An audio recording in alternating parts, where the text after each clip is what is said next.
click on the notifications button, and also watch videos that are over there. Tune in to the next episode of whatever show you were just watching and watch other shows featuring Bill. He made me say that because he's a narcissist. Okay, bye. Well, hello and welcome to Bill Allen World. I am Wizzy, the Wizard. I'm back once again to remind you to subscribe and click on the notifications button, and also watch videos that are over there. Tune in to the next episode of whatever show you were just watching and watch other shows featuring Bill. He made me say that because he's a narcissist. Okay, bye. Well, hello and welcome to Bill Allen World. I am Wizzy, the Wizard. I'm back once again to remind you to subscribe and click on the notifications button, and also watch videos that are over there. Tune in to the next episode of whatever show you were just watching and watch other shows featuring Bill. He made me say that because he's a narcissist. Okay, bye. Well, hello and welcome to Bill Allen World. I am Wizzy, the Wizard. I'm back once again to remind you to subscribe and click on the notifications button, and also watch videos that are over there. Tune in to the next episode of whatever show you were just watching and watch other shows featuring Bill. He made me say that because he's a narcissist. Okay, bye. Well, hello and welcome to Bill Allen World. I am Wizzy, the Wizard. I'm back once again to remind you to subscribe and click on the notifications button, and also watch videos that are over there. Tune in to the next episode of whatever show you were just watching and watch other shows featuring Bill. He made me say that because he's a narcissist. Okay, bye. Well, hello and welcome to Bill Allen World. I am Wizzy, the Wizard. I'm back once again to remind you to subscribe and click on the notifications button, and also watch videos that are over there. Tune in to the next episode of whatever show you were just watching and watch other shows featuring Bill. He made me say that because he's a narcissist. Okay, bye. Well, hello and welcome to Bill Allen World. I am Wizzy, the Wizard. I'm back once again to remind you to subscribe and click on the notifications button, and also watch videos that are over there. Tune in to the next episode of whatever show you were just watching and watch other shows featuring Bill. He made me say that because he's a narcissist. Okay, bye. Well, hello and welcome to Bill Allen World. I am Wizzy, the Wizard. I'm back once again to remind you to subscribe and click on the notifications button, and also watch videos that are over there. Tune in to the next episode of whatever show you were just watching and watch other shows featuring Bill. He made me say that because he's a narcissist. Okay, bye. Well, hello and welcome to Bill Allen World. I am Wizzy, the Wizard. I'm back once again to remind you to subscribe and click on the notifications button, and also watch videos that are over there. Tune in to the next episode of whatever show you were just watching and watch other shows featuring Bill. He made me say that because he's a narcissist. Okay, bye. Well, hello and welcome to Bill Allen World. I am Wizzy, the Wizard. I'm back once again to remind you to subscribe and click on the notifications button, and also watch videos that are over there. Tune in to the next episode of whatever show you were just watching and watch other shows featuring Bill. He made me say that because he's a narcissist. Okay, bye. Well, hello and welcome to Bill Allen World. I am Wizzy, the Wizard. I'm back once again to remind you to subscribe and click on the notifications button, and also watch videos that are over there. Tune in to the next episode of whatever show you were just watching and watch other shows featuring Bill. He made me say that because he's a narcissist. Okay, bye. Well, hello, and welcome to Bill Allen World. I am Wizzy, the Wizard. I'm back once again to remind you to subscribe and click on the notifications button, and also watch videos that are over there. Tune in to the next episode of whatever show you were just watching, and watch other shows featuring Bill. He made me say that because he's a narcissist. Okay, bye. Well, hello, and welcome to Bill Allen World. I am Wizzy, the Wizard.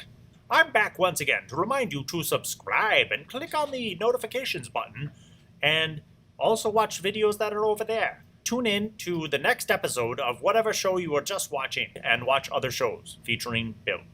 He made me say that because he's a narcissist. Okay, bye. Well, hello, and welcome to Bill Allen World. I am Wizzy, the Wizard. I'm back once again to remind you to subscribe and click on the notifications button, and also watch videos that are over there. Tune in to the next episode of whatever show you were just watching, and watch other shows featuring Bill. He made me say that because he's a narcissist. Okay, bye. Well, hello, and welcome to Bill Allen World. I am Wizzy, the Wizard. I'm back once again to remind you to subscribe and click on the notifications button, and also watch videos that are over there. Tune in to the next episode of whatever show you were just watching, and watch other shows featuring Bill. He made me say that because he's a narcissist. Okay, bye. Well, hello, and welcome to Bill Allen World. I am Wizzy, the Wizard. I'm back once again to remind you to subscribe and click on the notifications button, and also watch videos that are over there. Tune in to the next episode of whatever show you were just watching, and watch other shows featuring Bill. He made me say that because he's a narcissist. Okay, bye. Well, hello, and welcome to Bill Allen World. I am Wizzy, the Wizard. I'm back once again to remind you to subscribe and click on the notifications button, and also watch videos that are over there. Tune in to the next episode of whatever show you were just watching, and watch other shows featuring Bill. He made me say that because he's a narcissist. Okay, bye. Well, hello, and welcome to Bill Allen World. I am Wizzy, the Wizard. I'm back once again to remind you to subscribe and click on the notifications button, and also watch videos that are over there. Tune in to the next episode of whatever show you were just watching, and watch other shows featuring Bill. He made me say that because he's a narcissist. Okay, bye. Well, hello, and welcome to Bill Allen World. I am Wizzy, the Wizard. I'm back once again to remind you to subscribe and click on the notifications button, and also watch videos that are over there. Tune in to the next episode of whatever show you were just watching, and watch other shows featuring Bill. He made me say that because he's a narcissist. Okay, bye. Well, hello, and welcome to Bill Allen World. I am Wizzy, the Wizard. I'm back once again to remind you to subscribe and click on the notifications button, and also watch videos that are over there. Tune in to the next episode of whatever show you were just watching, and watch other shows featuring Bill. He made me say that because he's a narcissist. Okay, bye. Well, hello, and welcome to Bill Allen World.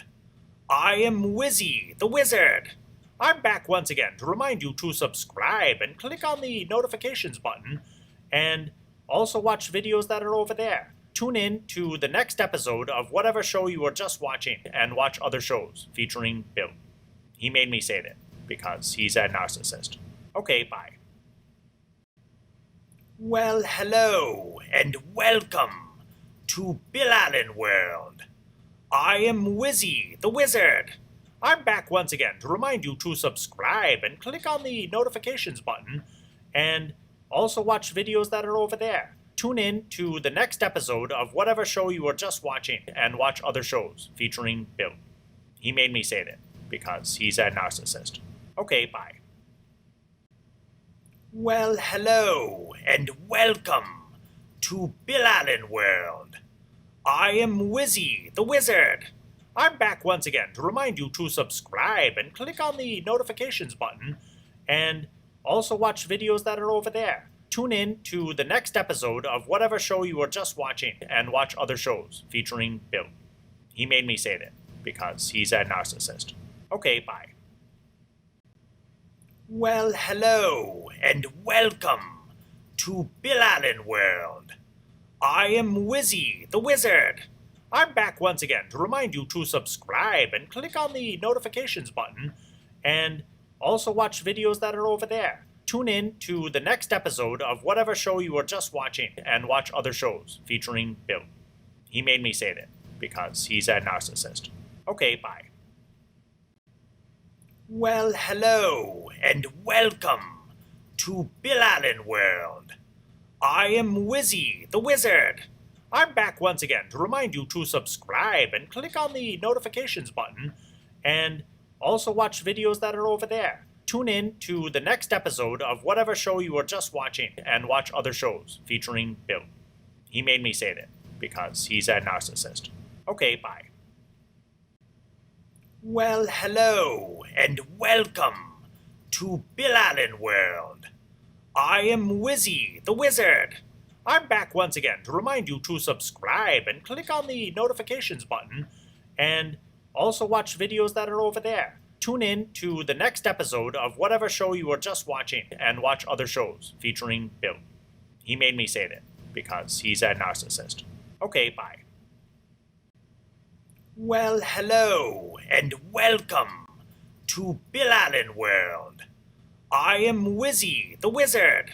I'm back once again to remind you to subscribe and click on the notifications button and also watch videos that are over there. Tune in to the next episode of whatever show you were just watching and watch other shows featuring Bill. He made me say that because he's a narcissist. Okay, bye. Well, hello and welcome to Bill Allen World. I am Wizzy, the Wizard.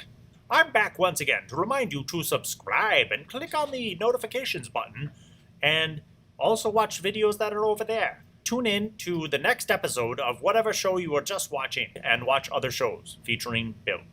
He made me say that because he's a narcissist. Okay, bye. Well, hello and welcome to Bill Allen World. I am Wizzy, the Wizard. I'm back once again to remind you to subscribe and click on the notifications button and also watch videos that are over there. Tune in to the next episode of whatever show you were just watching and watch other shows featuring Bill. He made me say that because he's a narcissist. Okay, bye. Well, hello and welcome to Bill Allen World. I am Wizzy, the Wizard. I'm back once again to remind you to subscribe and click on the notifications button and also watch videos that are over there. Tune in to the next episode of whatever show you were just watching and watch other shows featuring Bill. He made me say that because he's a narcissist. Okay, bye. Well, hello and welcome to Bill Allen World. I am Wizzy, the Wizard. I'm back once again to remind you to subscribe and click on the notifications button and also watch videos that are over there. Tune in to the next episode of whatever show you were just watching and watch other shows featuring Bill. He made me say that because he's a narcissist. Okay, bye. Well, hello and welcome to Bill Allen World. I am Wizzy, the Wizard. I'm back once again to remind you to subscribe and click on the notifications button and also watch videos that are over there. Tune in to the next episode of whatever show you were just watching and watch other shows featuring Bill. He made me say that because he's a narcissist. Okay, bye.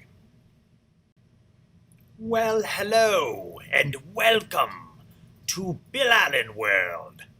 I am Wizzy, the Wizard. I'm back once again to remind you to subscribe and click on the notifications button, and also watch videos that are over there. Tune in to the next episode of whatever show you were just watching and watch other shows featuring Bill.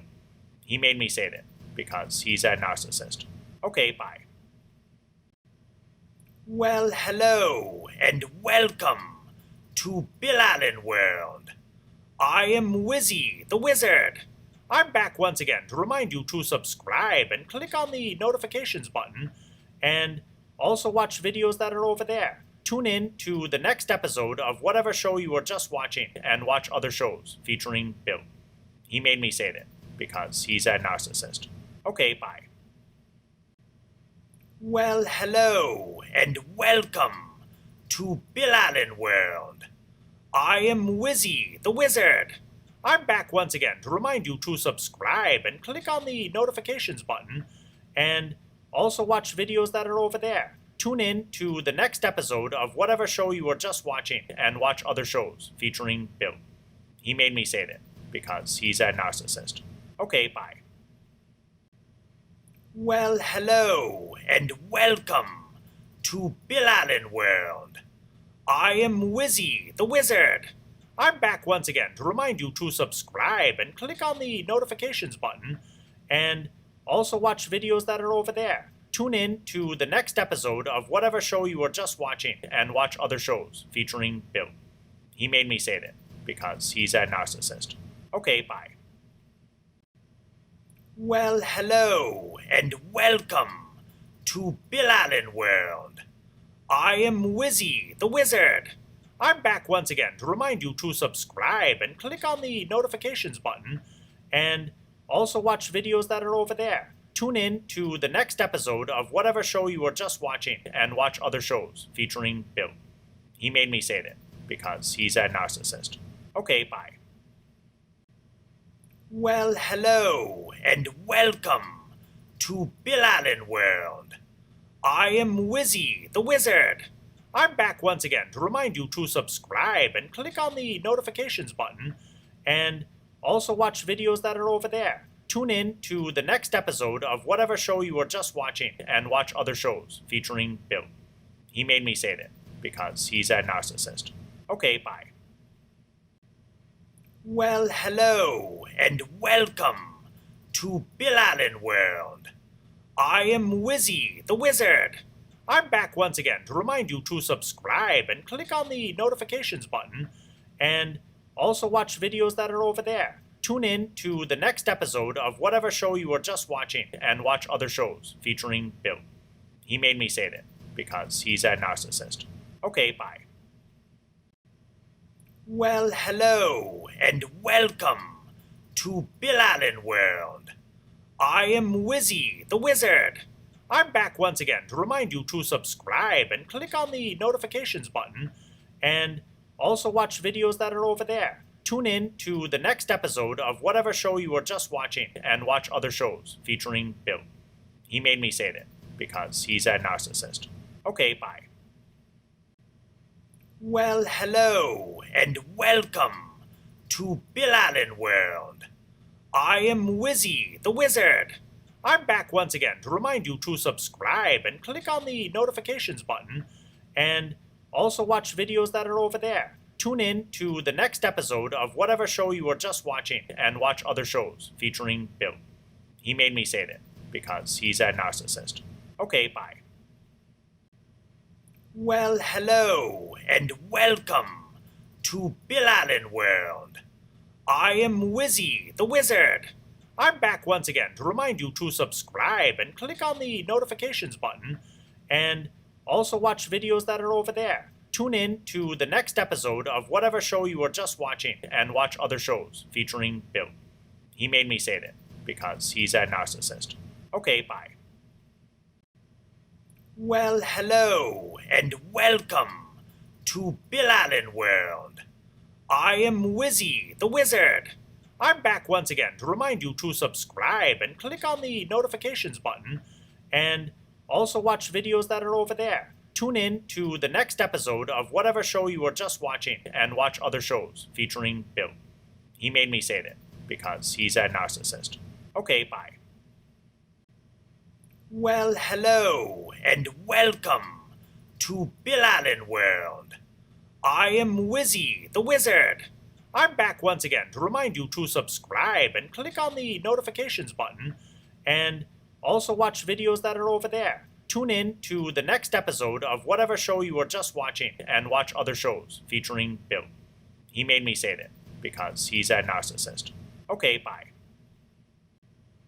Well, hello, and welcome to Bill Allen World. I am Wizzy, the Wizard. I'm back once again to remind you to subscribe and click on the notifications button, and also watch videos that are over there. Tune in to the next episode of whatever show you were just watching and watch other shows featuring Bill. He made me say that because he's a narcissist. Okay, bye. Well, hello, and welcome to Bill Allen World. I am Wizzy, the Wizard. I'm back once again to remind you to subscribe and click on the notifications button, and also watch videos that are over there. Tune in to the next episode of whatever show you were just watching and watch other shows featuring Bill. He made me say that because he's a narcissist. Okay, bye. Well, hello, and welcome to Bill Allen World. I am Wizzy, the Wizard. I'm back once again to remind you to subscribe and click on the notifications button, and also watch videos that are over there. Tune in to the next episode of whatever show you were just watching and watch other shows featuring Bill. He made me say that because he's a narcissist. Okay, bye. Well, hello, and welcome to Bill Allen World. I am Wizzy, the Wizard. I'm back once again to remind you to subscribe and click on the notifications button, and also watch videos that are over there. Tune in to the next episode of whatever show you were just watching and watch other shows featuring Bill. He made me say that because he's a narcissist. Okay, bye.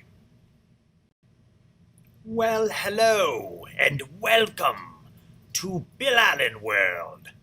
I am Wizzy, the Wizard. I'm back once again to remind you to subscribe and click on the notifications button, and also watch videos that are over there. Tune in to the next episode of whatever show you were just watching and watch other shows featuring Bill. He made me say that because he's a narcissist. Okay, bye.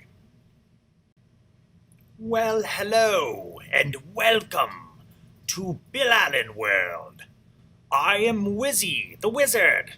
I'm back once again to remind you to subscribe and click on the notifications button, and also watch videos that are over there. Tune in to the next episode of whatever show you were just watching and watch other shows featuring Bill.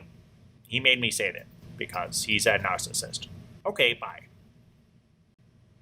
Well, hello, and welcome to Bill Allen World. I am Wizzy, the Wizard. I'm back once again to remind you to subscribe and click on the notifications button, and also watch videos that are over there. Tune in to the next episode of whatever show you were just watching and watch other shows featuring Bill. He made me say that because he's a narcissist. Okay, bye. Well, hello, and welcome to Bill Allen World. I am Wizzy, the Wizard. I'm back once again to remind you to subscribe and click on the notifications button, and also watch videos that are over there. Tune in to the next episode of whatever show you were just watching and watch other shows featuring Bill. He made me say that because he's a narcissist. Okay, bye.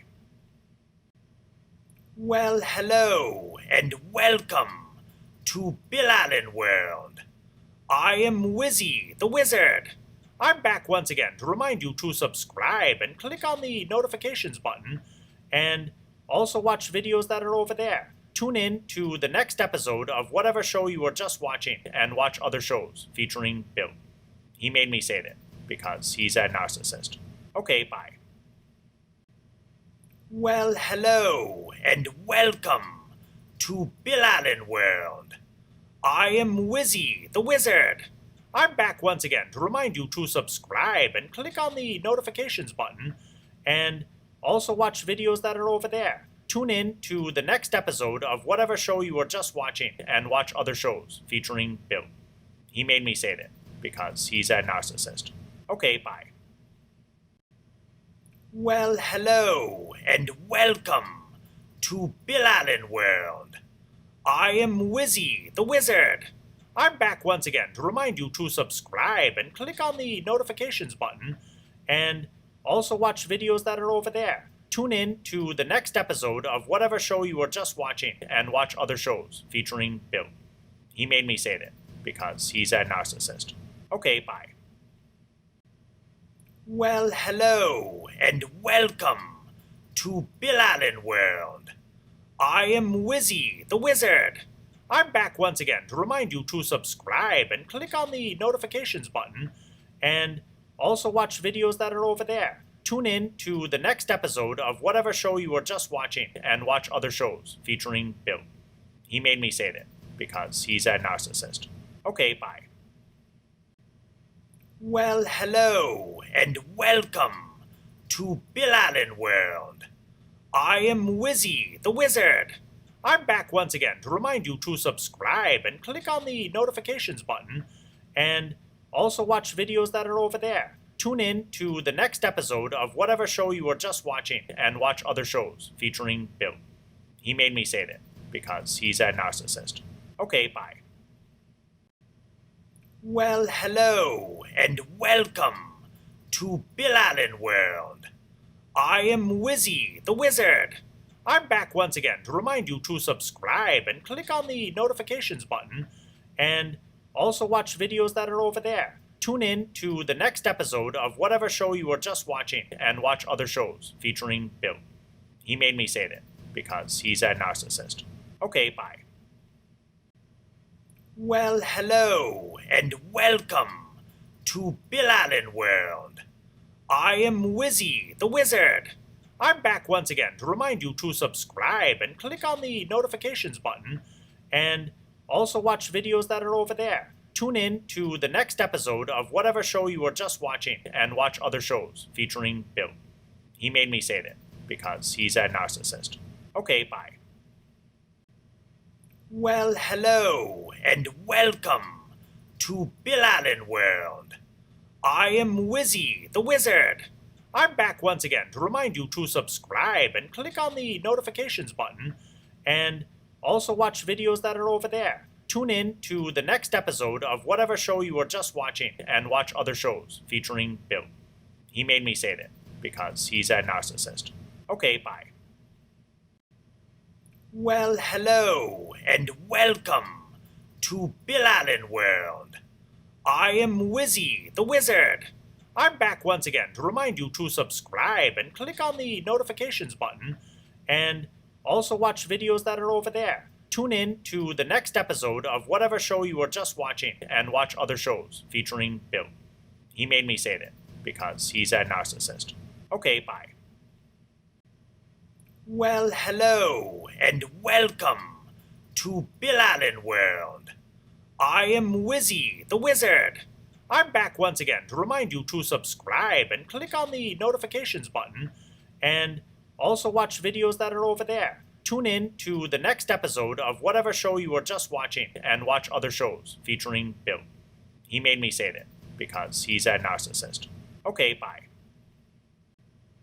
Well, hello and welcome to Bill Allen World. I am Wizzy, the Wizard.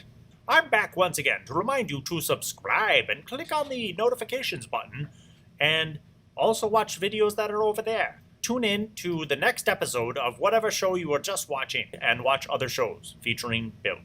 He made me say that because he's a narcissist. Okay, bye. Well, hello and welcome to Bill Allen World. I am Wizzy, the Wizard. I'm back once again to remind you to subscribe and click on the notifications button and also watch videos that are over there. Tune in to the next episode of whatever show you were just watching and watch other shows featuring Bill. He made me say that because he's a narcissist. Okay, bye. Well, hello and welcome to Bill Allen World. I am Wizzy, the Wizard.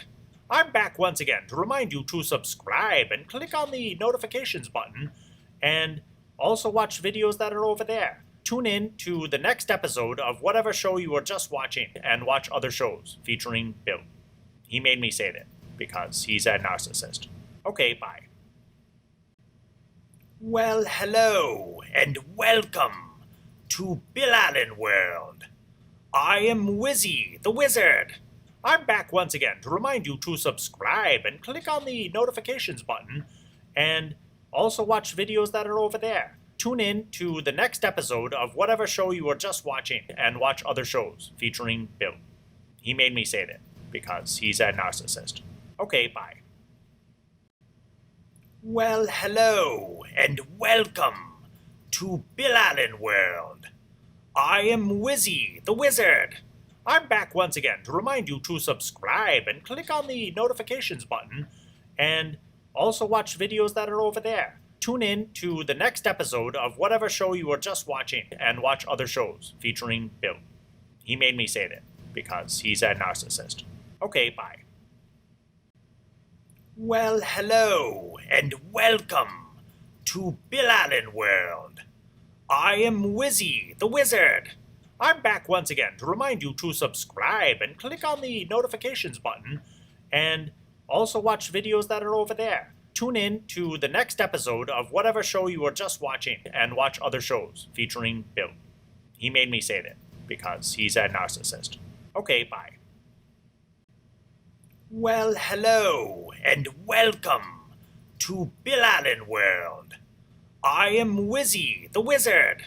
I'm back once again to remind you to subscribe and click on the notifications button, and also watch videos that are over there. Tune in to the next episode of whatever show you were just watching and watch other shows featuring Bill.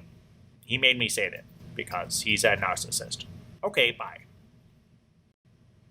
Well, hello and welcome to Bill Allen World. I am Wizzy, the Wizard.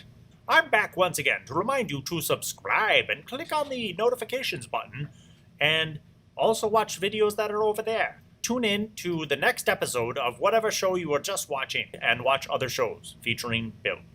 He made me say that because he's a narcissist. Okay, bye. Well, hello and welcome to Bill Allen World. I am Wizzy, the Wizard. I'm back once again to remind you to subscribe and click on the notifications button, and also watch videos that are over there. Tune in to the next episode of whatever show you were just watching and watch other shows featuring Bill. He made me say that because he's a narcissist. Okay, bye. Well, hello and welcome to Bill Allen World. I am Wizzy, the Wizard. I'm back once again to remind you to subscribe and click on the notifications button, and also watch videos that are over there. Tune in to the next episode of whatever show you were just watching and watch other shows featuring Bill. He made me say that because he's a narcissist. Okay, bye. Well, hello and welcome to Bill Allen World. I am Wizzy, the Wizard. I'm back once again to remind you to subscribe and click on the notifications button, and also watch videos that are over there. Tune in to the next episode of whatever show you were just watching and watch other shows featuring Bill. He made me say that because he's a narcissist. Okay, bye. Well, hello and welcome to Bill Allen World. I am Wizzy, the Wizard.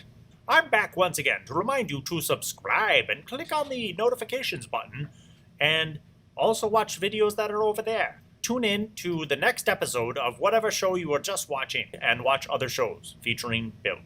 He made me say that because he's a narcissist. Okay, bye. Well, hello and welcome to Bill Allen World. I am Wizzy, the Wizard. I'm back once again to remind you to subscribe and click on the notifications button, and also watch videos that are over there. tune in to the next episode of whatever show you were just watching and watch other shows featuring Bill. He made me say that because he's a narcissist. Okay, bye. Well, hello, and welcome to Bill Allen World. I am Wizzy, the Wizard. I'm back once again to remind you to subscribe and click on the notifications button, and also watch videos that are over there. Tune in to the next episode of whatever show you were just watching and watch other shows featuring Bill. He made me say that because he's a narcissist. Okay, bye. Well, hello, and welcome to Bill Allen World. I am Wizzy, the Wizard. I'm back once again to remind you to subscribe and click on the notifications button, and also watch videos that are over there. Tune in to the next episode of whatever show you were just watching and watch other shows featuring Bill. He made me say that because he's a narcissist. Okay, bye. Well, hello, and welcome to Bill Allen World. I am Wizzy, the Wizard. I'm back once again to remind you to subscribe and click on the notifications button, and also watch videos that are over there. Tune in to the next episode of whatever show you were just watching and watch other shows featuring Bill. He made me say that because he's a narcissist. Okay, bye. Well, hello, and welcome to Bill Allen World. I am Wizzy, the Wizard. I'm back once again to remind you to subscribe and click on the notifications button, and also watch videos that are over there. Tune in to the next episode of whatever show you were just watching and watch other shows featuring Bill. He made me say that because he's a narcissist. Okay, bye. Well, hello, and welcome to Bill Allen World. I am Wizzy, the Wizard. I'm back once again to remind you to subscribe and click on the notifications button, and also watch videos that are over there. Tune in to the next episode of whatever show you were just watching and watch other shows featuring Bill. He made me say that because he's a narcissist. Okay, bye. Well, hello, and welcome to Bill Allen World. I am Wizzy, the Wizard. I'm back once again to remind you to subscribe and click on the notifications button, and also watch videos that are over there. Tune in to the next episode of whatever show you were just watching and watch other shows featuring Bill. He made me say that because he's a narcissist. Okay, bye. Well, hello, and welcome to Bill Allen World. I am Wizzy, the Wizard. I'm back once again to remind you to subscribe and click on the notifications button, and also watch videos that are over there. Tune in to the next episode of whatever show you were just watching and watch other shows featuring Bill. He made me say that because he's a narcissist. Okay, bye. Well, hello, and welcome to Bill Allen World. I am Wizzy, the Wizard. I'm back once again to remind you to subscribe and click on the notifications button, and also watch videos that are over there. Tune in to the next episode of whatever show you were just watching and watch other shows featuring Bill. He made me say that because he's a narcissist. Okay, bye. Well, hello, and welcome to Bill Allen World. I am Wizzy, the Wizard. I'm back once again to remind you to subscribe and click on the notifications button, and also watch videos that are over there. Tune in to the next episode of whatever show you were just watching and watch other shows featuring Bill. He made me say that because he's a narcissist. Okay, bye. Well, hello, and welcome to Bill Allen World. I am Wizzy, the Wizard. I'm back once again to remind you to subscribe and click on the notifications button, and also watch videos that are over there. Tune in to the next episode of whatever show you were just watching and watch other shows featuring Bill. He made me say that because he's a narcissist. Okay, bye. Well, hello, and welcome to Bill Allen World. I am Wizzy, the Wizard. I'm back once again to remind you to subscribe and click on the notifications button, and also watch videos that are over there. Tune in to the next episode of whatever show you were just watching and watch other shows featuring Bill. He made me say that because he's a narcissist. Okay, bye. Well, hello and welcome to Bill Allen World. I am Wizzy, the Wizard. I'm back once again to remind you to subscribe and click on the notifications button, and also watch videos that are over there. Tune in to the next episode of whatever show you were just watching and watch other shows featuring Bill. He made me say that because he's a narcissist. Okay, bye. Well, hello and welcome to Bill Allen World. I am Wizzy, the Wizard. I'm back once again to remind you to subscribe and click on the notifications button, and also watch videos that are over there. Tune in to the next episode of whatever show you were just watching and watch other shows featuring Bill. He made me say that because he's a narcissist. Okay, bye. Well, hello and welcome to Bill Allen World. I am Wizzy, the Wizard. I'm back once again to remind you to subscribe and click on the notifications button, and also watch videos that are over there. Tune in to the next episode of whatever show you were just watching and watch other shows featuring Bill. He made me say that because he's a narcissist. Okay, bye. Well, hello and welcome to Bill Allen World. I am Wizzy, the Wizard. I'm back once again to remind you to subscribe and click on the notifications button, and also watch videos that are over there. Tune in to the next episode of whatever show you were just watching and watch other shows featuring Bill. He made me say that because he's a narcissist. Okay, bye. Well, hello and welcome to Bill Allen World. I am Wizzy, the Wizard. I'm back once again to remind you to subscribe and click on the notifications button, and also watch videos that are over there. Tune in to the next episode of whatever show you were just watching and watch other shows featuring Bill. He made me say that because he's a narcissist. Okay, bye. Well, hello and welcome to Bill Allen World.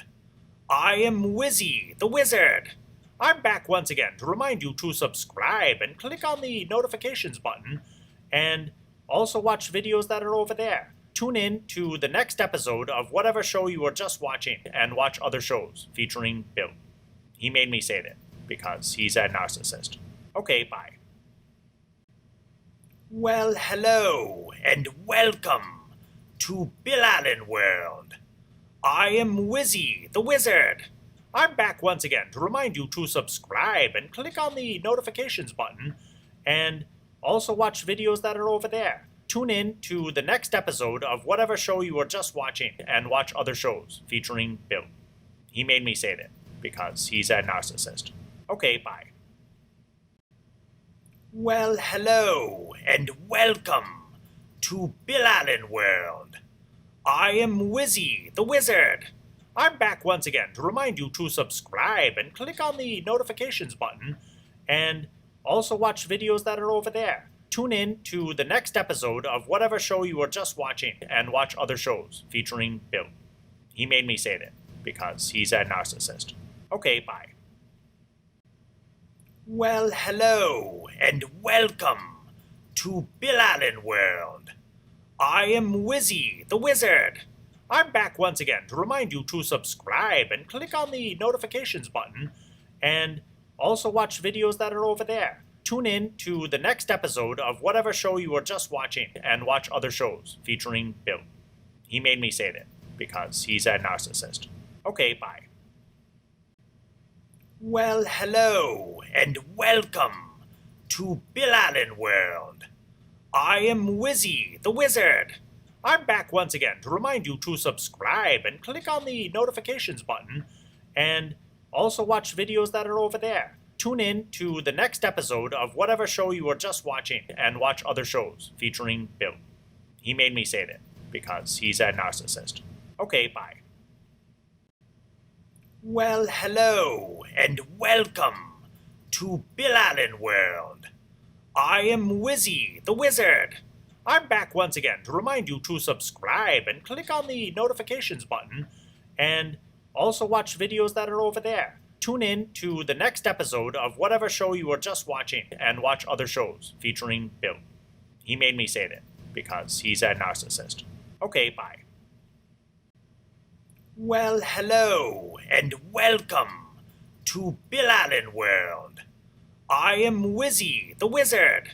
I'm back once again to remind you to subscribe and click on the notifications button, and also watch videos that are over there. Tune in to the next episode of whatever show you were just watching and watch other shows featuring Bill. He made me say that because he's a narcissist. Okay, bye. Well, hello, and welcome to Bill Allen World. I am Wizzy, the Wizard.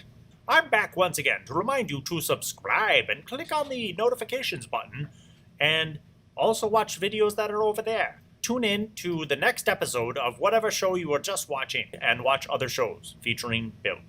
He made me say that because he's a narcissist. Okay, bye.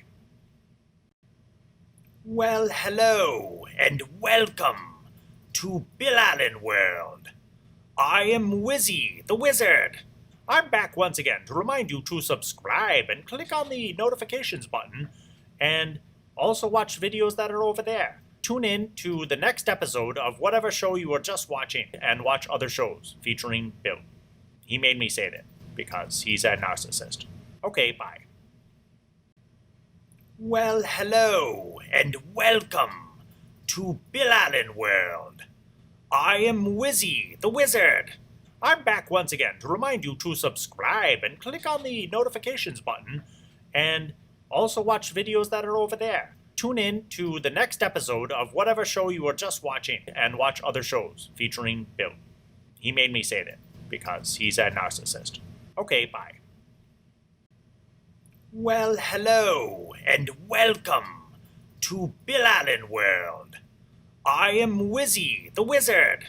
I'm back once again to remind you to subscribe and click on the notifications button, and also watch videos that are over there. Tune in to the next episode of whatever show you were just watching and watch other shows featuring Bill. He made me say that because he's a narcissist. Okay, bye. Well, hello, and welcome to Bill Allen World. I am Wizzy, the Wizard. I'm back once again to remind you to subscribe and click on the notifications button, and also watch videos that are over there. Tune in to the next episode of whatever show you were just watching and watch other shows featuring Bill. He made me say that because he's a narcissist. Okay, bye. Well, hello, and welcome to Bill Allen World. I am Wizzy, the Wizard. I'm back once again to remind you to subscribe and click on the notifications button, and also watch videos that are over there. Tune in to the next episode of whatever show you were just watching and watch other shows featuring Bill. He made me say that because he's a narcissist. Okay, bye. Well, hello, and welcome to Bill Allen World. I am Wizzy, the Wizard. I'm back once again to remind you to subscribe and click on the notifications button, and also watch videos that are over there. Tune in to the next episode of whatever show you were just watching and watch other shows featuring Bill. He made me say that because he's a narcissist. Okay, bye. Well, hello, and welcome to Bill Allen World. I am Wizzy, the Wizard. I'm back once again to remind you to subscribe and click on the notifications button, and also watch videos that are over there. Tune in to the next episode of whatever show you were just watching and watch other shows featuring Bill. He made me say that because he's a narcissist. Okay, bye. Well, hello, and welcome to Bill Allen World. I am Wizzy, the Wizard. I'm back once again to remind you to subscribe and click on the notifications button, and also watch videos that are over there. Tune in to the next episode of whatever show you were just watching and watch other shows featuring Bill. He made me say that because he's a narcissist. Okay, bye. Well, hello and welcome to Bill Allen World. I am Wizzy, the Wizard. I'm back once again to remind you to subscribe and click on the notifications button and also watch videos that are over there. Tune in to the next episode of whatever show you were just watching and watch other shows featuring Bill. He made me say that because he's a narcissist. Okay, bye. Well, hello and welcome to Bill Allen World. I am Wizzy, the Wizard. I'm back once again to remind you to subscribe and click on the notifications button and also watch videos that are over there. Tune in to the next episode of whatever show you were just watching and watch other shows featuring Bill. He made me say that because he's a narcissist. Okay, bye. Well, hello and welcome to Bill Allen World. I am Wizzy, the Wizard. I'm back once again to remind you to subscribe and click on the notifications button and also watch videos that are over there. Tune in to the next episode of whatever show you were just watching and watch other shows featuring Bill. He made me say that because he's a narcissist. Okay, bye. Well, hello and welcome to Bill Allen World. I am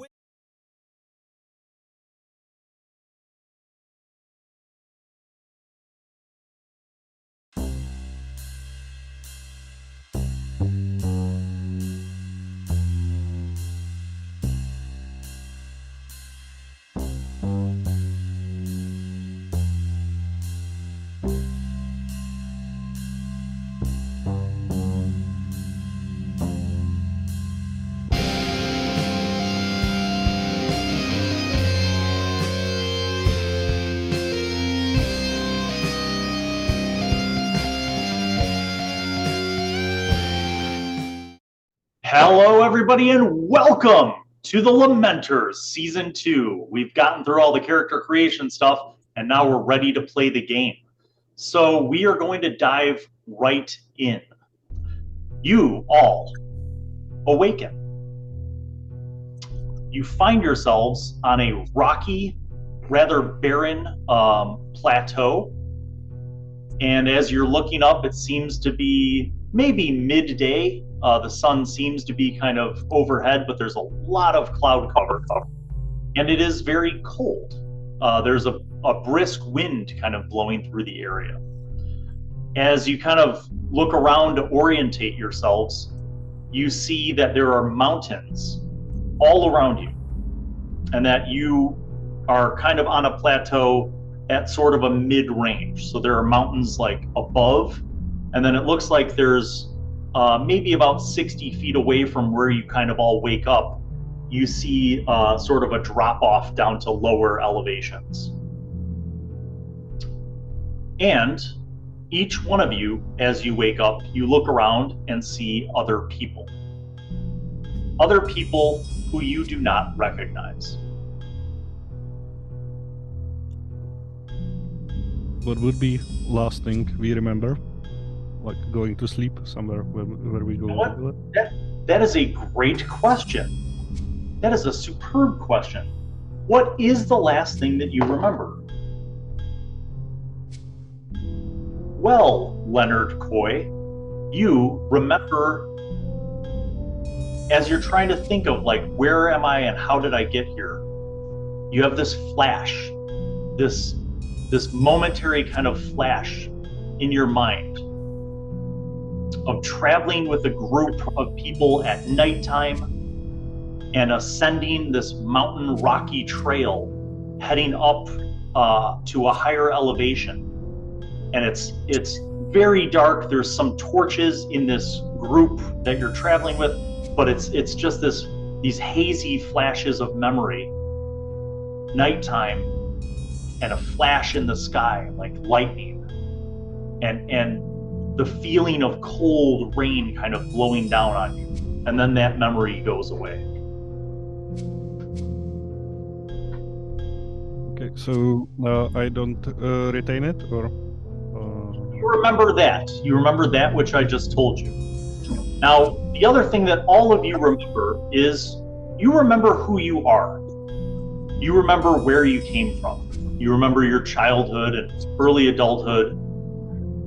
You just don't remember how you got here, and you don't know any of these people.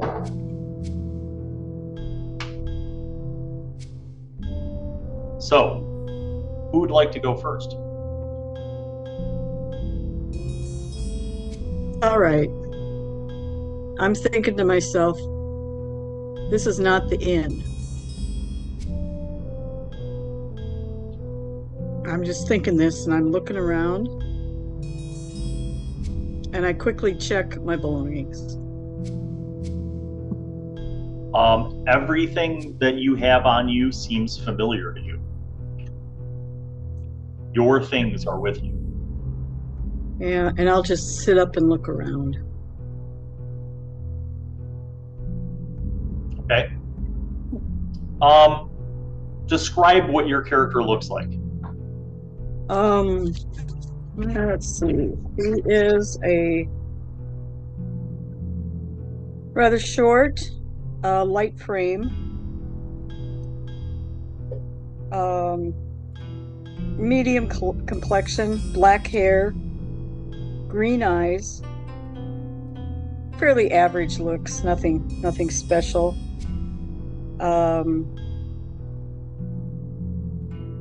Just really pretty normal, although she does seem to have an alertness about her that some of you may recognize as military preparedness. How old does your character appear to be?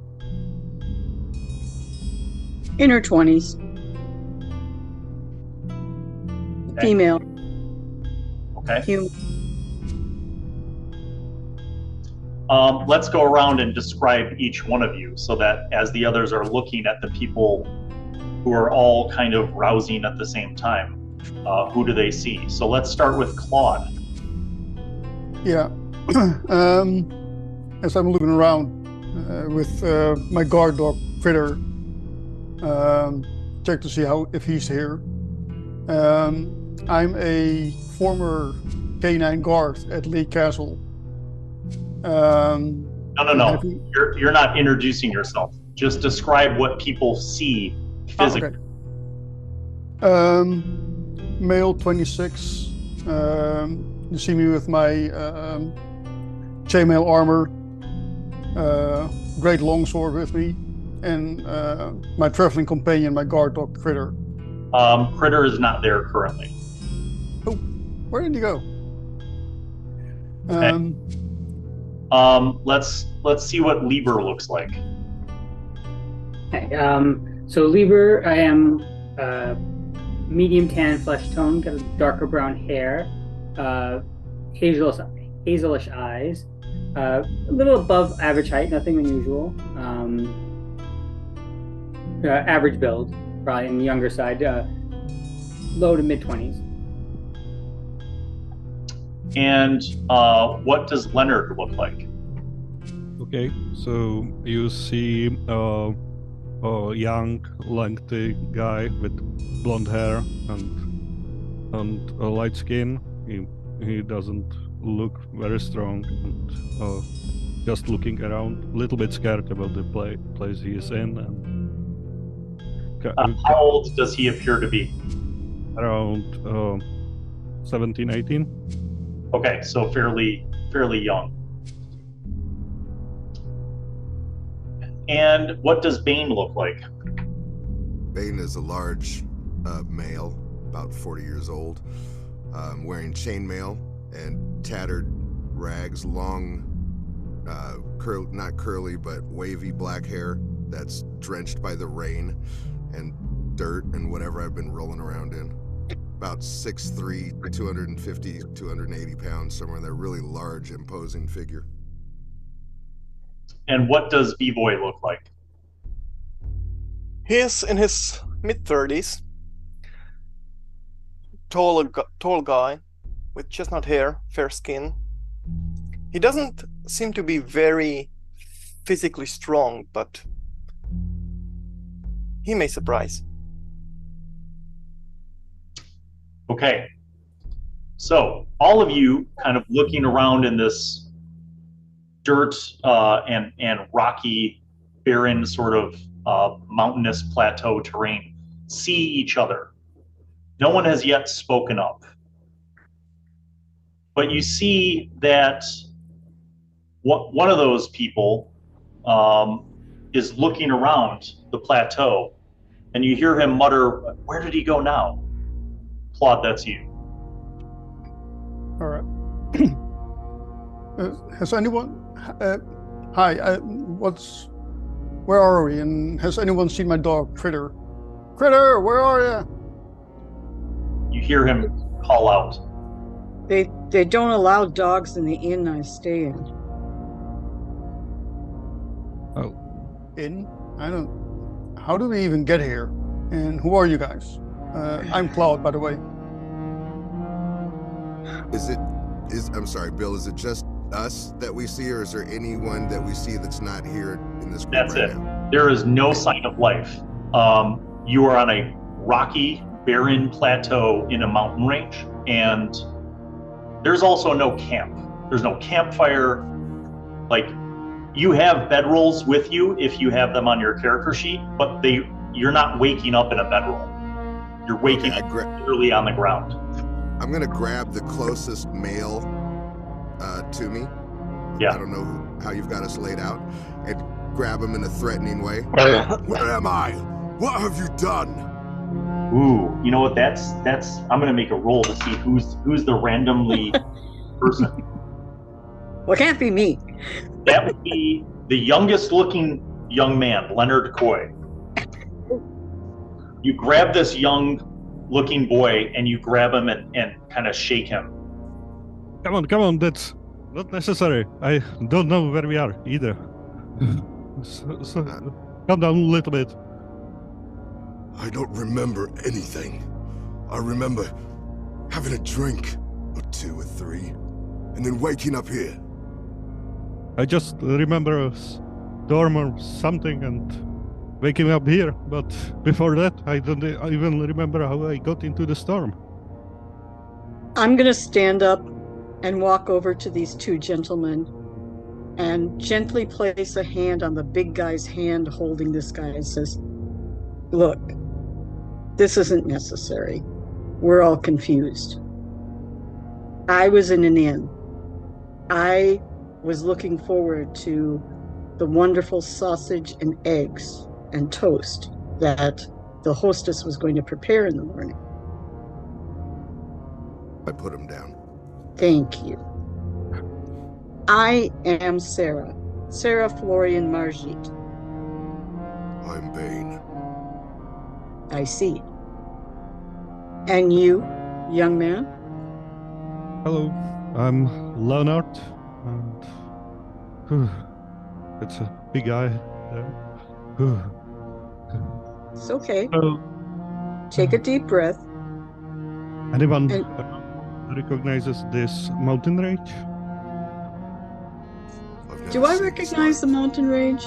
I've traveled around a bit.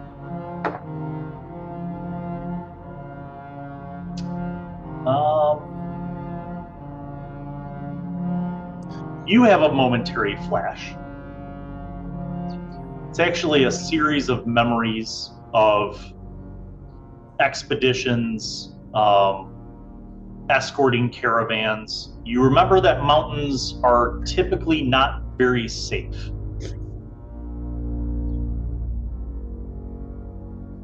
Well, in any case, wherever we aren't safe.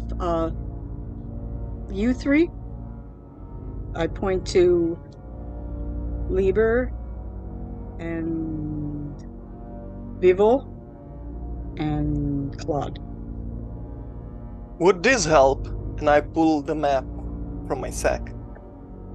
Okay, you do. You pull out a map. And Is there anybody that could read this? I got one of those, I think. I'll pull out mine, compare them. So anyone who doesn't have an intelligence penalty can read. Anyone can look at the map, but the actual words on the map, you can only read if you're literate. So those of you with sad intelligences can speak the common tongue of the lands of Dori Butian, but you are illiterate. Lieber, what is your reaction to this? I'm confused, but I was trying to listen to hear what's going on first, and I asked, does anyone know anything? Have any idea where we are? Well, I know that mountains are dangerous, so we should be on our guard, and I'll grab my bow and look around. None of you recognize this specific place. Does any of the maps contain a mountain range? Or? Oh yes, there's a lot of mountains. There are mountains all over the continent. Where you are specifically, hard to tell. If I look Is there around, any can I clear see any tracks leading in or out? That is a great question. You don't see any tracks other than the ones that are immediately around you guys from just sitting up. You don't see any other tracks. Anybody else looking for tracks or searching the area? I'm looking at the sky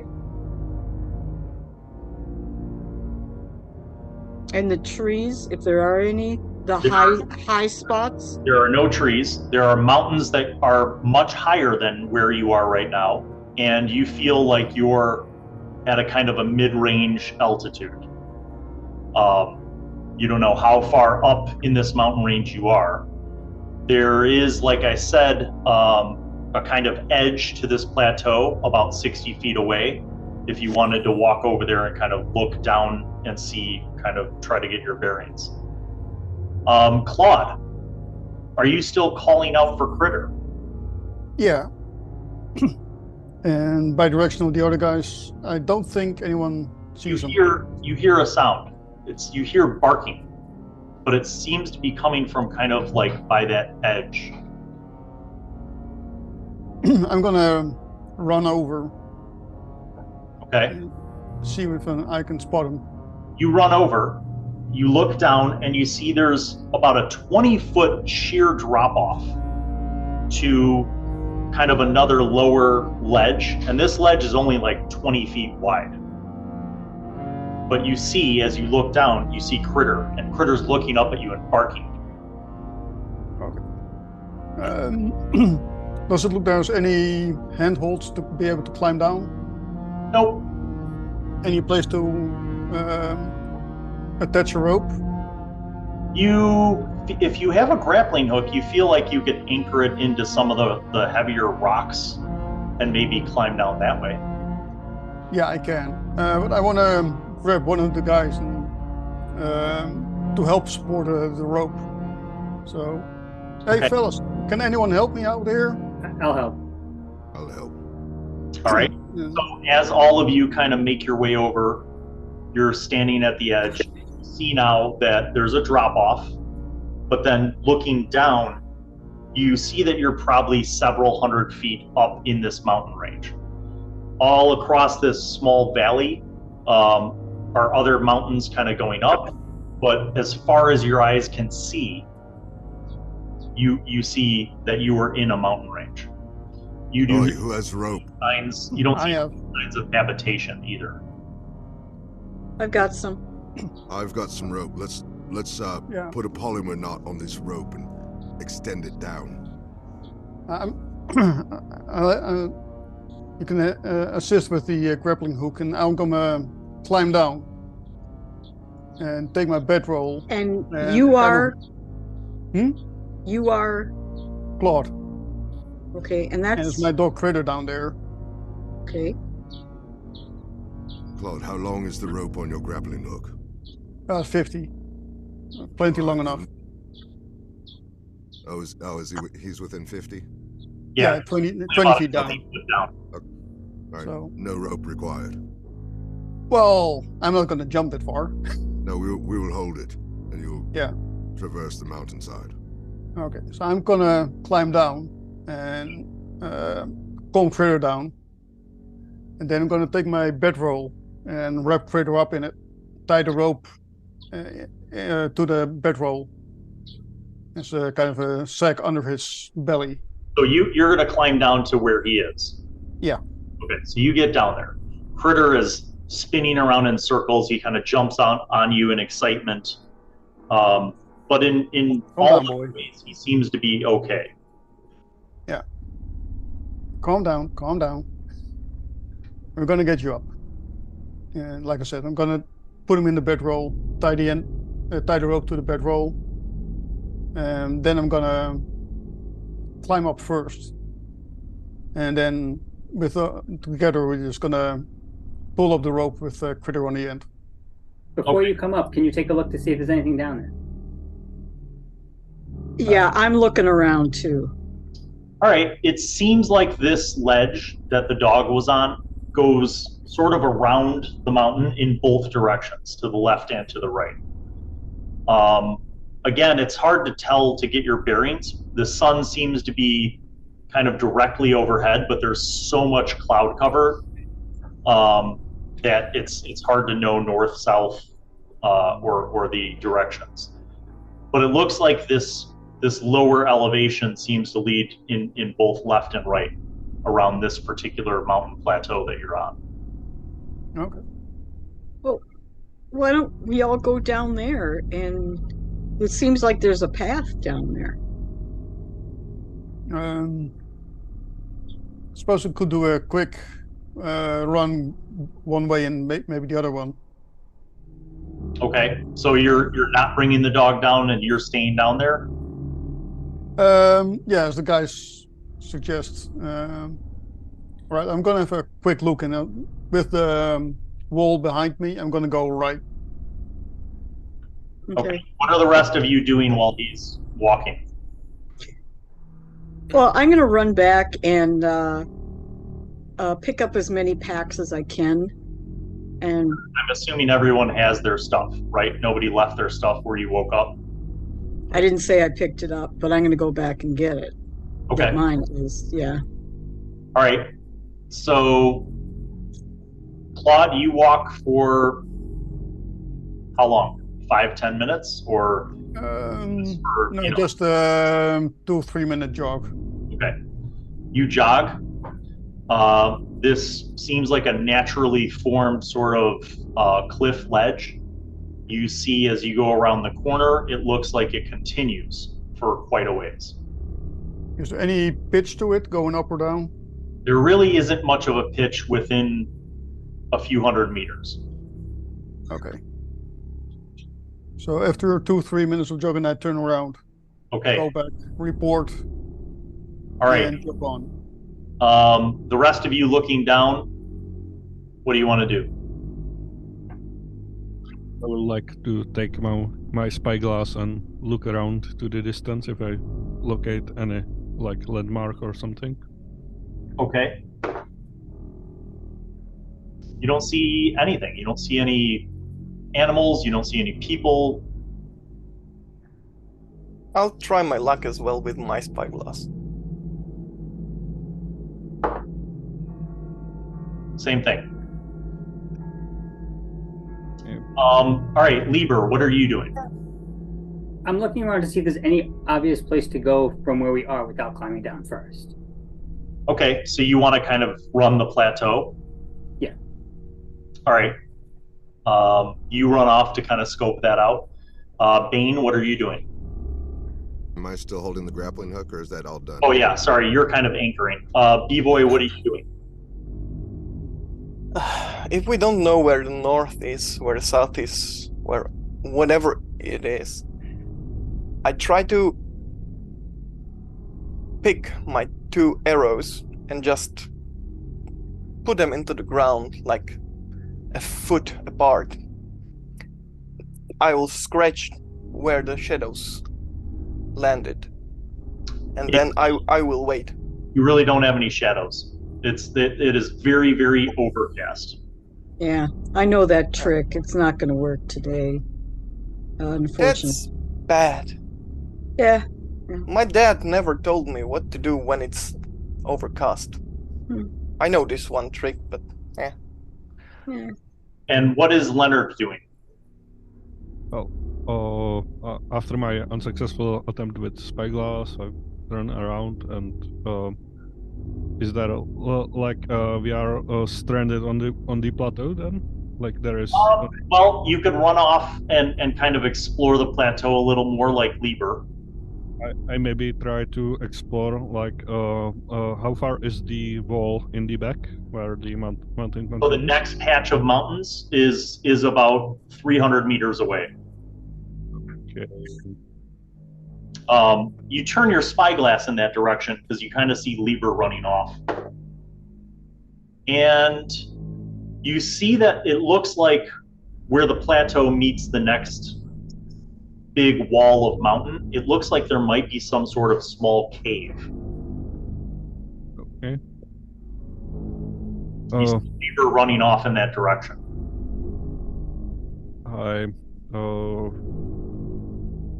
look around and probably turn to who would be closest to me. That would be all the rest of the group, like Sarah, Bevoy, Bane. They're all kind of by the rope. Claude is still down, like running down the. So I turn to them and say, "There seems to be a small cave that way. Maybe it leads somewhere. Do you think it's wise to explore it, or do you think we should just find if there is any road to this plateau?" Do we have any other option? Like, I don't think so. Well, we still have to wait on him with his dog, and then... If those clouds become darker, we have nowhere to hide up here. We should at least explore the cave a little bit so we can have some shelter in case of rain. Agreed. We're sitting ducks here. Yeah, I would recommend that we stay together and seek out shelter. She's looking up at the clouds and all around and trying to gauge the weather like a professional archer has to do. You see that there are dark clouds in the kind of near distance. Yep. I think there's a storm coming. Let's who has the loudest voice that can shout down there to Claude and Critter?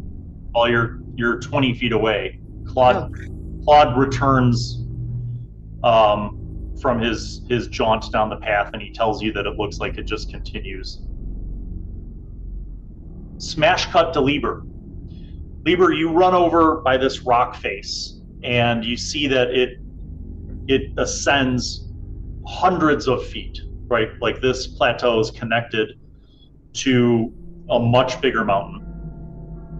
And as you kind of run over there, you see that there is a cave.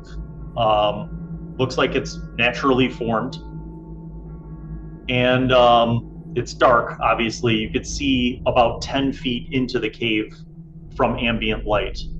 The opening itself is about 8 feet wide and about 12 feet tall. But it seems like it narrows as it goes inward. Is there any markings or anything around the cave? Yes. You look down and you see what looks like tracks in the dirt and the rocks that are fairly large, and they look like paw marks. Like you see tracks that look like about the size of a bear's paw, and you see that they are in sets of 4, like a quadruped.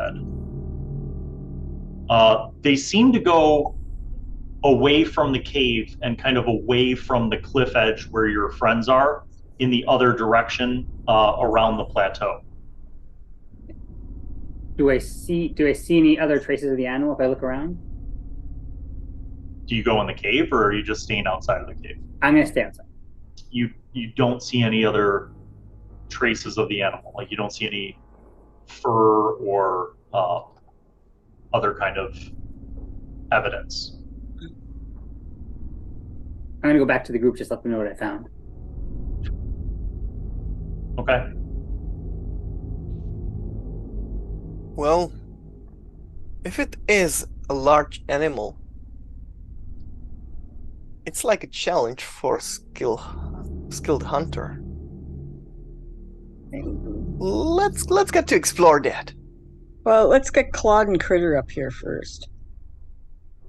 Okay. So Claude, you tie the rope around Critter in a sort of a hard, Basket. yeah, and Bane, presumably, so you start to work together to pull up this animal. I'm trying to see who has decent strength that would help you with that. It doesn't seem like you need help. So you notice that the very large man begins to hoist up the 40-pound dog relatively easily and gets him to the top, unties him, lowers the rope back down to Claude. Claude, you climb up. Mm-hmm. Okay. All right. You get Put up. my hand out to the dog. Okay. The dog kind of sniffs you, but not much more of a reaction. Not the excitement that that he epitomized when he saw Claude. You get back up to the top, Claude. You wrap up your rope and your hook, sling it. The blanket. Lieber returns and tells you guys that he's found a cave and some tracks. Oh. I hope that if that's as big as you say, that it's not too close around. I'm not sure. I couldn't see where it had gone for sure. I did see footprints walking away. And at this point, I'm going to take out my short bow just in case it decides to come this way. Okay. All right. Those of you with spyglasses, you search the plateau. You don't see any creatures on the plateau, but you do see that, like, across from where you are, it looks like there's another drop off that maybe goes to another valley or chasm. Well, I do see dark clouds up above, so I think we should head to the cave just to be safe. It's some kind of shelter. Maybe we'll find other shelter around there. I hope it Yeah. will return when we are in its home. Yeah. But Yeah. Yeah, but let's I think the cave would be best because down below that path just didn't go anywhere that I could see in a few minutes I traversed it. So probably the cave be best. If it was a bear's home, we can make it our own for the time being. If the downpour comes, we are screwed in the open. Like, we have no chance. I agree. Yeah. Ever- That's our best bet. Every Yeah, shelter is better than none. Yeah, and I would recommend we stick together. Mm-hmm. Do we want to take a peek over that other side of the cliff before we go into the cave? well, I think that little peak wouldn't hurt. I mean, we should be checking everything out on the way from here to the cave just to make sure that there's no other places we can go. So let's go peek. Okay, so you guys kind of start moving across the plateau, and like I said, about 300 meters, you find yourself at another drop-off. This drop-off seems to be less sheer. In other words, it's actually climbable. It looks like it kind of goes down at about like a 45-degree angle. and it goes down about 60 feet at that angle to another kind of flat ledge that's fairly wide. And that seems to go in both directions. You see a valley similar to the what you saw on the other side that descends. What kind of angle is that at? 45. 45. This goes at 45, like a thank you. 45. Yeah, so it's pretty easily climbable. Think we should check out the cave and then traverse to the cavern below. Uh, I agree. That might be the best option, because we can always return to this side Mhm. after the clouds disappear.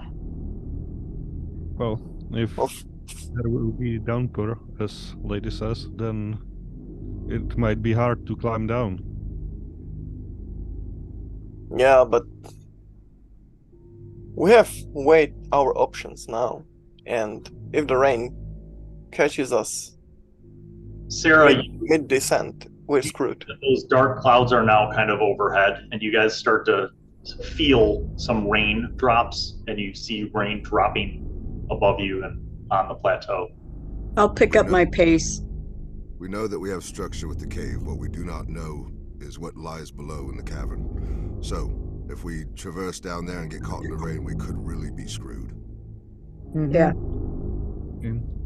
And yep, I pick Let's up head the- into the cave. By the way, does anyone have any water? Or Yeah. food? Oh. No, I don't have water. I don't have food. I have a water skin, but I was staying in an inn. I have some rations. Okay. You guys start quickly heading over towards the cave. And as you are, the rain starts coming down. And it's coming down in sheets. Like, visibility is reduced. It's darker. The rain is just pouring down. And you see a flash in the sky when you're about 30 feet away from the cave. You see a flash in the sky not far from where you are. And then you hear the thunder moments later, and you guys run into the cave just as the rain starts pouring down. I'm gonna grab my cooking pots and put them outside to catch the water. Okay. Going to light a torch. Okay. You are all within the first 10 feet of the cave, and it's kind of crowded. It's only about 8 feet wide. Bane, you kind of kneel down, you pull out a torch from your bag, get your tinderbox out, and you start to light it. It's the oil is soaked in, so it lights up pretty quickly. And as your torch comes to life, it illuminates this cave, which goes in for about 30 more feet, and then it seems to open up into kind of a larger cavern. You can't really, from your torchlight, see the interior part of that cavern, but you can see the cave that leads to it.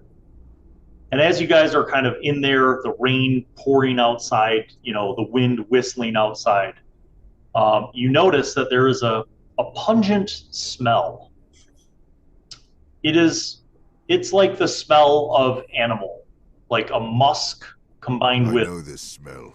with feces. This rotting. Is it rotting corpse of animal? I know this smell. It's a strong animal musk with animal droppings kind of smell. So it's living.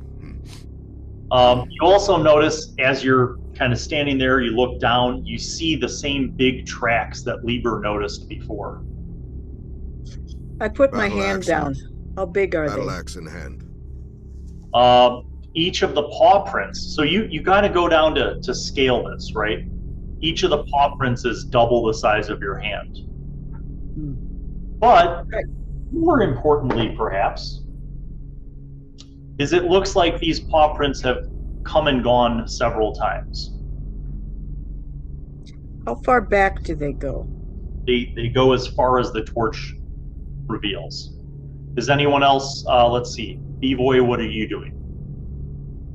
Well, I'm just weighing my options, and I turn to Bane and, well, big guy, do you want to go inside? I will cover you. We have to go either way. I will search deeper. All right, Leonard, what are you doing? Listening to the conversation and see the animal, and I don't like it, so I pull out my crossbow and load it and wait till I see anything. Don't say anything. Just observe from. I will try to hold behind a little bit. Okay, Claude, you're setting out just at the entrance to the cave. You're putting you get your cooking pots out. You set your pots out, and the rain starts filling them. Lieber, what are you doing? I still have my bow out. I'm keeping it aimed towards the front of the cave in case the animal returns. Okay. Okay, so you're kind of at the front of the cave with Claude, Leonard, Sarah, B-Boy, and Bane are kind of another 10 feet in from the front of the cave. I want to look back and ask those three guys, can you take care of the entrance? No problem. Okay. You got this. I'll head forward with Bane and B-Boy. All right, so the width of this kind of part of the cave is only 8 feet, so you can go 2 by 2. So I know that Bane is up front, and then Lieber, are you side by side with Bane? I was staying with the front. Okay. My bad, you're at the front. So then B-Boy, Leonard, and Sarah, who is standing with Bane, and then who's in the second pairing? I'm in the second. I'll be in the first row, like having my spear prepared to quick throw in one hand, and my longbow just to be ready in the other. Okay, and then Leonard and Sarah, you're behind them, right? Definitely. If there is I thought Bane was in front. Bane is in the front because he is the Okay, front. yeah. Okay, so you guys kind of move in. Bane, what's your approach? How are you moving in? I'm moving in cautiously, not too crazily, just searching a little bit at a time. As I step forward, the torch engages into a deeper portion of the cave, and I set my eyes upon that and see if I see anything, any tracks, any scuffles, any movement in the darkness. Okay. I'm gonna say let's make a search roll. You see the same kind of tracks. You don't see anything particularly special as you're walking through. The smell is definitely, you're moving towards the source of the smell. And as you kind of go through, you get about 30 feet in, and then this sort of fissure opens up into a larger cavern. The larger cavern is kind of roughly round in shape, and it seems to have a diameter of about 30 feet around, and the ceiling kind of opens up in the middle to about a height of 12 feet. All over kind of the immediate floor, you see these patches of fur, like shedded fur. And it's very gray and mottled looking, but you notice that like the patches of fur, the majority of the fur is gray, but it has like kind of white tips. Do I recognize this as wolf fur? Time for a memory check. You don't recognize this fur at all.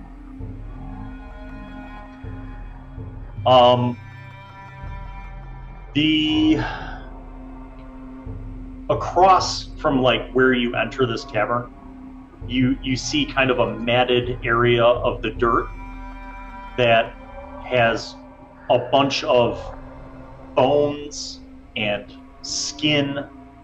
And when I say skin, not like, somebody went hunting and they skinned an animal and laid it out like a blanket. This is literal chunks of like skin and meat and bones that have just been kind of discarded. You also see some piles of feces. Can Can I tell what the average size of this thing's prey is? What type of bones we're looking at? Yeah. I mean, you walk over there, and it looks like you got some goat, maybe some mountain goat. You see that the size of the prey seems to be a mix of like small to medium-sized creatures. You do find something. Actually, who else is there? Lieber's there. Leonard, Sarah's there. Okay.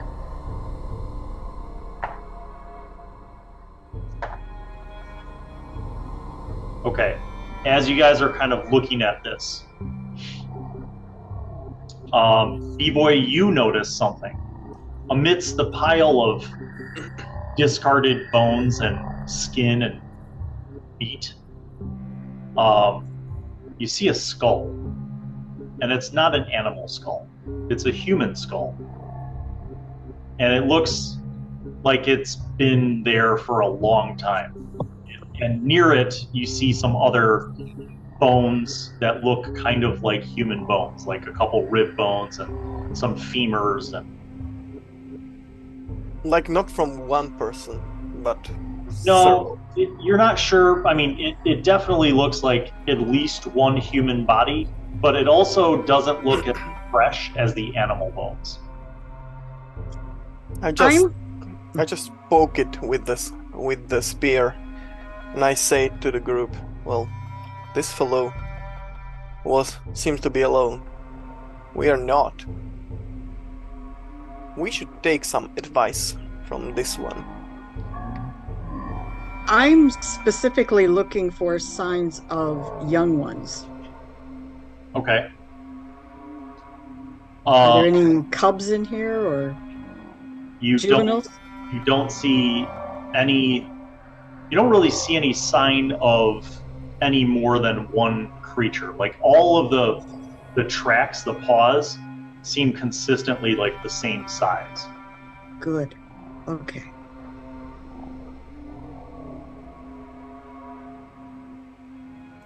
Smash cut back to the front. The rain is pouring down. Your cooking pots are full of water, like within a minute. Mm-hmm. Critter just seems to be sitting calmly, like looking at you as you guys are kind of guarding the front. Yeah. Did anyone leave their water skins behind to fill up? I did.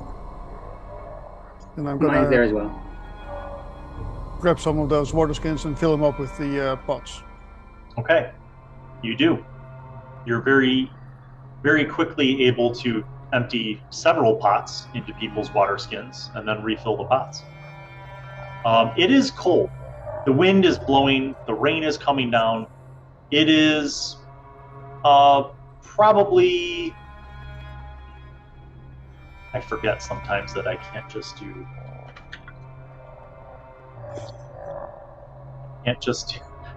my simple American ways. It is...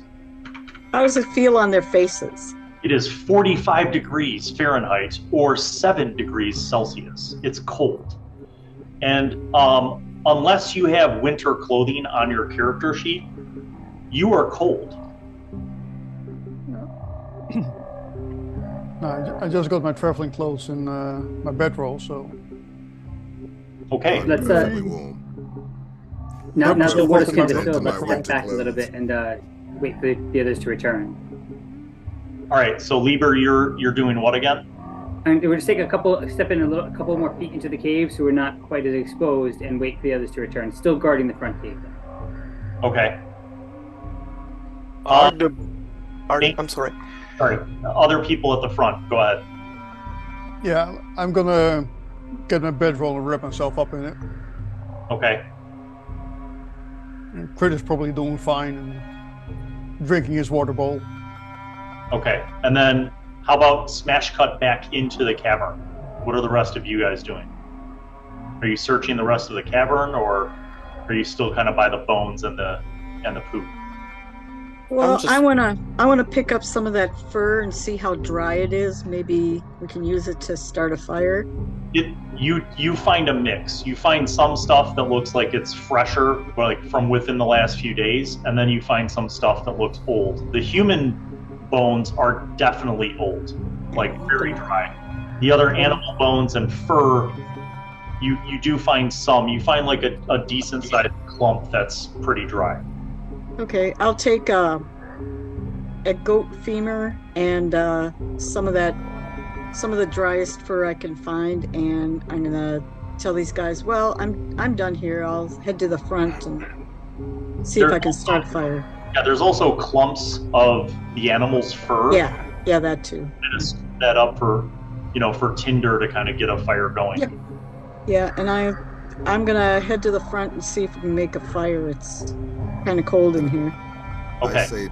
I say to Sarah, please send Claude and his critter down so I can speak with him. Please, what? Send Claude and his critter down from the Okay. mouth of the cave so I can Sure. speak with him. Sure. Okay. So I'm heading out. All right. You walk up there, just as Claude and Lieber are kind of filling water skins, and you walk up. Yeah, Bane wants to talk to you and your dog, Critter. I mean, you and your dog, Claude. I'm gonna make a fire. Is that okay with you guys? If you can manage to find something that burns. Oh yeah. Show him the clump of fur I got. Oh, nice. Okay, for you to make an effective fire that isn't going to get sprayed from, bouncing rain, you kind of have to go about 10 feet in from the mouth of the cave. So Yeah. you're working on that fire. Yeah, the usual, find some stones to make a ring and keep it safe and stuff like that. All right, so you start working on that. Claude, you and Critter start walking to the back of the cave. What is Leonard doing? What are you doing, Leonard? So as we got to the mountain of something, I will pick my crossbow bolt and try to pick for the other human remains than the bones. I mean, some equipment or something if it was left in the pile. As you are looking through, you indeed find it looks like sort of buried under other refuse, as if the human was prey from a long time ago, and more bones and other skin and discarded chunks of meat were thrown atop it. But you're kind of digging through. You find what looks like a torn set of clothing, and it's blood stained, like a shirt, a shirt. You find kind of a leather vest with little chunks of like fur on it, almost like winter clothing. And you find some pants that are torn. You find like half of a boot, leather boot, and you find like a couple sacks that are very torn and old and kind of rotten. Any content of these sacks or just empty? You start going through it. You dump out one of them. It's just rotten food, like dried, desiccated food. Looks like maybe it was at one time might have been like a dried rations. Another one of the sacks, you dump that out, and it has a length of rope, and it has a map. And the third sack has some coins, and it has a strange metallic disc that's a few inches around, and it has some markings on it that you're not familiar with. Does the pocket disc look pricey? Say that again? If it looks pricey or expensive. The metal disc is very plain looking. It looks like a very large coin almost, because it's flat on both sides, but it has some symbols stamped into it on both sides. The coins that you find about 30 coins, silver coins, and those are actually minted with something that you do recognize. Okay. Your coins are minted with the symbol of Avendia, the kingdom of Avendia.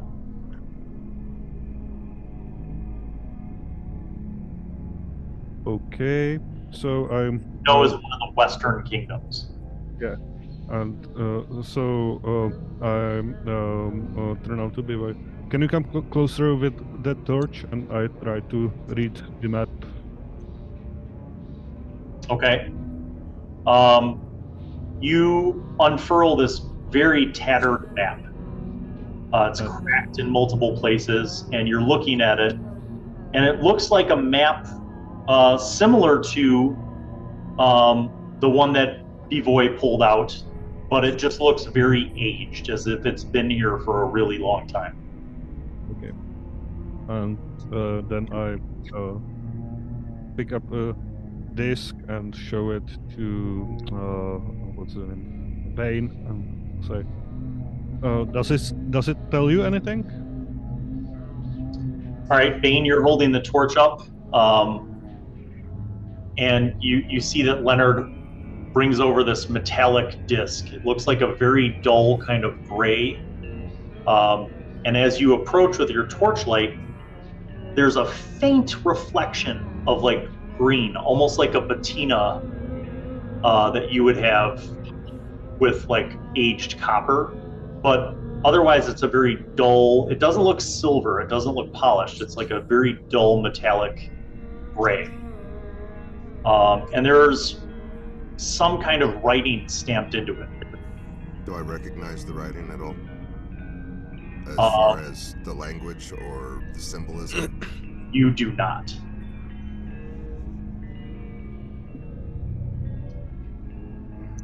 As Bane and Leonard contemplating about the disc, I just start picking the dry remains of the human and the remains of the clothing and those sacks, rations, whatever might be burning, and I bring it to Sarah, to the fire. Okay. He don't need it, guys. Let's be honest. We need more. We need the warmth much more than this guy. Leonard, Yep. As you're looking at this disc, you have this weird flash. It's another flash of a memory. And in that flash, you have this memory where you're standing at a table, a large, like rectangular table, and there's a bunch of people around, like a dozen people kind of standing around this table. Now, in your peripheral vision, you see these people, but you don't see their specific features. And you see, as you're looking through your own eyes from this memory, you see at this table that there is a parchment laid out. And the parchment has writing. You don't know what the parchment says, but you recognize the writing and like the style and the fonts of that writing. And that writing that you see in this flashback, in this memory, matches the same kind of writing that you see embossed on this disc.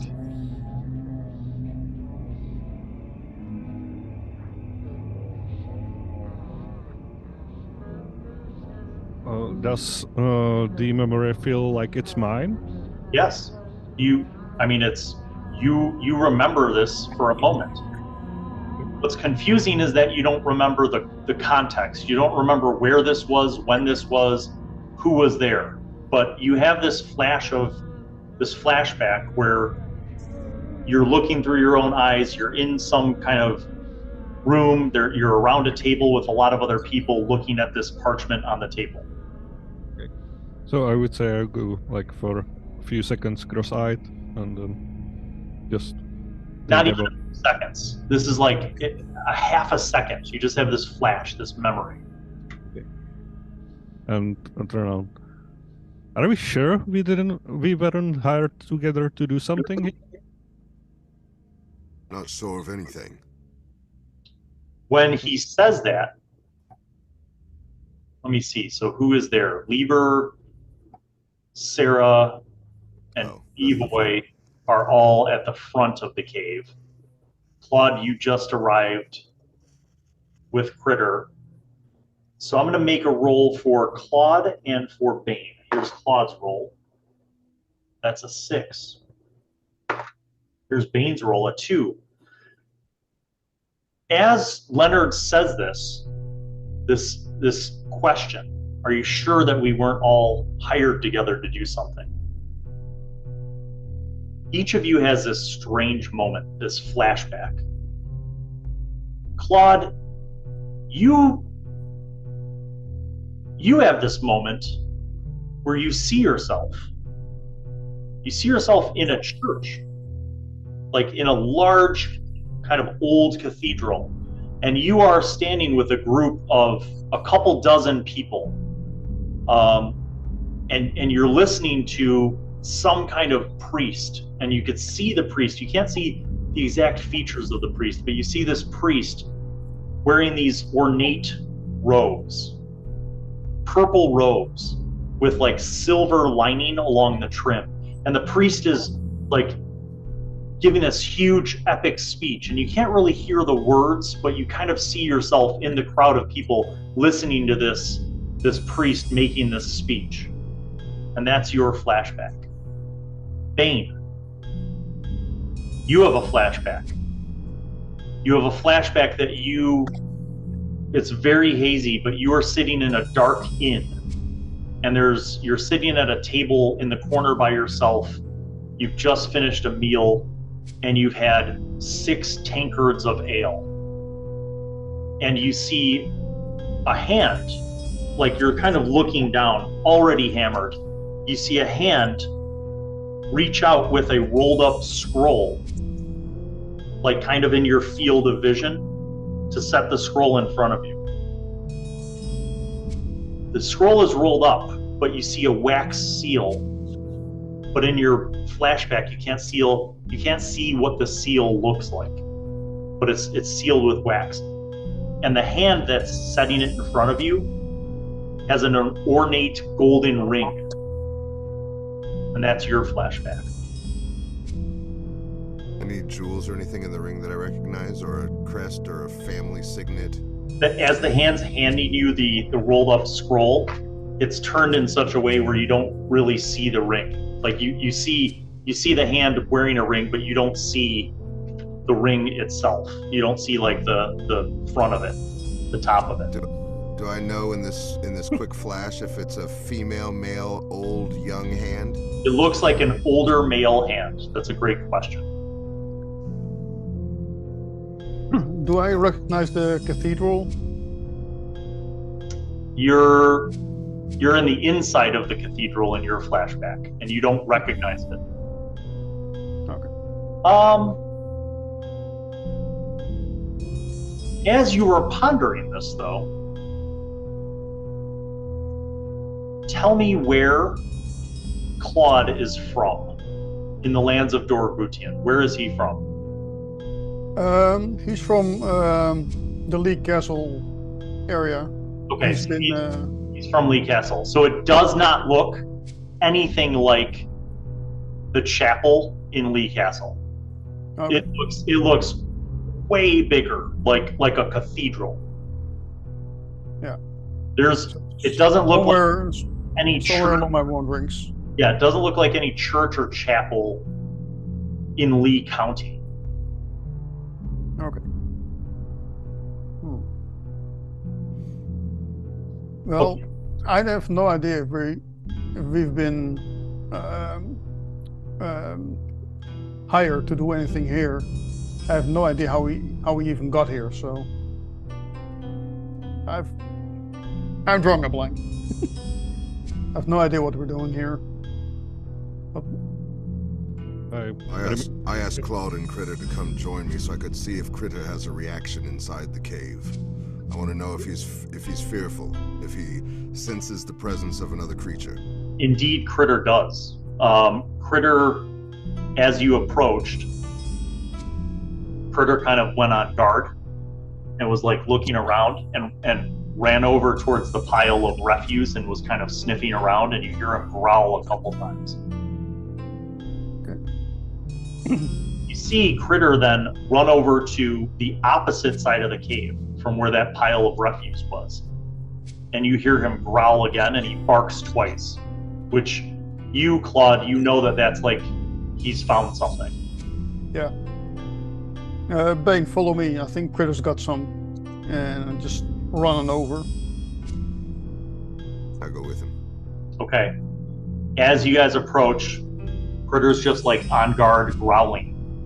And you see, as you get closer with the torch, at this end of the cave, you see another pile of bones and human corpses and remains.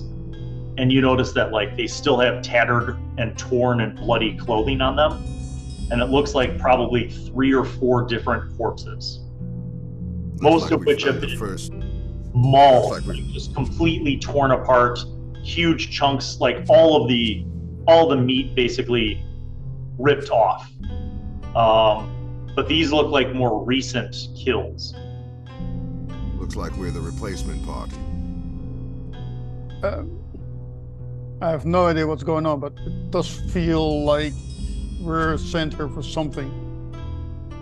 And it's not making me happy.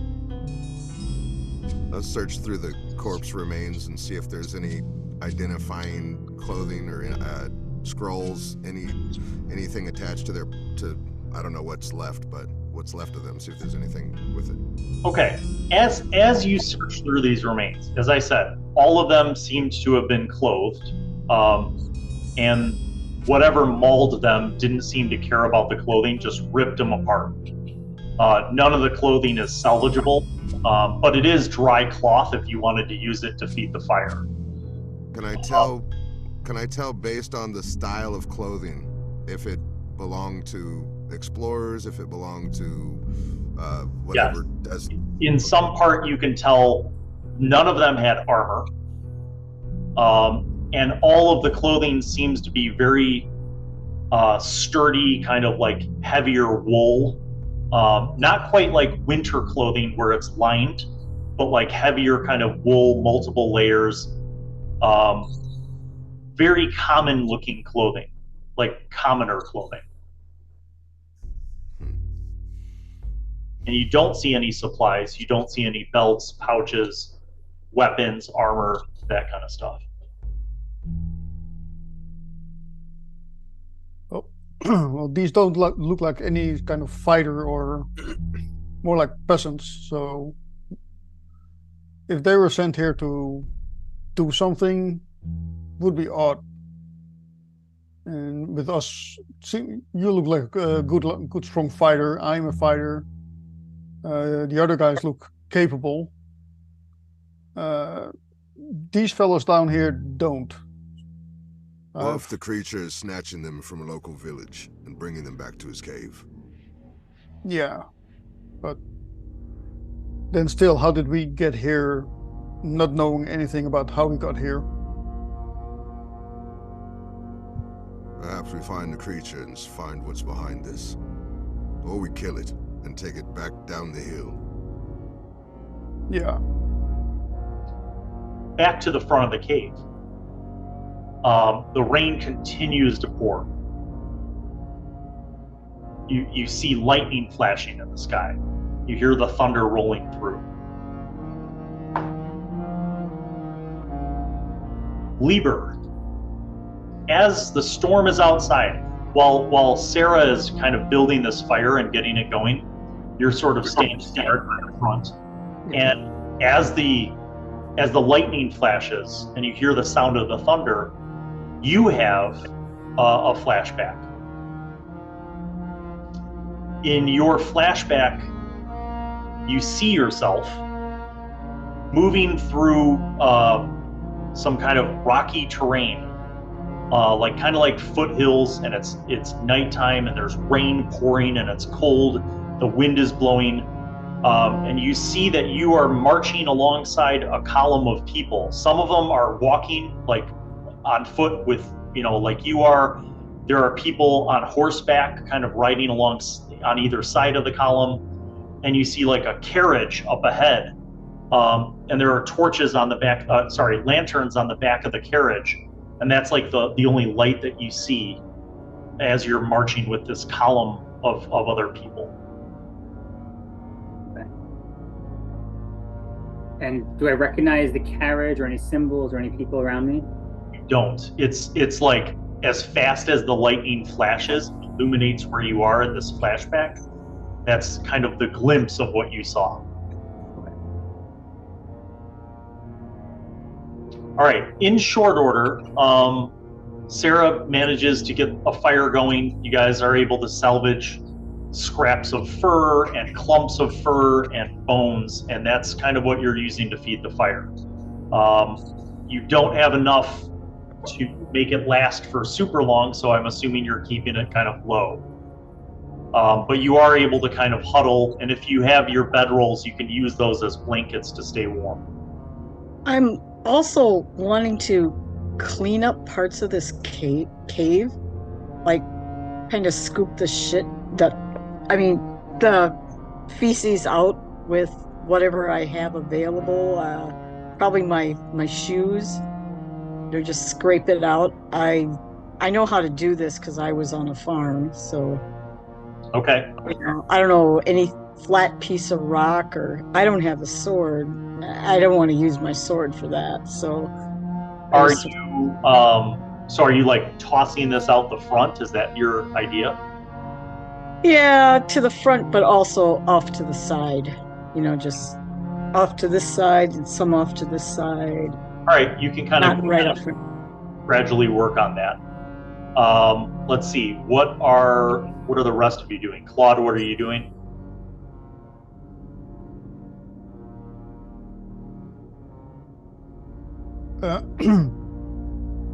Bane, I think we should try and go deeper into this cave and explore and see if we can find whatever beast. Well, you were at the end of it. Like yeah, I was wondering if we've seen the whole thing yet. We've seen the whole thing already? Yeah. Okay. Let's go back to the mouth of the cave and set a trap for the creature. Yeah, that's probably best. And maybe bring some stuff that can burn to the front.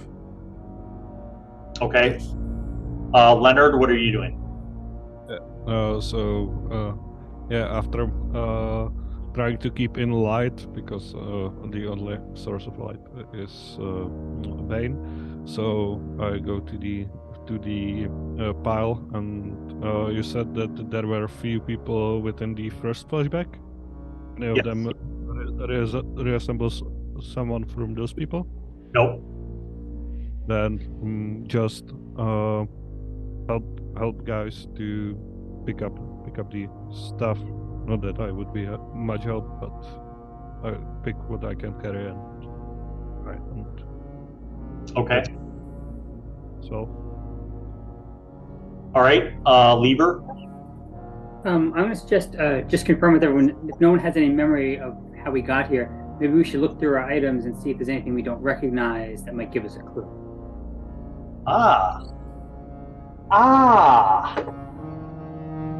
Lieber, as you say that, and you make this suggestion, and everybody who's gathered around the fire now at this point, you guys hear Lieber make that suggestion. You kind of pull out your backpack, and everything that is in that backpack seems to indicate that you were going on an expedition. Your bedroll, you've got your rapier, your short bow, tinderbox, your rations, your water skin, your backpack, your quiver with arrows, all of that stuff. You have a healthy supply of coins, like a healthy supply of coins. You have a whole bunch of silver and copper. Do the rest of you check your stuff? Yes. Yeah. Okay. Lieber, in addition, you have a holy symbol. Is that a holy symbol of the one true God? It is. Okay. Liber, there's something else. Your holy symbol of the one true God looks like it's yours. Like you remember receiving this when you completed your studies as a priest in the church. Where is Liber from? Is he from the Western Kingdoms, the Eastern Kingdoms, or the Borderlands? The Borderlands. Okay. You're very proud of your holy symbol. It's well crafted. On the back of your holy symbol, you see a stamp, as if somebody stamped something into it. The symbol that you see on the back of your holy symbol is something that now jogs your memory. And that is, this has been stamped by the church, the Western Church. And that is a very large, well-resourced institution of the religion of the one true God.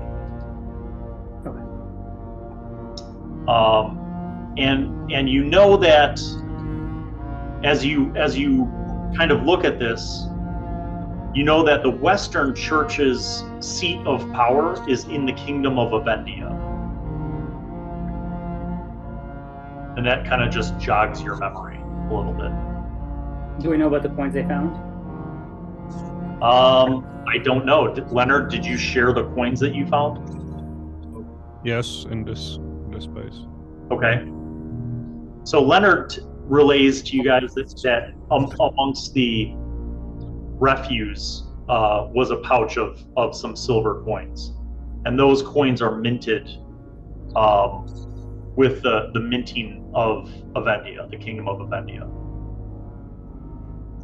Does anyone else come from the Western Kingdoms?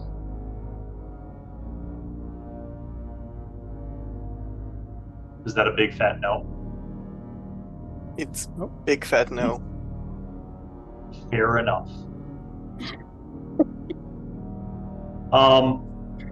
The minting on the coins shows the profile of the king of Avendia on one side, and on the other side it shows the profile of the queen.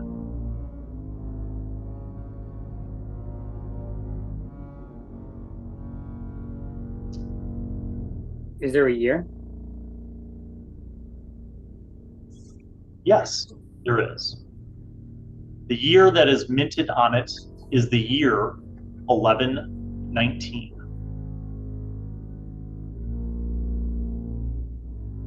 Is that around the current day? Let's see. You're trying to think of like what year it is, and you're struggling. You're like, what year is it? It seems odd to you. Like you're just at a loss for what year it is. All right. What are the rest of you doing? So you see Liber like pull out his pack. He's looking at this holy symbol. Leonard shows you the coins that he found. Let's go around. We'll start with Claude this time. Yeah. So as we approached and see him digging and uttering that question, he sit down by the fire and go through my pouches and backpack as well. Okay. Intrigued by the question. You have everything that you feel like you would normally have when you are going on an adventure or an expedition. But you also find yourself incredibly well endowed with hundreds of silver coins. And you notice that these silver coins are also minted with the same minting as the kingdom of Avendia, but that these coins are minted in the year 1120. Do I recall that I wasn't supposed to have that much? You can't remember why you have that much coin. It you're like literally like, this is a lot of coin. Lieber, as you are examining your own stuff and your coins are also minted with the Kingdom of Avendia, and they are minted in the year 1120. Okay. I would say that both of you, in looking at your coins, notice that these coins seem to be very pristine, as if they have not passed through a lot of exchanges. All right, let's go to Leonard. You are looking at the coins that are pretty old looking and worn and kind of dirty from being in that pile of refuse that were minted in 1119. Do you examine your own equipment? If I come to front and everybody is looking through their equipment, I guess I'll look at, and there seems confused. I also check mine. Okay, you're looking through your stuff. You also have an incredible amount of silver coins. And those coins are also minted with the Kingdom of Avendia in the year 1120. They are also pristine compared to the coins that you found that were minted in 1119. You have something else. As you're digging through your backpack, you find a small leather-bound journal. I open it. Okay. The first few pages seem to be like journal entries of your own writing, like you recognize your own writing. And as you're looking through the journal entries, the summary is that basically you've had some adventures, in an attempt to gain employment, to kind of show yourself that you are someone who is capable. You have some notes about your father's debts and the costs that it will take to purchase your family's way out of being indebted. You have some notes with some crudely drawn sketches for areas along the river where you've searched for your father's boat. You have some pages that kind of refer to almost like your own journal, where you're questioning your own faith, with regard to how the church has many injustices and hypocrisies. And then there's some notes that you have about your brother and kind of your rivalry with him. The last page that has any writing on it does not look like it is writing in your hand. Or rather, it doesn't look like writing that you recognize. It looks like something that you copied down visually. And the script and the fonts don't look like a language that you understand. And as you're looking at this, you have another flashback to seeing that parchment on the table and seeing these words in a language that you don't know. And it's almost like as you're looking at your own journal that you tried to transcribe what you saw from memory. Yeah. Okay. So it's in comprehensible language for me. So No, you don't know. The last page is basically something that you tried to transcribe. It would be like if I gave you a glance at some Egyptian hieroglyphs and then you tried to transcribe them from memory.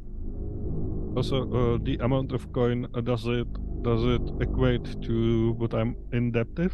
What we are in debt for, or? No, but it is a sizable amount of coins. Like, you feel like this many coins could be a significant down payment to reduce your debt. Sarah, the fire is going. You see everybody else kind of looking through their packs and examining that they have. What do you do? Well, I've already looked through my pack, but I'll look through it again. Okay. Check to make sure that the pouch has 100 copper pieces on it. I wear that on the outside, so if it gets stolen, no big deal. Stuff like that. Yeah. The more surprising thing, the copper looks like you're looking through the copper. You have an incredible amount of coins. Like, even more than on my sheet? No, you have what you have on your sheet. But what I'm saying is that is a whole lot of money that you don't remember why you have that much money. The copper looks like a mixture of different coins, like different dates, different coins from different kingdoms. The silver is all in pristine condition, and it is all minted with the Kingdom of Avendia in the year 1120.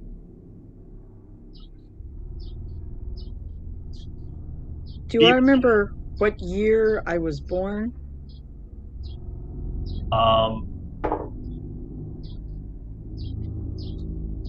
You do remember what year you were born. And that was? Well, how old is your character? I have to do the math. 24. All right, you were 24. So you were born in the year 1096. Okay. Well, that scans good. Anything else? No. B-Boy. I'm looking through my stuff. I know that I don't have too much money. Most of my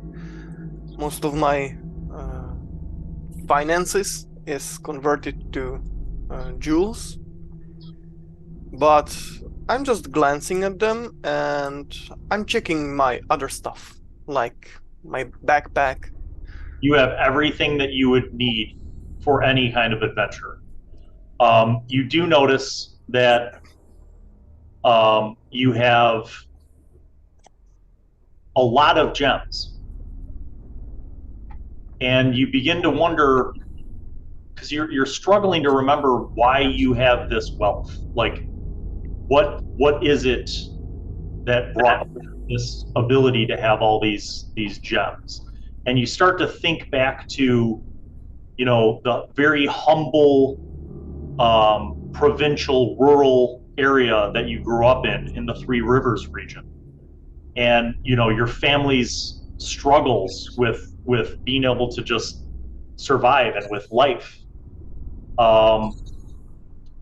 And you remember when you made the decision to leave the Three Rivers area and head down to the big port city of Southport.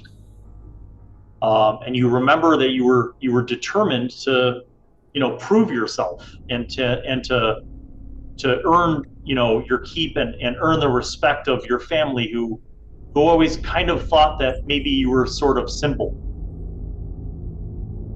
But then after Southport, it kind of becomes hazy.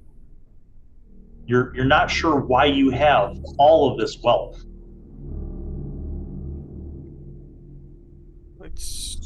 I say to all that are gathered there, like, my family was generally very poor, and why would I have so much valuable stuff? What about you guys? I don't know about those coins. I don't know the people that are there. I can't read, so I prefer to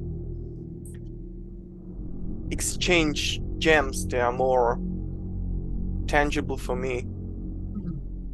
Yeah, But I think I've got more than I thought I had. yeah, that's what I'm talking, Where did it come from? Bill, does Yes. this Avendia coins trigger any memories or relation to that cathedral I remember from the flashback? No, because I rolled for that earlier. I would say it doesn't trigger any additional memories, but you could logically begin to wonder if there's a connection.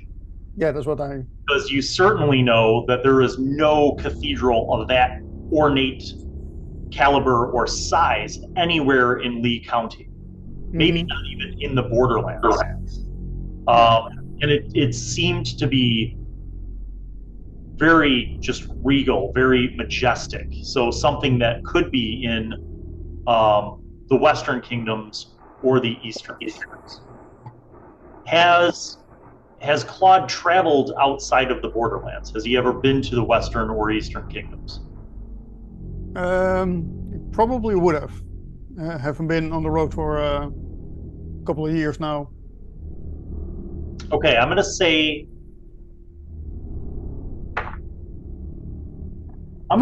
that the style of the cathedral seemed to be more like Western Kingdom style, like the style of the Western Church.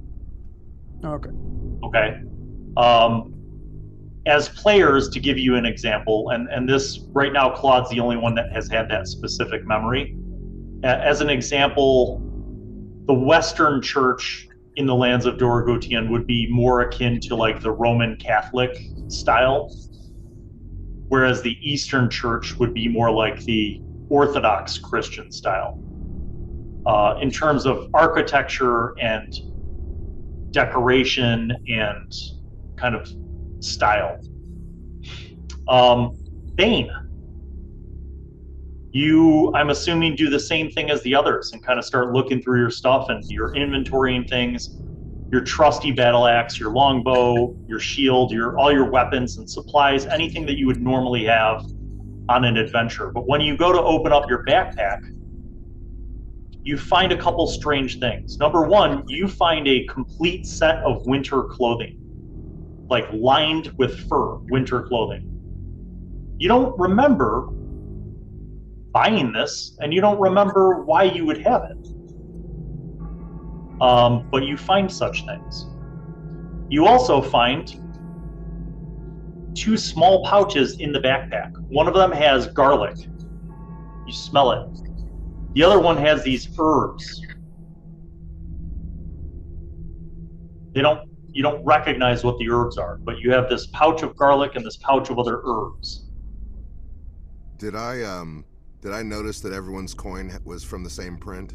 Yes, you yourself have a pouch with a drawstring, and it's heavy. You open it up, an immense amount of silver coins. You pull the coins out. They're all pristine. They're all stamped with the Kingdom of Avendia in the year 1120. And also, did I notice when Lieber was looking at his holy symbol? Sure. I don't think Lieber, you weren't trying to hide it, right? No. Okay. So I say to the group, it looks like someone paid us to do a job. We've all been paid with the same printed coin. Lieber, I suggest you don't put so much faith in such trinkets. It will only bring you harm.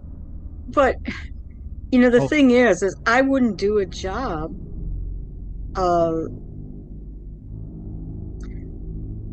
I wouldn't really have this much money on me.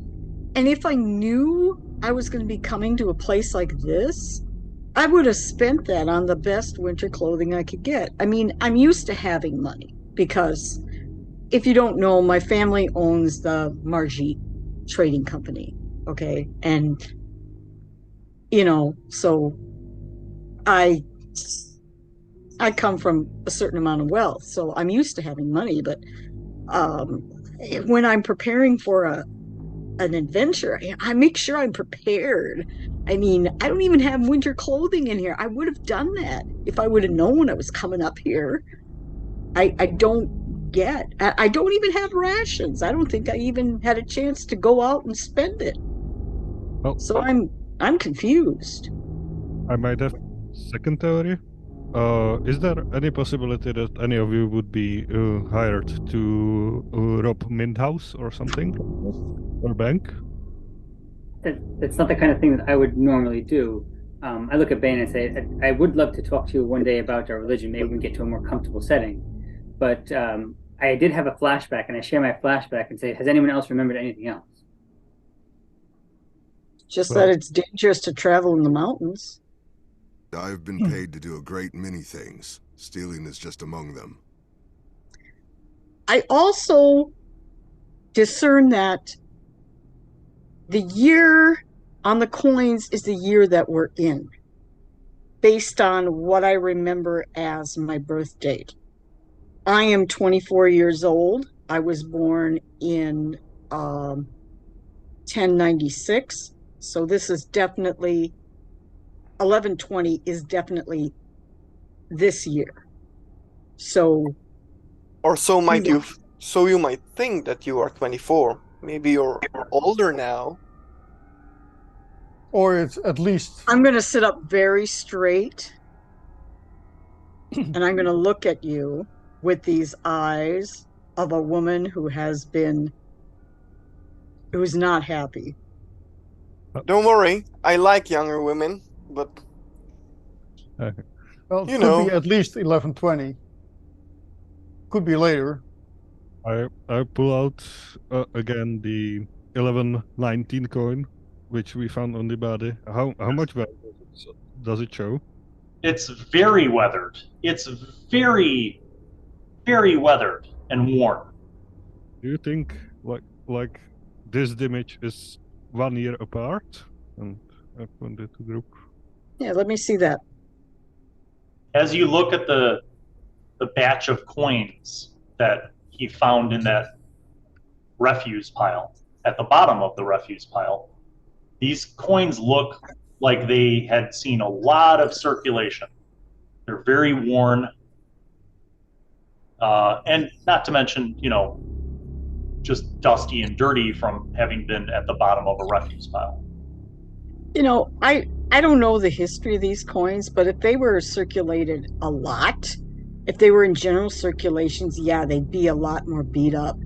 Obviously, these coins were newly minted and hadn't been in circulation, the ones we have right now.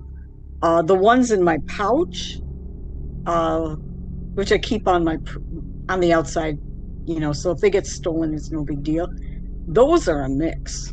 And you can see, and I pull out one from a year ago, and I said, see how roughed up this is? To be clear, all of your copper that I said you have, like that is not all minted in 1120. There's a variety of Yeah. but most of them, like the newest copper that you have is from like 1115. Yeah. I mean, they're worn. yeah. You find the oldest copper piece that you have, and it's from 1105, and it looks about as worn as the coins that he found that were minted in 1119. Oh, It depends on, how often they've been traded and where they were circulated, or the I- ref might have its own effects on them. I agree. Or whether we've been unconscious for a very long time. In any case, maybe happy birthday to all of us is in order. Yeah, I was born in the winter. This certainly feels like winter, but it's just, Yeah, but I don't know. who would hire us and then drop us here? And who has power to basically wipe our memories? Because by the sound of it, nobody knows anything about how we got here, what we're doing here. So why would anyone, what sick mind would do that? I don't want to sound heretical, but what if they had some of those magic people? I've heard many stories. They may be very powerful. Yeah.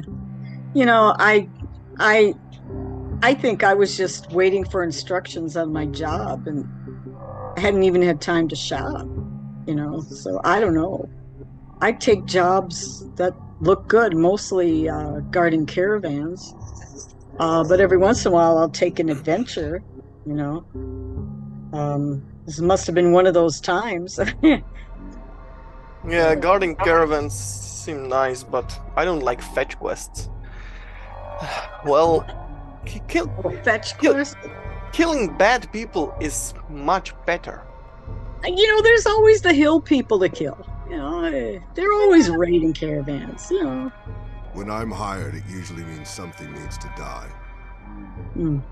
Yeah, you're my kind of guy in that case. Well, I Likewise. usually go out and take jobs that people in need would have. Relieve tension, sort things out. I normally wouldn't do a snatch and grab or anything like that. And above that, usually when I get paid or paid up front, I send most of it back home. Mm. So why would I still have this many coins? As you guys are kind of discussing these things and sharing a little bit more of your theories, your insights, the rain continues to come down in sheets outside. The storm overhead is intense. By the way, is anyone checking still outside, looking outside for stuff if that beast is returning? You have about 10 feet of visibility outside the mouth of the cave. That's how thick the rain is coming down, and it's dark. Let's boil some water, keep ourselves warm. Does anyone have a... We have dried meat. We can make something like broth or something. Yeah. I'll find some bigger rocks so we can lift it above the fire. And mind bringing a cook pot over here? Let's boil some water, keep ourselves warm. Okay. Well, is there a rocky edge on the cliff mouth top that I can attach rope to and create a trap at the front entrance? If you have a hook, yes. Claude, let me use your grappling hook. Sure. I take the grappling hook, grapple it up top, set up a snare trap. So like if something steps in it, it tightens up around them and flings like a basic animal trap. Yeah, make sure it's really big because this critter is Yeah, huge. very large. I'll do it based on the footprints, and then I'll take some of the leftover fur and debris and spread it over the top of it. Leonard Coy, you see this. You see Bane trying to put together this this kind of alarm / trap, and you feel like he's going about it in a way that may not be successful. Would you like to assist him with your high levels of tinkering skills? I would, if he lets me, because, I welcome your help. okay. Okay, so together you begin sorting this out, and a magnificent thing happens. Bane, as you're kind of holding the rope and suggesting this, Leonard's like, yes, and then he puts up a hand to you and he looks around, and you see him starting to rig up several rocks on one side, and he loops the rope through another side and then hooks it up to the other side, and within a couple minutes he has rigged up this ornate system where not only it would serve as a alarm if anything were to pass through this, but you also feel like it will pull down a bunch of rocks on either side.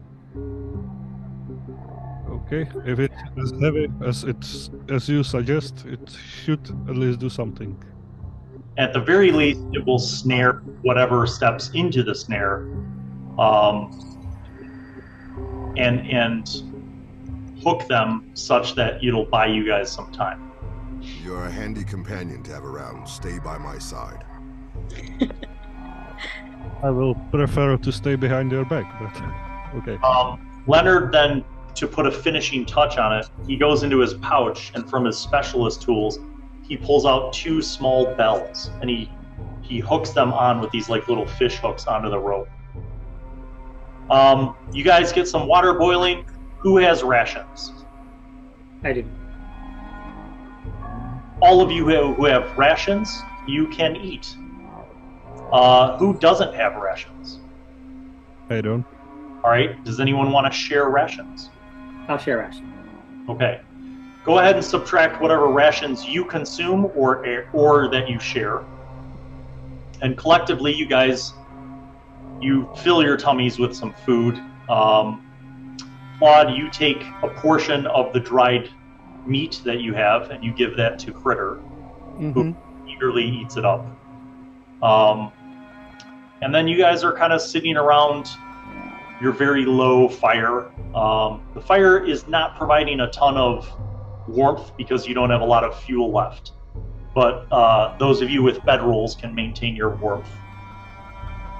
And unless you intend to leave the cave, hours go by. Continuing outside.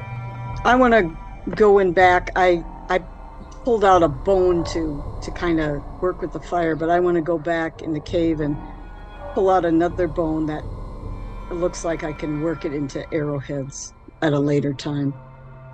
Okay. All right. Anybody else doing anything for several hours? I will just pay for the rations to Lieber.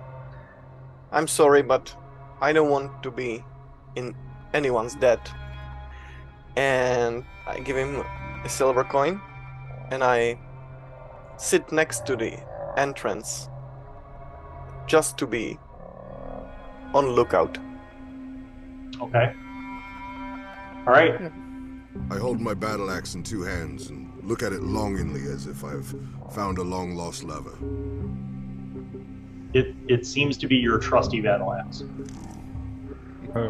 I try to continue my notes with what I start instead of date. I write awakening and then everything I noticed today, including flashbacks. You dig into your pack. You kind of find like a flat stone, and you set your inkwell down and your quill, and kind of begin sort of jotting down a little journal entry about what happened today.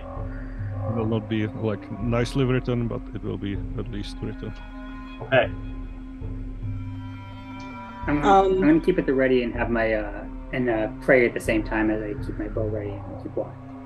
Okay. I'm going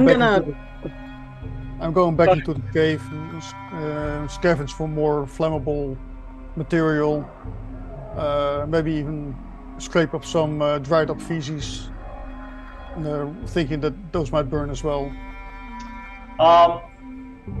They don't burn as well as you'd hoped, but they'll burn. The smell is not pleasant from any of the things that you're burning, because you're burning like bones and fur and hair and poo. So, but it's already smelly. Yeah, but it'll work. You guys are kind of collectively able to keep the fire just going. Night comes. The storm is still going outside. You guys feel pretty tired. You've had a full day. Well, I'm gonna Lieber, you're a priest, right? Yes. Oh, great. Yeah, I have a practice of saying prayers at night. I've done it since I was a kid, so I'd be pleased if you can help me with that, and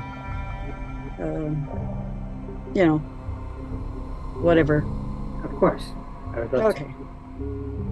I'll get with him. I'll say prayers. I scoff at them and turn my back. Okay.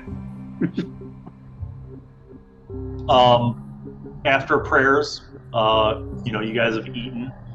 It's nighttime. The storm is still raging. Occasionally, lightning will flash across the sky, briefly illuminating the flooded plateau as water has just saturated the rocky landscape.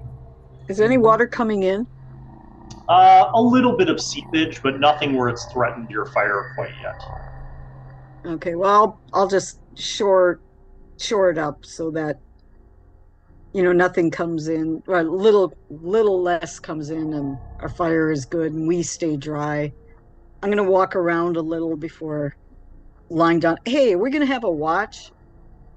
Yeah, I was gonna say, if we're gonna stay the night here and sleep, we need to have either a 1 or 2 man, sorry lady, watch. Okay.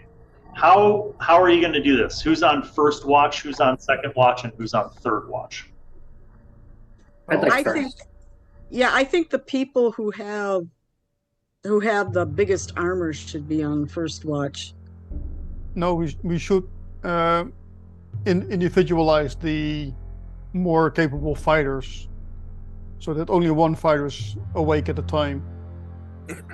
I'm pretty sure that the huge contraption which we made with Bane will alert us if anything tries to enter. What do you think? You don't understand. I'm not sleeping in this leather, okay? So when I take it off, I'm asleep. Yeah. So I'll take first watch. Okay. Who else is going to be? So 2 people. Who else? Lieber and. Lieber. Okay, so Lieber and Sarah are on first watch. They are by the fire, which is about 10 feet in from the mouth of the cave.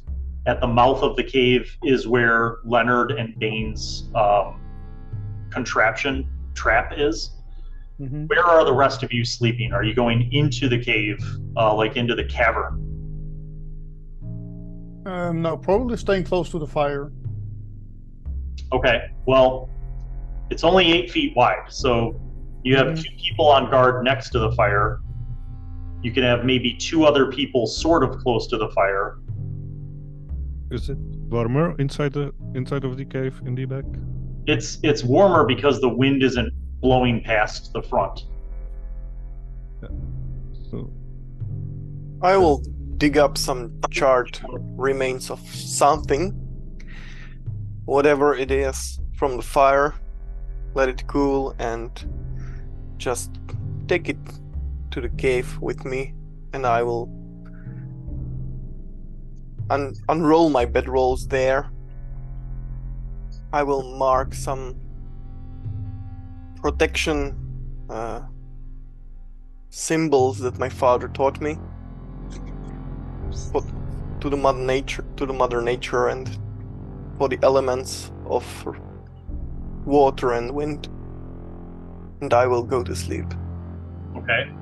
So Bevoy is going into the cavern to sleep. Claude, where are you sleeping? And Critter? Closer to the fire. At least within illumination area. Okay, so you're about 10 feet away further in. So you're kind of halfway between the fire and the cavern at the back. Yeah. Leonard, where are you sleeping?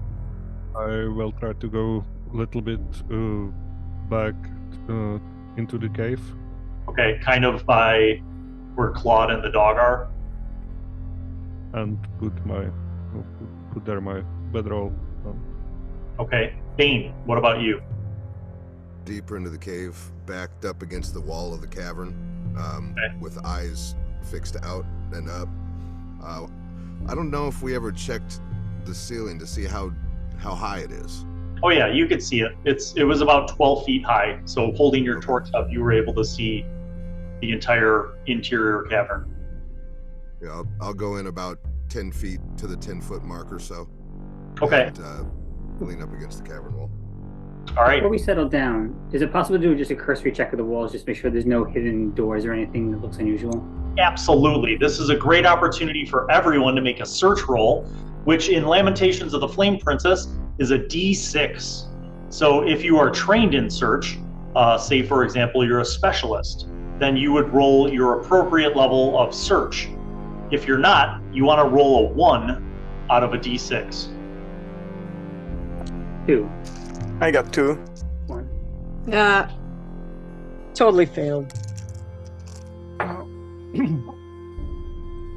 Okay, you I guys. got a 2 and I have 1 in my searching. Okay, you guys search thoroughly upon Lieber's suggestion, and you don't find any fissures, cracks, or kind of secret false walls in any of the cave structure or the cavern. Yeah. And as Bane was holding up the torch, when we first came in. That flame wasn't flickering somewhere from a draft. Nope. Good call. The flame and the smoke from the torch went out. All right, so those of you who are sleeping, you remove your armor, you get into your bedrolls, you get comfortable. And just to be clear, that would be Claude, Leonard, B-Boy, and Bane. Okay, so you guys are all kind of curled up. Lieber and Sarah, you're on first watch. The night falls, the storm rages on outside. And about 2 hours into your first watch, you see that the seepage from outside is slowly creeping towards your fire. Okay, I'll get up and take care of that as best I can. Move rocks around, scrape dirt. Okay, you kind of build a little bit of a lip to keep it from dousing your fire. All right, that works. The rest of your watch goes uneventfully. You guys are pretty tired. You've stayed awake this whole time, so your watch is finished up. And who are you waking up? I am waking up Bivoy. B-Boy and Claude? No, I'm just waking up Bivoy. You wake up. I'll go and I'll tell him, look, Allan, I'm going to go wake someone up and come out here, and then you can wake someone up. And I'm not that kind to him. I kind of kick him. Lieber, who are you waking up? I will wake up Bane. Okay. Why are Yeah. you waking me up? I have third watch. Bane goes back to sleep. Okay, then I will wake. You wake up Claude? Sure, I go. Okay. You go over, as you go to wake up Claude, Critter growls at you for a moment. And then Claude, you hear Critter growl, you wake up and you see Lieber standing over you, letting you know that it's time for your watch. All right. Anything happened so far? No, just watch the seepage from You're not the. there. Oh, sorry. Just a little bit of seepage of water came in. Sarah fixed up some stones, but we didn't see anything eventful. All right. Well, have a good sleep, and I'll go and get dressed. And Okay, God bless you. head to the entrance. Lieber, you get comfortable. You doff your armor. Sarah, you as well. You guys get in your bedrolls. Claude, you and B-Boy kind of rouse. Am I assuming that you're putting on armor? Yeah. I'm Okay. getting, like I said, I'm getting back dressed up. Yep. And any weapons at the ready or any additional torches? No, I'm just going to be sitting with my short sword in my lap, petting Critter. Okay. B-Boy? I have torches at hand if anything goes south. Okay. I also pull my whistle from underneath my armor, just to be sure to alarm anyone that's there. And I will ready my bow and arrows. All right. Very well. You guys are doing the mid shift. So you got a little bit of sleep, and the whole time that you're on your shift, it continues to rain. And about 2/3 of the way through your shift, about 2 hours into your shift, it stops lightning. You don't hear thunder. It continues to rain, but the rain seems to be letting up a little bit. The last hour of your shift, the rain continues at a light pace, but you haven't heard any thunder, at least not close, in a while. And your shift is completed. Who are you waking up, B-Boy? I'm waking up Bane. That's Okay. my kind of guy.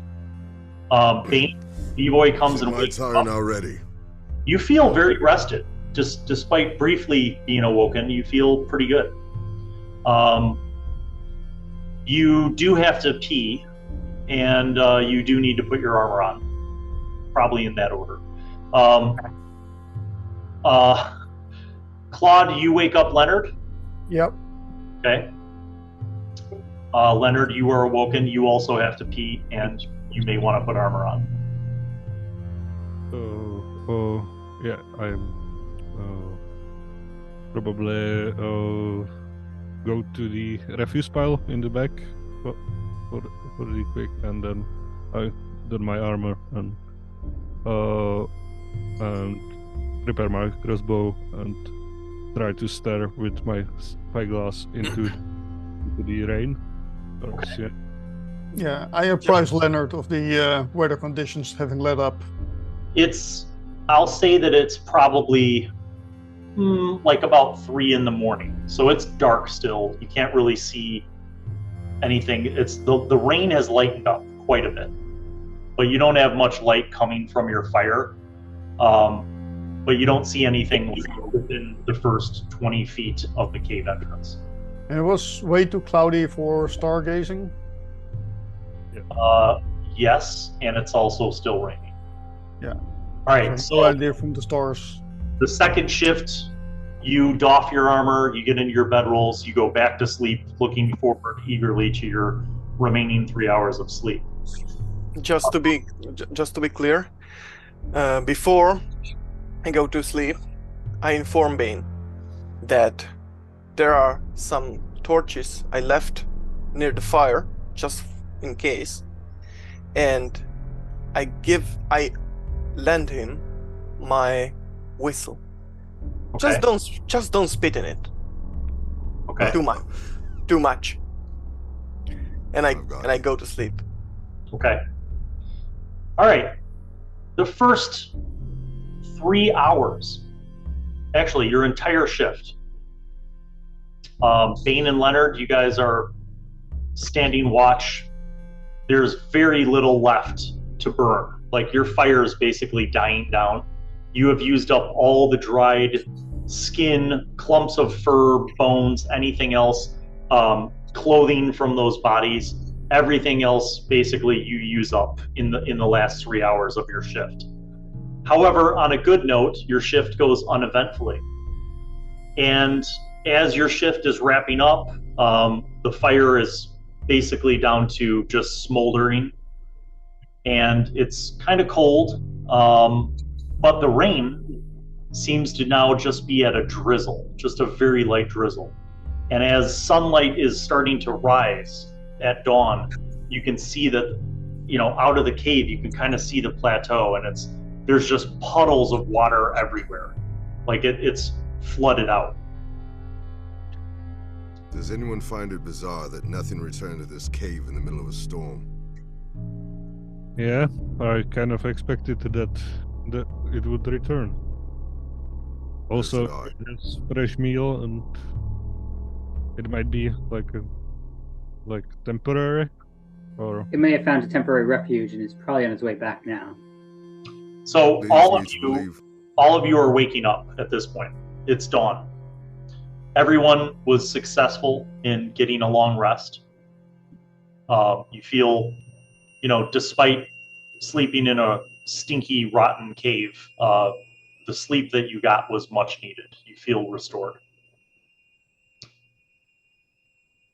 Everybody puts their armor on, presumably. Oh yeah. We must have marched a long way before we got here, because this is more tired than I've been in a long time. Just saying. Ooh, interesting. As you say that, Sarah, you have this strange flashback. You have a flashback where it's nighttime. You are marching through a terrain that's not super clear or detailed because it's nighttime. And you seem to be at the front of this march. There's somebody kind of by your side. You can't see their face or any details, but like on your peripheral vision, you see somebody marching next to you. But behind you, you hear the sound of horses and like a wagon creaking, and you hear the footsteps of many other people marching behind you. and there's lightning flashing in the sky for the briefest moment, showing you as you're passing through this sparse terrain. And that's your flashback. Yeah. Okay. What's for breakfast? You guys have rations. You have not eaten since the prior afternoon, so all of you are hungry. I think we should ration our rations. Yeah. Try to go around in the puddle and try to look if there is something to eat to dig up or something. Yuck. Just a lot of murky, muddy dirt water. Yeah. So no. I'm assuming that you're dismantling your trap? Yes. Okay. You recover the rope and grappling hook, and you take the bells back and dismantle the trap. Anything else before you guys emerge from the cave? I will take my torches back, and I take my whistle from Bane. Okay. And as well, I pay for the rations to Lieber or whoever gave it to me. Okay. So all of you put your armor on, you gather all your supplies, you get back all your stuff. Anything else before you depart from the cave? Yeah, I'm going to take a small rock that's still warm and put it in my pocket. Okay. I'm gonna urinate one more time all over the cave. All right, you do. I would recommend you guys take a small rock that's still warm. I mean, it might help. I do. Lieber, you take some time to say your prayers, which is important because you know that the one true God has given you gifts to be able to do things that normal people can't do. And I'll join them because I'm devout, so. Is there any special requests as you're saying your prayers for your spells, your daily spells? Is there any special thoughts that you are thinking or prayers that you are making? For guidance. Time for our first roll under. So, Patrick, go ahead and roll a d20 and tell me what the result is. No modifiers. 5. Well, in the world of roll unders, 5 is very good because that's significantly under the attribute that I was going to have you roll under. As you are completing your prayers, you're concentrating and calling upon the one true God for guidance. And as you're thinking about this, there's a passage within the book of the one true God that pops into your brain, like a piece of scripture that pops into your brain. And it calls for the followers of the one true God to be as shepherds to their fellow man. And that when they walk through the valley, they should not fear evil or darkness, for their faith will keep them strong. And this passage to you pops in, and the valley part and the shepherd part seems to kind of reverberate in your mind.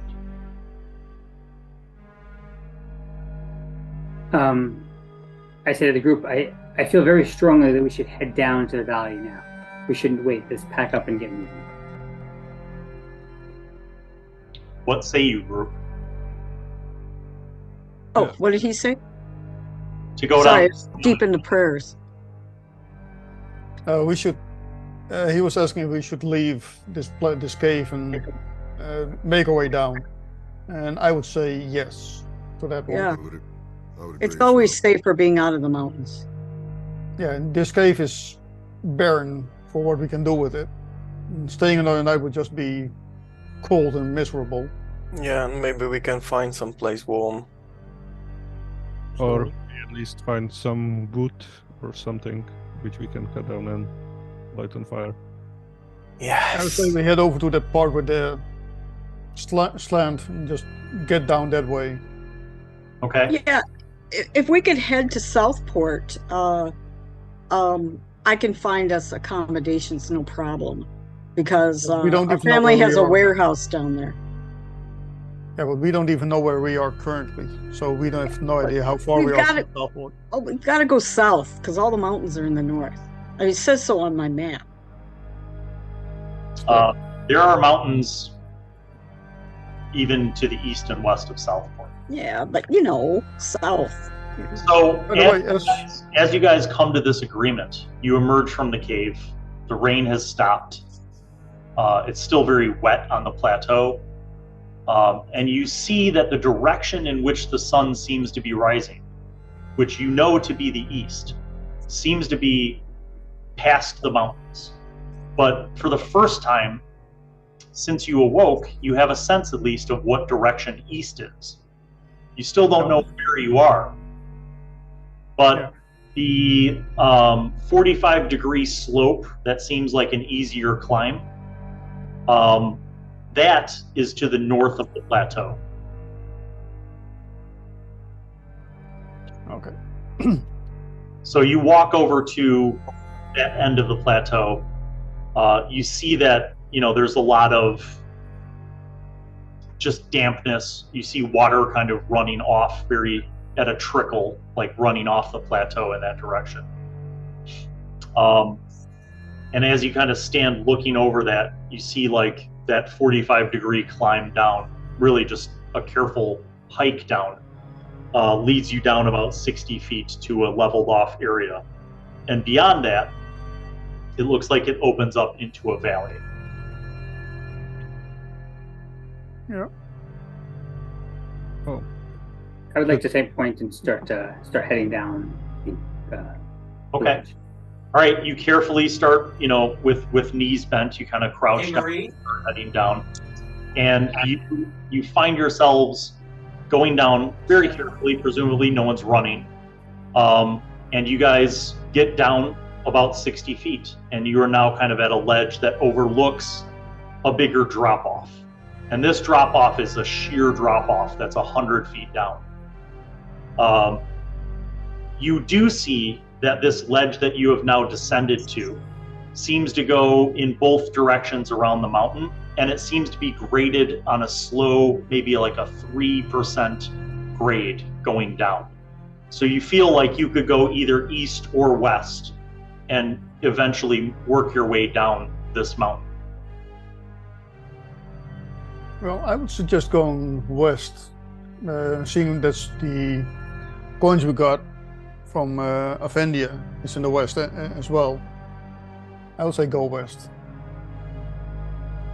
I'm heading west. Your guess is as good as mine, and I say that in the means of one mountain, it does not matter whether we go east or west, but yeah, we should definitely go in that direction.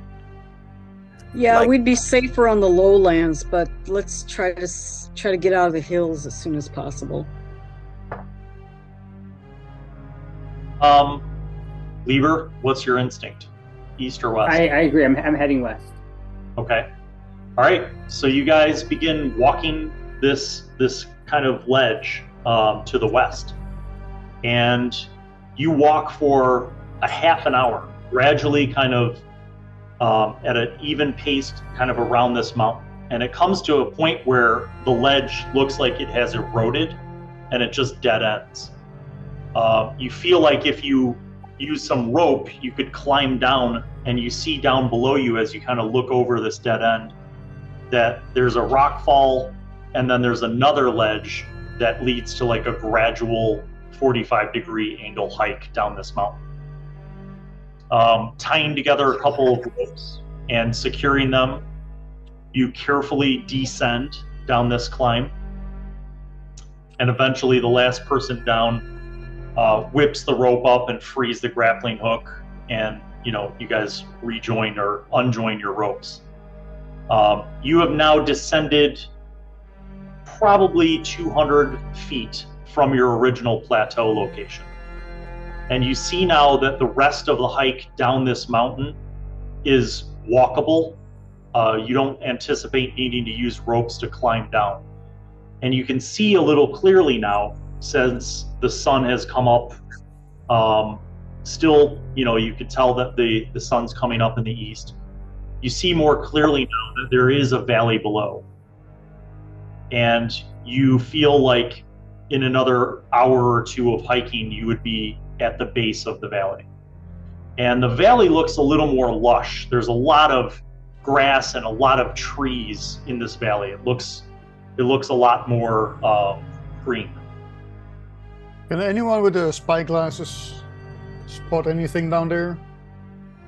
I will check. Okay. Let's do a roll under. Hey, look at that. The two people with spy glasses, you guys pull out your spy glasses. You kind of look down, and immediately below you in this kind of forested valley, you don't really see anything. But you do see that there's a stream that kind of runs through this valley. And it looks like it's a stream that's being fed by the water runoff from the adjacent mountains. But you don't see anything within like a quarter mile through your telescope, other than just lots of trees and bushes and grasses, and this stream seems to go east and west. It seems to be a lot of firewood down there, and also a stream that may lead us out of those mountains. It's our best shot to go downstream. Does this resemble anything on the map? Well, don't ask me, I just have the map. It resembles hundreds of things on the map. Yeah, it's too small to really look. Yeah, the rivers on the map are much larger.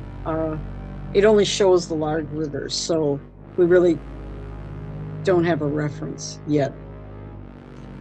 Those of you with the spy glasses, as you're kind of watching, it seems like the river is flowing from the west to the east.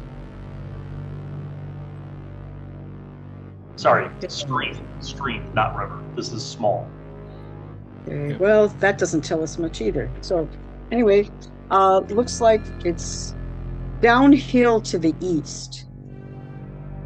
Well, everything is better than those mountains. We have to head to the lowlands first, and then we can go wherever we want. Follow the stream and will take us to a larger body of water and probably people. Yeah. You guys spend the next 2 hours hiking down what remains of this mountain, and you eventually end up in the valley floor. And as you are now in the valley, it is a little bit harder terrain. There are no paths. It doesn't look like this is habitated, like a habitat, or that there are any settlements anywhere. You don't see any signs of man-made things. It's just a very pristine kind of forest. But you eventually make it across the valley floor to the stream. And indeed, the stream seems to be going from the west to the east. The sun is up in the sky now.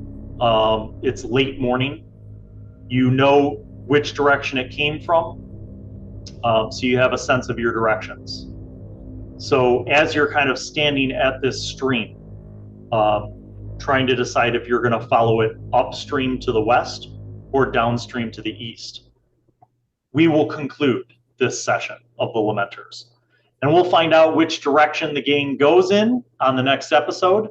Thanks to everybody for watching and supporting. And don't forget to like and subscribe. And we'll see you on the next episode of the Lamenters Season 2.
Well, hello, and welcome to Bill Allen World. I am Wizzy, the Wizard. I'm back once again to remind you to subscribe and click on the notifications button, and also watch videos that are over there. Tune in to the next episode of whatever show you were just watching, and watch other shows featuring Bill. He made me say that because he's a narcissist. Okay, bye.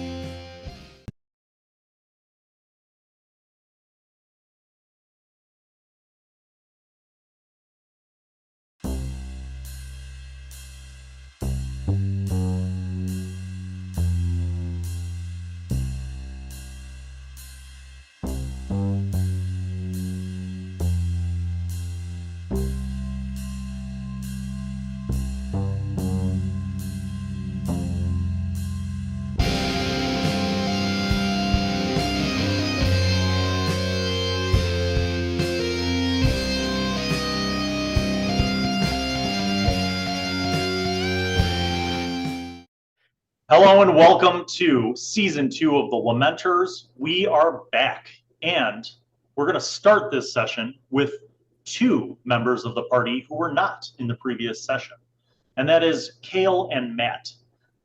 Kale, you are playing Old Red Warmail, and Matt, you're playing Havarder Ebenlock. I love that you have so many consonants jammed together for my enjoyment and pronunciation. Thank you. Appreciate it. You're welcome. Okay, so Havarder and Oldred, you wake up to the sound before you even open your eyes. You wake up to the sound of water moving. You are damp, and you realize that it's kind of chilly, a little bit cold. But you open your eyes and you are in a very lush green forest. There are pine trees, huge pine trees, just off the bank of the river that you are literally at the edge of. Like, your boots are in the river. You have all the equipment and supplies that you had that are on you, your weapons, your armor, your bags. You even have bedrolls, but they're rolled up. You're not sleeping in them. And you hear the sounds of birds, chirping in the forest. You hear some bugs, and you hear the sound of this stream kind of flowing past you. When you sit up to look around, you see this lush kind of area that you're in. And across the stream from you, above the tree line, you see mountains. And it takes a moment, but you look at each other.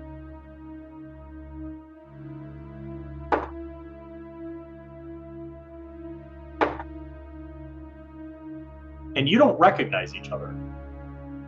Each one of you is sitting on a rocky shore of a creek in the mud, looking at someone across from you.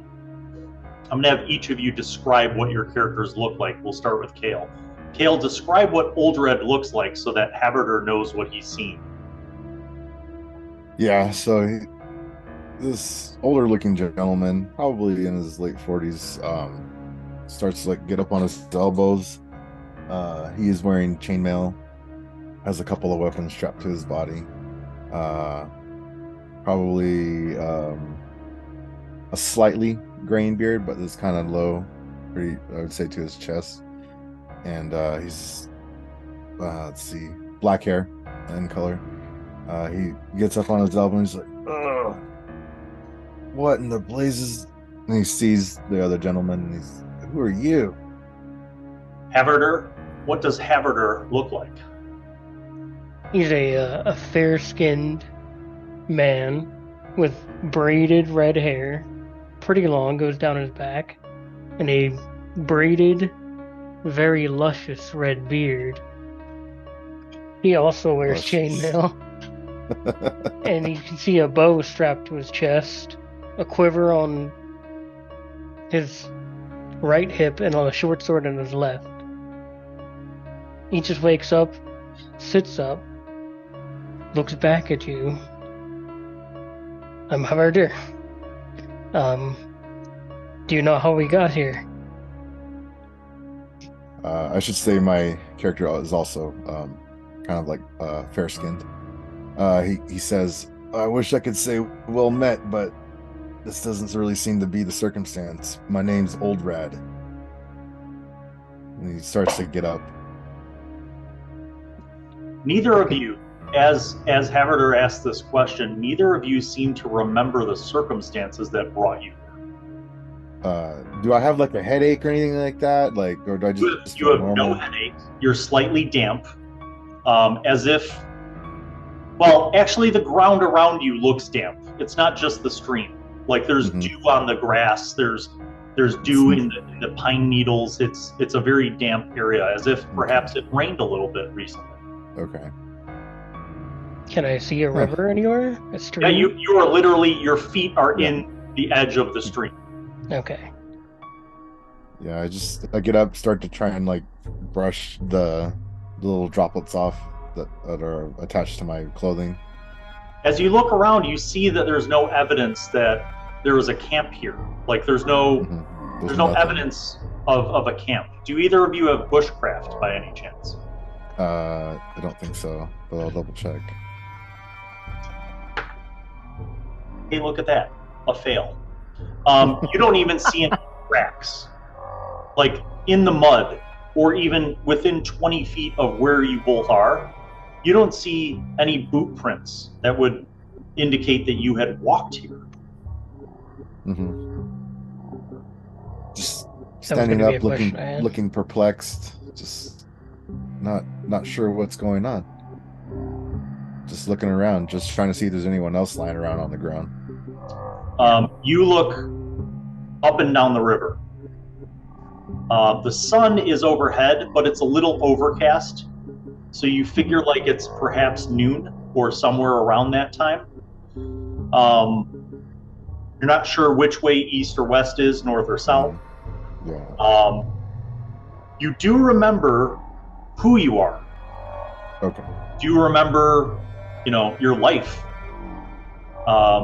You just can't remember how you got here. Well, considering I don't know what direction's which, I couldn't even guess where I'm at because of I see at least the mountain line you said. Yes, you do see mountains. They don't look recognizable by chance. Not in any way that you would recognize. You don't see any evidence of like human habitation.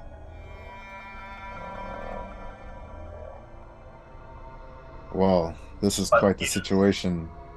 Is it Havadur? Or I'm sorry, Yes. Havadur. I'm not. Do you know how we got here? I don't seem to remember anything. It's not like I drank a bunch of booze last night. I don't have a headache, so I'm very perplexed of how I wound up here. I can't say the same. I had a lot of booze last night, but I have no idea how we got here either. And since you woke up on the ground with me, I assume you're not an enemy. Haverder, as you talk about this, you're like, I drank a lot of booze last night. You have this flash, this flashback, this memory pops into your mind of you being in a tavern. And you had a lot to drink. And you can hear the sounds of the tavern, the clinking of glasses and plates and mugs and people talking and maybe even some music and somebody singing. And you're like looking down at your tankard, which is like the 6th tankard of ale that you've had. And you just, in this flashback, you see a hand reaching into your field of view with a scroll. And the scroll has like a wax seal, but you can't see the seal in your flashback. But you see this hand, and it looks like a kind of a wrinkled, there's a few age spots, like an older hand reaching in and setting this scroll in front of you. And then you kind of flash back to the present. I'm sorry, go ahead. I remember a scroll, being set in front of me as I was downing my 6th thing of alcohol. But nothing after that. I don't know if he's gotten up yet, but Old Rad offers Yeah. a hand and helps him up. If not, like I put my hands to my temples and I'm like massaging them. I'm like, I'm just trying to get any kind of like memory from at least the day prior and figure out what's going on. You're very foggy. You cannot seem to remember like what you were doing yesterday. Yeah. Go ahead. You guys are kind of standing in this position. You look in both directions, up and down the river. Upstream, it just seems like this stream kind of winds through this forested little valley. Mountains in that direction.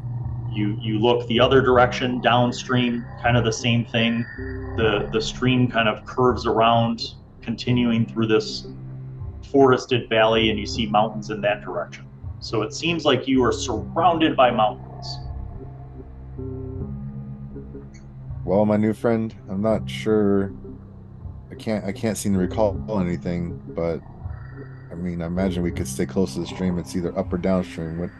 I'm not sure which way we should go. What do you think? Upstream normally means it's coming from the mountains, so I'd say we go downstream and see if we can find civilization. At that moment, Old Red. Yes. Roll a d20 for me. Actually, I'll do that.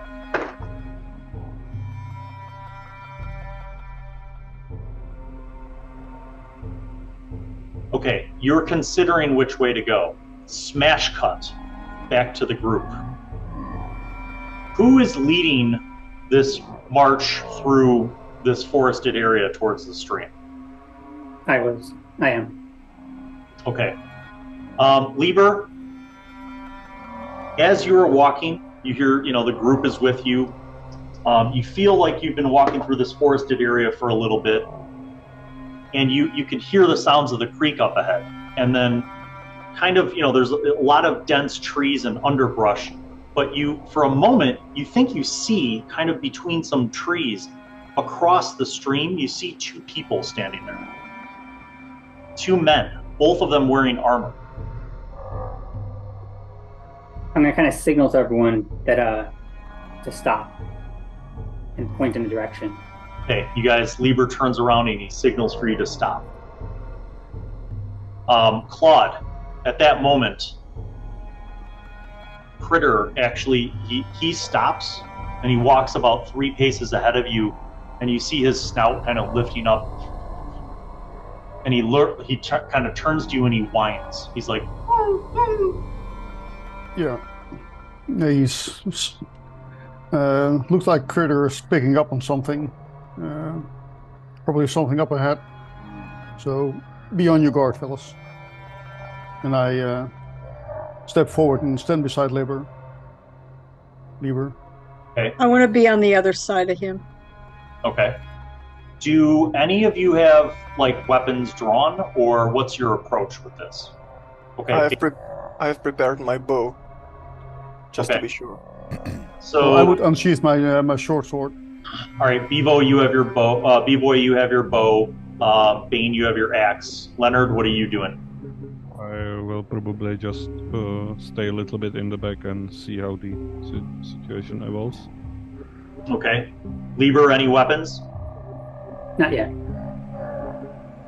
All right. And Sarah, any weapons? No, and I want to lean over to Lieber a little bit. I've noticed that people seem to respond to me favorably, but sometimes say the wrong thing. So, if you can help me with that, I'd like that.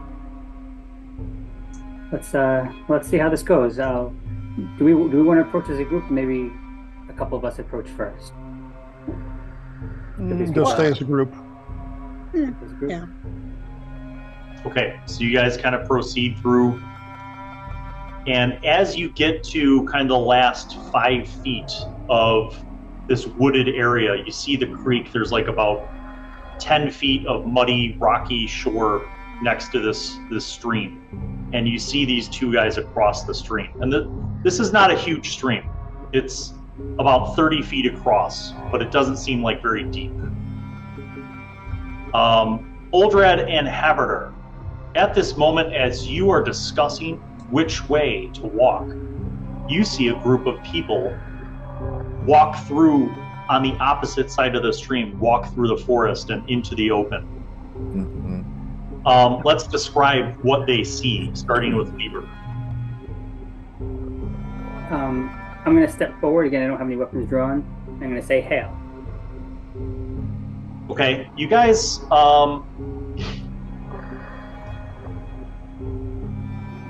see a young-ish, kind of tan-skinned man walk through, and he holds up a hand and says hail. You notice that he's not carrying any weapons. Directly behind him, or sorry, to one side of him, go ahead and describe your character, Claude. 26, brown hair, hazel eyes. You see me clad in chainmail.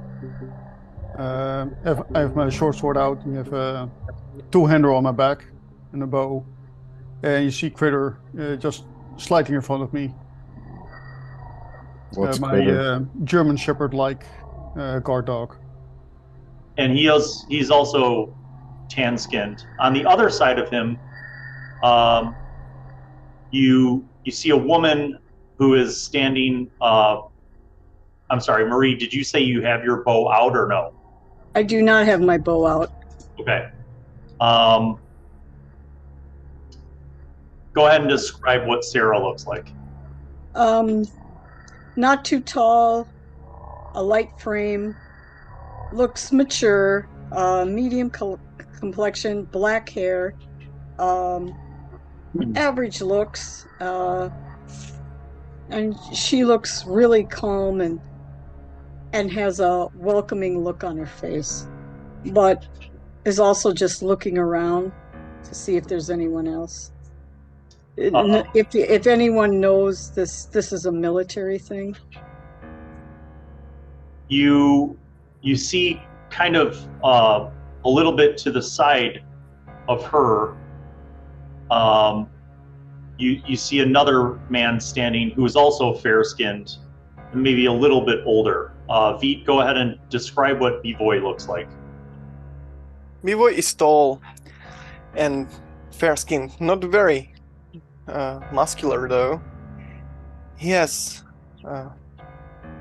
brown hair, chainmail that looks rustic, and very plain clothes. Not that he's sharp looking, but he definitely has some personality. And on the other side is the youngest looking member of this party. Martin, go ahead and describe what Leonard looks like.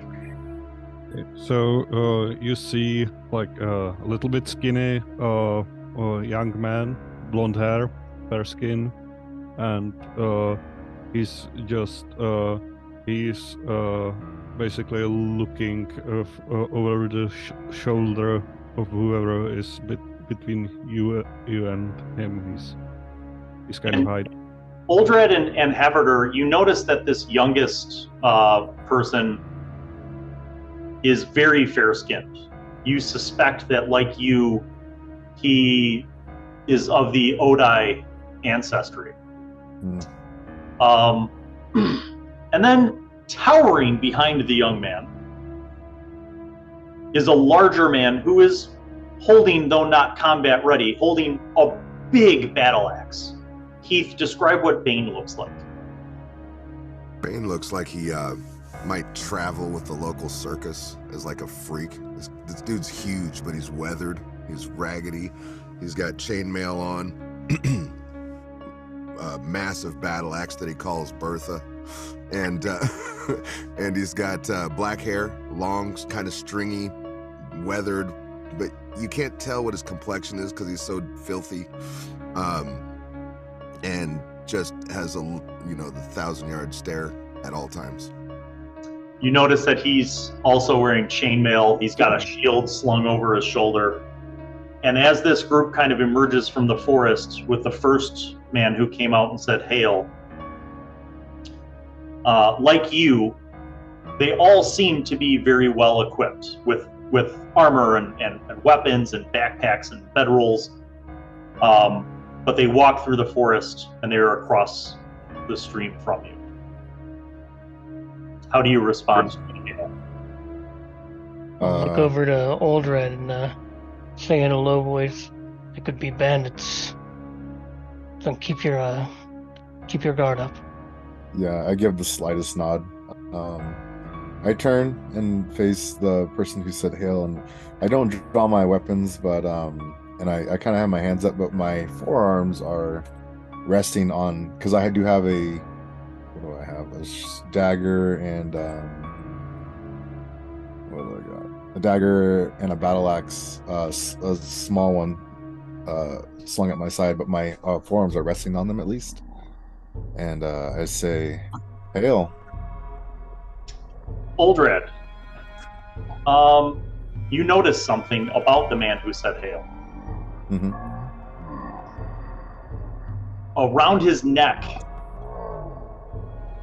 is a silver disc, and emblazoned on a disc is the visage, the face of a man with long hair and a powerful beard. You recognize this immediately as the symbol of the one true God. Old Rad doesn't respond to that, but he takes notice. Okay. The rest of you are 30 feet across the stream. What would you like to do? May we approach? Yeah. We just woke up here. Yes, we seem to have found ourselves in a odd set of circumstances. Our feet were half in the stream here, and we don't know how we got here. Do you know where we're at? Let us come closer so we don't have to shout. Okay, so fording the stream. Everybody who's crossing the stream, make a strength roll under. And all you have to do is roll under your strength. This should be fun for a few of you. On what die? A D20. So, for example, Marie, you will likely be struggling to get across without much help, as will Veet and Martin. And Lieber, unless you choose to anchor yourself with some rope to someone else who has a much better chance of not drowning. Well, as you saw from my reaction, I definitely rolled under my strength. So, I rolled a 3. Okay. I rolled 5. Okay. So I'll just walk right in. Claude, Leonard. I will be almost certainly a little bit shaken as I rolled 15 against my 6. Okay. Bane. 9 against Bane, I want you to make a dexterity roll under.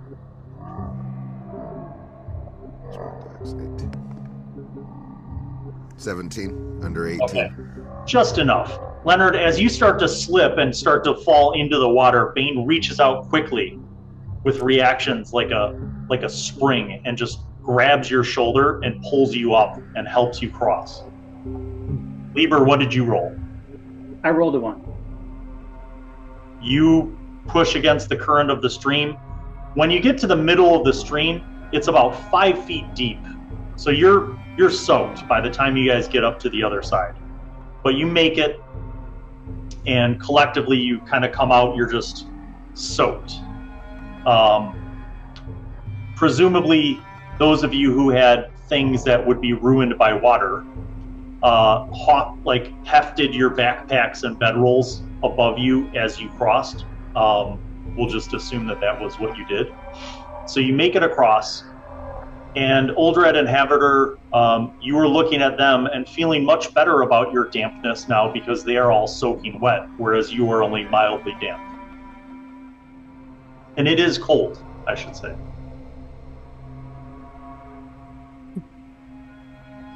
So, the group of you now stand at what you feel is the north bank of this stream that is running east and west. Greetings, strangers. Seems that we've all come here under strange circumstance. We too have woke up from a instant sleep, some type of dropped into a plateau of some sort, and walked our way up to a cave and found animal fur and human being remains and tracks for a creature that never returned. And so we've found ourselves this way to the stream. Strange set of circumstances indeed. My friend and I here, Havardr, I'm Uldred, merely woke up minutes ago. Found ourselves here. Well met, I'm Bane. I assume that you guys will all introduce yourselves. But you are now chilled. It would help to dry out in some fashion. Would you mind if we make up some bonfire or something that we can a little bit warm ourselves? It's not very pleasant in here. Mm-hmm. I'll go It'd be look for good some for wood. most of you. It's By going the to be way- a challenge, being having rained basically all night last night. It's going to be a challenge finding dry Yeah, timber. we can still try. Yeah. By the way, guys, like, happy birthday. Just maybe. Thanks, it's actually my birthday today. Oh, it is. Great. I suggest we find some drier ground. Okay. Yeah. You all have not explored the forested part of the valley north of this stream. So if you want, you can kind of push into there. Is it like forest around this stream or some Yes. bushes? Yes, it's very forested. Everybody make a d6 roll and hope that you roll a 1. And that's what I rolled, was a 1. 3. 2. 2. 3. 5. Uldred, as you are walking into the forest with the rest of the group, you guys kind of fan out. You're looking for dry wood. You see that there are 2 fallen trees that kind of fell sort of next to each other. And it looks like there's a pocket of dried bark and pine needles that would make for nice tinder and kindling for a fire. Okay. Amp off a few of the branches as well. And you guys kind of clear some space and you begin working on a fire. And in short order, you have a decent fire going. Most of you who are soaking wet will doff your armor and dry it off to the best of your ability, probably using your bedroll. Wring out your clothing, set your boots and your clothing, some parts of your clothing, over a couple sticks over the fire. And I'm going to say that the whole process takes about 30 minutes. Is that fair? But you are now much drier and much warmer. And halfway naked. What's that? And halfway naked. Yeah. I mean, you can do it in shifts. But basically, you drape a bedroll around while your pants or shirts are drying, that kind of stuff. Shaking off your armor, that kind of stuff. All of your weapons, drying that off. At this point, or during this point, Uldred and Havardr, since you weren't soaking wet, it occurs to you that you're pretty hungry. So I will ask you, do you have rations? Yes, I do. Okay. Yes. Haviter, you also have rations? Yes. As you guys are both kind of like getting some rations out, you notice, you look in your bags, your backpacks, and you find that, you have some things. Haviter, you have a map of the lands of Doragutian in your backpack. You also find that you have a pouch that is very full of silver. You have hundreds of silver in your pouch. And Uldred, you as well, as you're kind of looking through your stuff, you find that you are very well endowed with silver as well. And you notice that the silver pieces that you guys have are both very pristine, as if they were like brand newly minted. Mm-hmm. And you look at the minting on your silver, and you notice that it's minted from the kingdom of Avendia, which is one of the western kingdoms.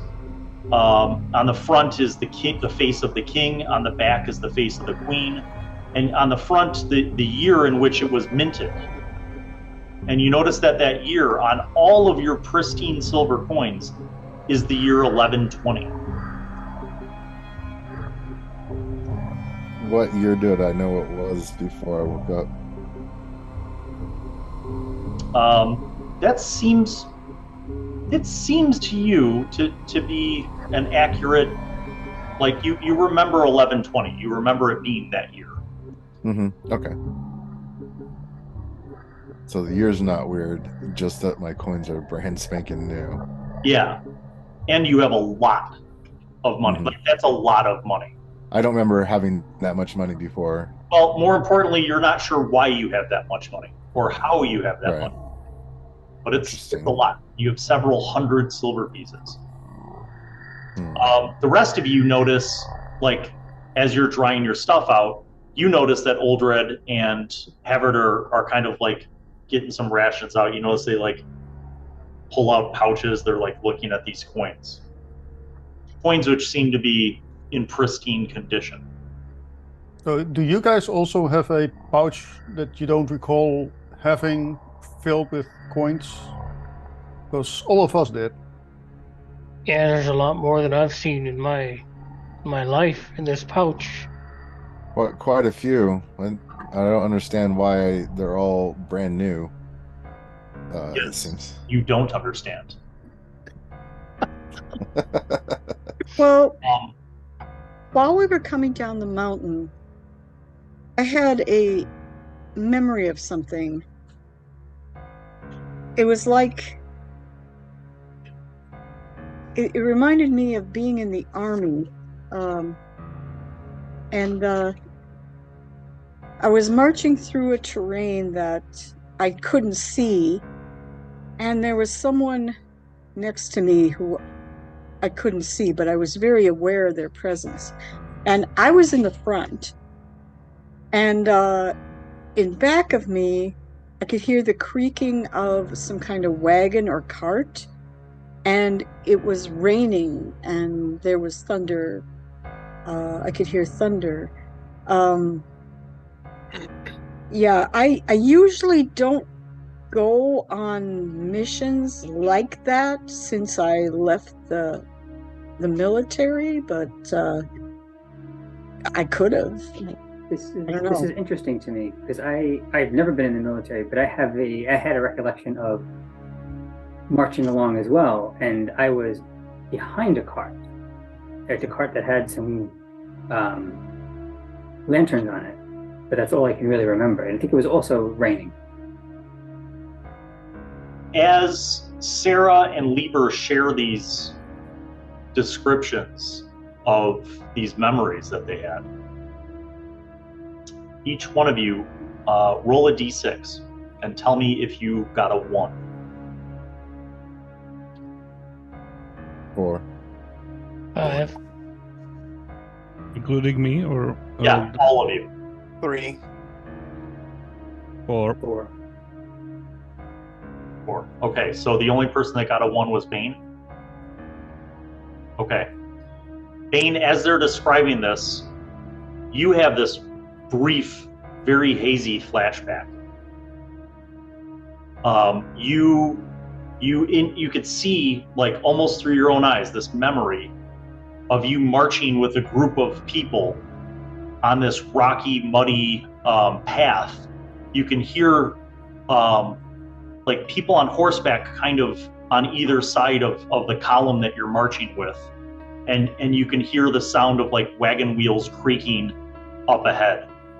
And it's very dark at nighttime. It's raining. And for a moment in your memory, like lightning flashes during this storm. And you see that there's a group of like possibly 24 people in total. And you're kind of in the back of this group. And that at the front of this group, it looks like ahead of you, you see a wagon and it has like 2 lanterns on the back. Do I hear any children voices, or it's all You don't hear any voices. You just hear the sounds of like just the hooves and the boots in the muck and like horses, and then the wagon ahead of you. I too have had a similar vision. I've had 2 since awakening on the plateau. The first vision was an old hand handing me a scroll that was sealed with someone's mark that I don't recognize. And now I've just had another vision of marching with a group of people that I don't recall. I don't know the faces. I can't picture them in my mind. I don't know what we were doing. Then the lightning struck, and that's all I remember. I'll look at Bane and say, I had the same flash of a hand putting a scroll in front of me when I was about to cask in. And that was right before we met. Seems to me we've been hired, and we should find out who did that. Well, it seems that there is an assortment of people here, like I see archers among us, I see warriors, I see priests, I see former military. Well, either we were there for protecting something or someone, or this is some kind of a test just to see our capabilities. This doesn't seem right. If we were supposed to protect someone or something, there should be some clue. I think but I have nothing. Well, why would someone hire us and then basically what feels like wiping our memories of all of it? Maybe it wasn't them.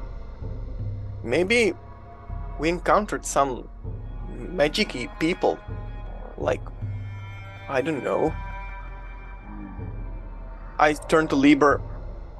Your church consider those heretics, don't they?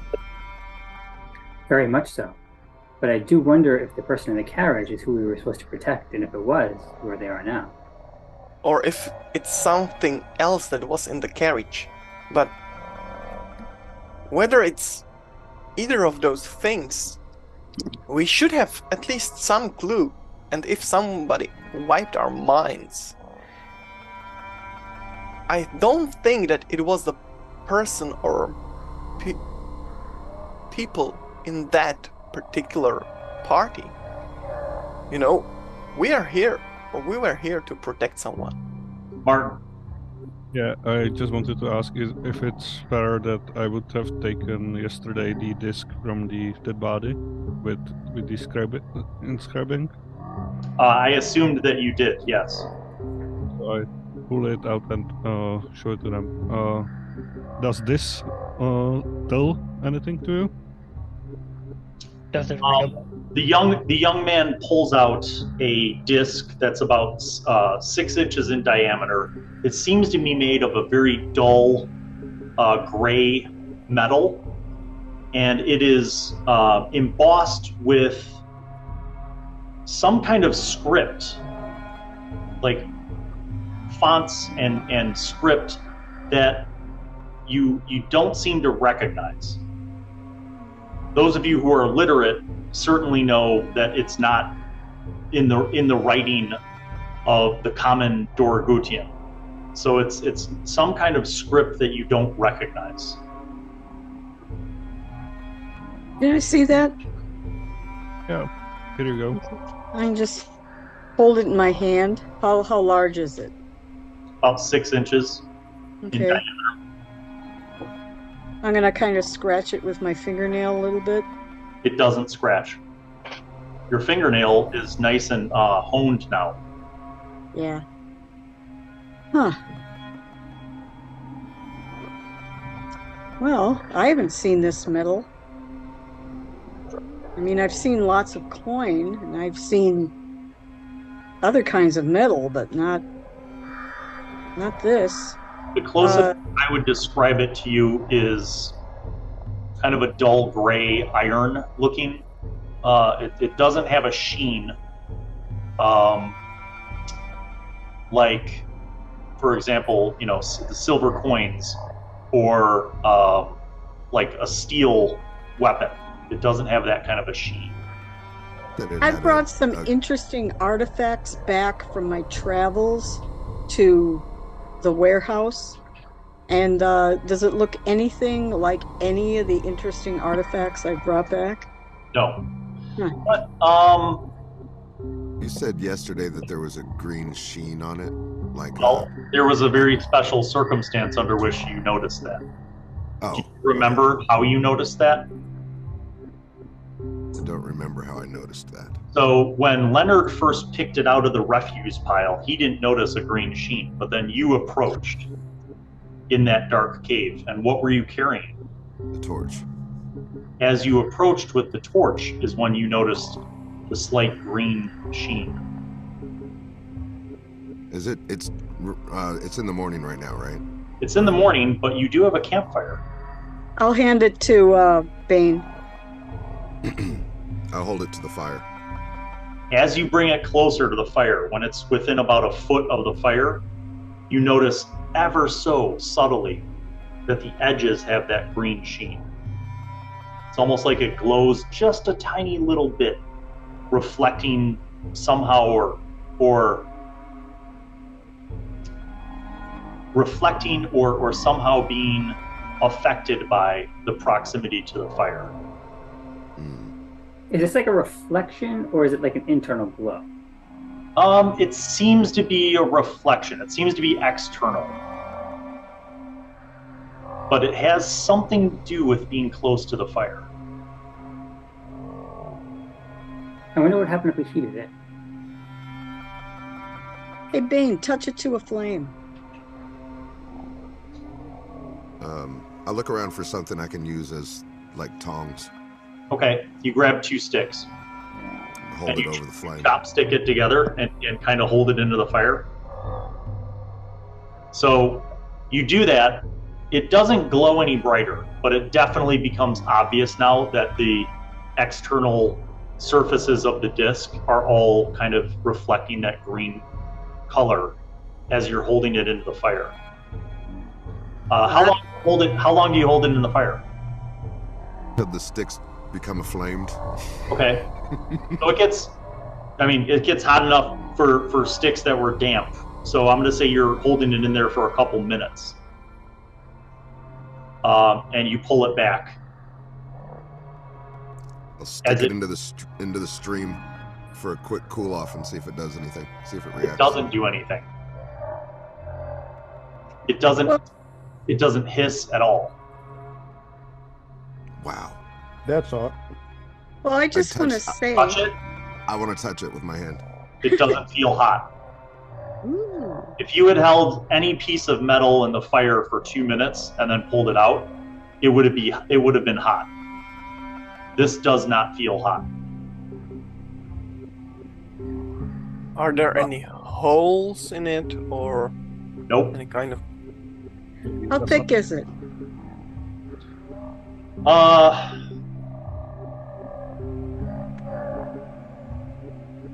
It is 30 millimeters thick. Or let's just say 2/3 of an inch thick. I'd like to hold it next to my holy symbol and say a prayer. When it was inflamed, did any additional markings show up on the disc when it was in the fire? Yes, around the edges. It said Ashnath Nabatu, Ashnath Gimbatu. No, I'm just kidding. That's Lord of the Rings. I'm like, wait, why does that sound familiar? You're examining it, Lieber. You wanted to hold it? Yeah, I want to hold it. I want to hold it next to my holy symbol and say a prayer. Okay, what are you praying? For knowledge and for our mysteries to be revealed. And when I see him praying, I'll pray too. Lieber, make a D6 roll and tell me what the result is. So you're holding this thing next to your holy symbol of the one true God. And you start praying for knowledge. You don't get a flashback, but you get a feeling of absolute fear and dread, as if this thing is not good. Like, I drop it. You get almost like chills up your spine, like back of your neck is tingling, and it's almost terrifying. You guys see for a moment that Lieber's like closes his eyes, seems to be in prayer, and then suddenly like snaps out of it, shaken, and just drops it. This is evil. May I pick it up? I asked. Yes. No, it's not mine. I just want to ask the group. May I pick it up? Go ahead. I pick it up. Right. I examine it. And I don't pray out loud. But Yeah. I pray in my mind. I know where you're going with this. To my God. Okay, you roll a d6 roll. Tell me what you get. 6.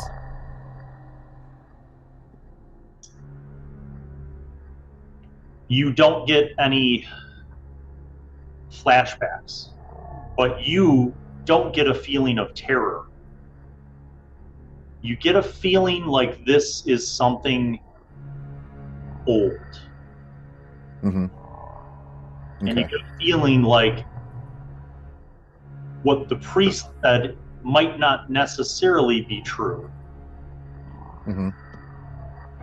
But that this is definitely something different. Do I recognize the script on it? You do not recognize this. Okay. To be clear, in Lamentations, those of you with a 6 intelligence are in fact illiterate. You can speak the common tongue, but those of you with a 6 or 7 intelligence are effectively illiterate, which is most of you. Yeah, that includes me. But you've seen enough writing where like you know that this is not Dorogotian. It's not. It's some other kind of script. Yeah.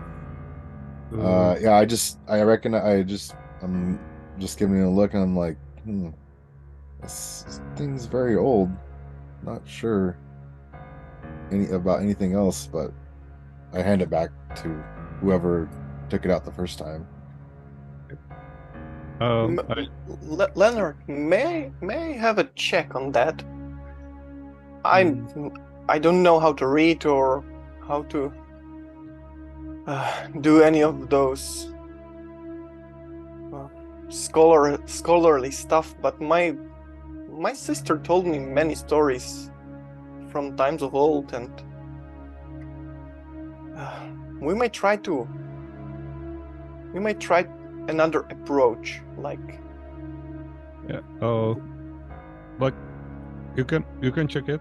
Bill, can from describing in my notes, do I remember from before the plan I was copying was in the similar language? Yes. That one strange page in your journal seemed to be something that you had tried to copy from memory. I would say one or two of the characters that you copied into your journal look similar to a couple of the characters on this disc. I just yeah, you can try to look at it, but I think that whoever hired us had clue at least in similar language as this. From what I Yeah, can- because maybe this is what we were supposed to find. I don't know. Well, what do we know? And I take it to my hand, bare hand, Perhaps. without any glove or whatever. have I take it. thought. I take it back to the fire. Okay. Perhaps we were given this task to recover this item from some unsavory people, and then when we were close to discovering it, perhaps someone put us under, so that we would not remember our mission. I would. In an attempt to save whatever this thing is. I don't believe any item contains the ability to be either good or evil. What I believe is that the hand that wields it can be good or evil. Okay. Bevoy and then Lieber. I take it to my hand, just plainly, without any sticks or whatever. I hold it like this and I put it into the fire so much that I won't get burned. And not loudly per se, but like quietly whispering a short prayer to all the gods that my sister taught me. Gods of old, gods of life and death, gods of nature, of storm and fire. If you hear my prayer, let me know. Let me gleam into your powers and your presence, and show me if this is the thing that we are searching for. And I hope that it will. Roll a d6. I won't get burned. Oh, d6. 1. Okay. You say this prayer. Since you're all kind of sitting around the campfire, you hear as B-Boy is saying this. You hear the invocation. B-Boy, you have a flash. In this vision, this memory, you see yourself in a room that looks like a very kind of plain room, perhaps like a room in a simple tavern. But you see that, like, in your peripheral, you're surrounded by other people who are looking at this table like you. And you see a bunch of papers on it, and you see like a hand that looks like the hand of an older man with a ring on it, set this map out on the table. And the map looks like it's all just mountains. The entire map is just mountains.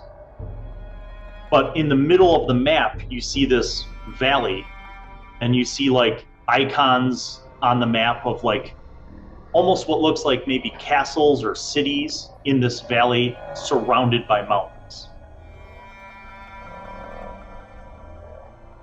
And then you snap out of it. Lieber, the words that you just heard, the prayer being made that you just heard, is without a doubt blasphemy. Like, you're not really sure what to do because you're not an inquisitor, but you're fairly certain that if someone did what he just did in a town, that there would be enormous consequences for this. Now, this youngish man doesn't seem like a terrible person in the short time that you've known him. If anything, he seems, I think it would be fair to say, a little simple, a little provincial. But he just basically blasphemed. So you may have mixed feelings about that.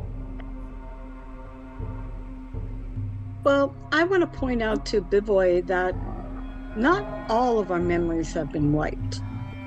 Like, I remember that I was born in Buza in the Eastern Kingdoms, and my family, the Margit, I should tell you my name. My name is Sarah Florian Margit, and my family, the Margits, own Margit Trading. I don't know if you've heard of them. We have a significant business and outlying farmland, and we have a warehouse in Southport. I remember my father's death. I remember my stepfather, who taught me archery. He was a yeoman at the main castle, and I remember being in the military in the southernmost of the Eastern Kingdoms, and I remember mustering out. This bow was given to me by my stepfather, and I remember going on jobs, and mostly I made my money escorting caravans for my family's merchant company and other merchants, and did odd jobs here and there, so I may have picked up this job, but I'm surprised I'm not as well equipped as I should have been. I mean, I don't have any rations, and I know I would have picked that up, but so I don't know if you guys have any memories of your life, but I certainly do. Leonard, you have a memory as Sarah is describing this, which I sent you in the chat. Are any of your characters from Southport? Didn't think so. So when Sarah rattles off this lineage, it means nothing to you. Well, I do recall my history, just not the last couple of whatever that brought us here. But I highly doubt that anyone would hire us, then dump us up there without any memories. And like some of you guys said about being in a caravan, if you were protecting someone there, why would that person or group or whatever dump us here without memories? And if anyone attacked them, why would they have put us up here instead of just wasting us in an attack or something? So either way, it doesn't make sense. So I don't think anyone would put us up there, and if they would put us up there to find that disc, they probably would have known that this was there and just taken it. So I have no idea what we're doing here, but all of this still doesn't make any sense. I'm going to stand up. I think my reaction to B-Boy is where I made me a little anxious. Maybe we should get moving and see if we could find some people or some place that might tell us at least where we are. I've seen some things when I was praying. I've seen a map with a lot of mountains and a valley. There were some cities, settlements maybe, in the valleys.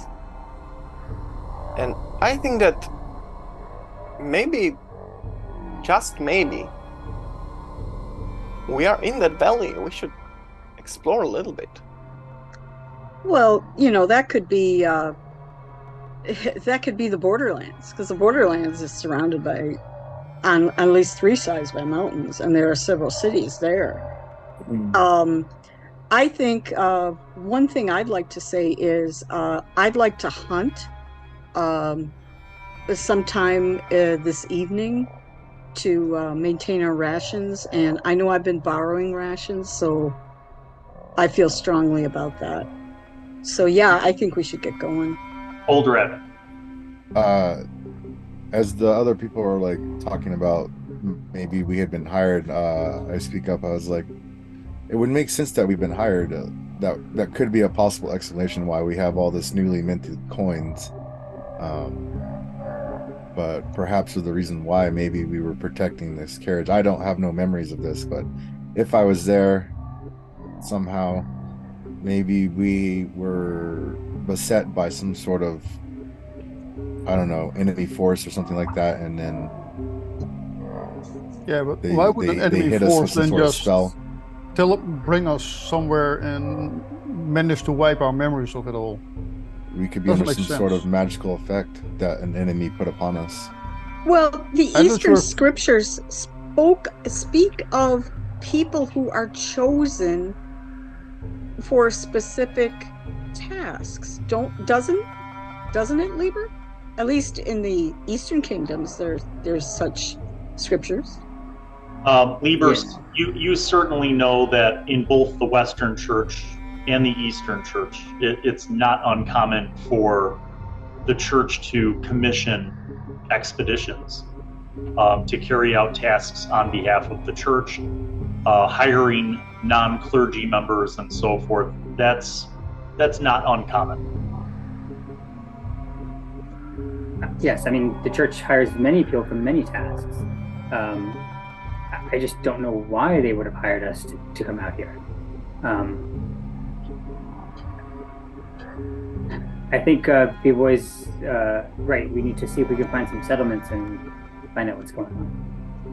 Agreed. I'm gonna pull out my map. Okay. Yeah, I'm gonna bring it to the group since they might have a better idea of where we are. They've been here longer. Okay. Specifically, I'd like to put it in front of Bevo. Well, my map, which I've started to color in. See Yeah, if the map he looks recognizes it. very similar to the maps.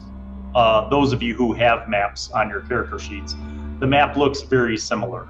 And as you look at, your maps of the lands of Doragutian, you are fairly certain that it doesn't help you in any way, shape, or form, because you could be in a small valley in any number of hundreds of different mountains and multiple dozens of different mountain ranges.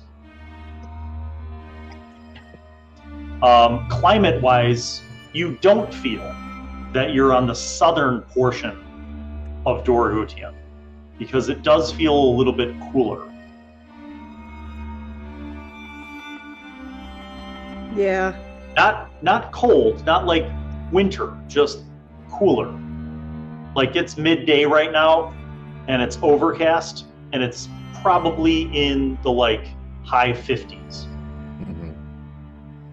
Do we see mountains in any direction? You see mountains in every direction, my friend. Oh, okay. Every single direction. Huh. So Perhaps- we're probably here, Go ahead. around here somewhere. I don't know if you can see, but I'm pointing to the top of the borderlands. Perhaps we should follow the stream downwards and hopefully run across a village or something. Yeah. That's what Havadar had suggested to me earlier before we all met. We were about to do that.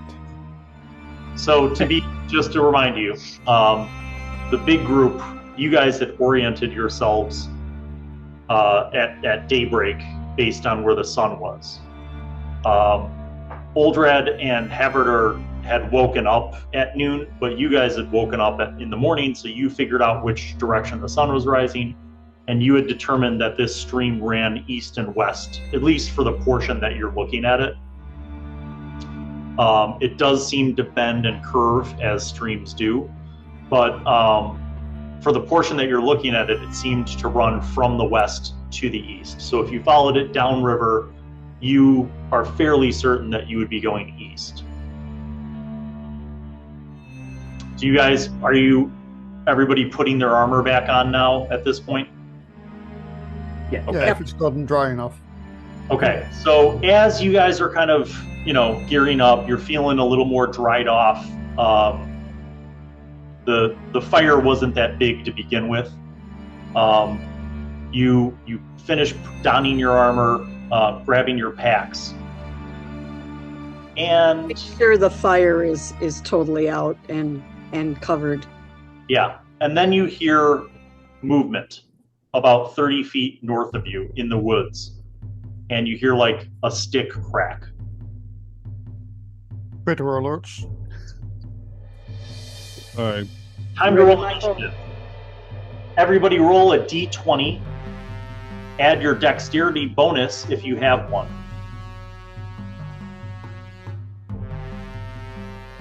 And then in the chat on the Zoom, post your total initiative roll.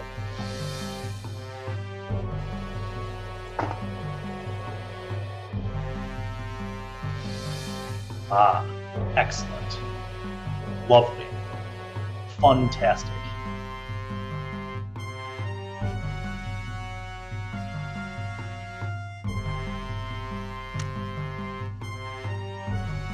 Okay, Sarah, you immediately spin around and you see running towards you at a very high, I would say a very high speed, a very high rate of movement.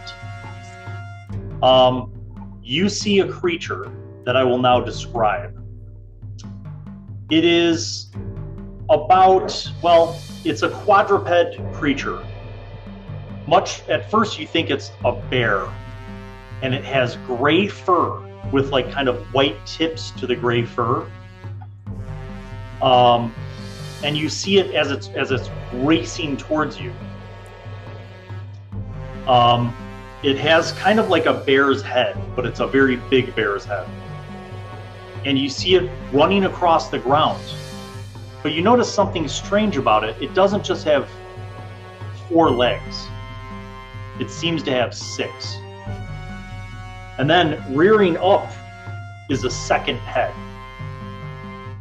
So basically you see a 2-headed bear with 6 limbs. And it's moving, it's running towards you guys with enormous paws and claws. But you can act first. Yeah, there's going to be an arrow headed that way. So I'm rolling a 20-sider plus my ranged attack bonus. Yeah, lovely. That is 9. Your arrow misses it as it races past you. Up next, I believe, is Bane. Seeing the arrow miss, I grab my battle axe with both hands. Wait, how close is the creature? You can run up to it and attack. I will. Okay. You heft your battle axe, you race towards it, closing the distance between you and this thing. 19. That is a hit. Roll damage.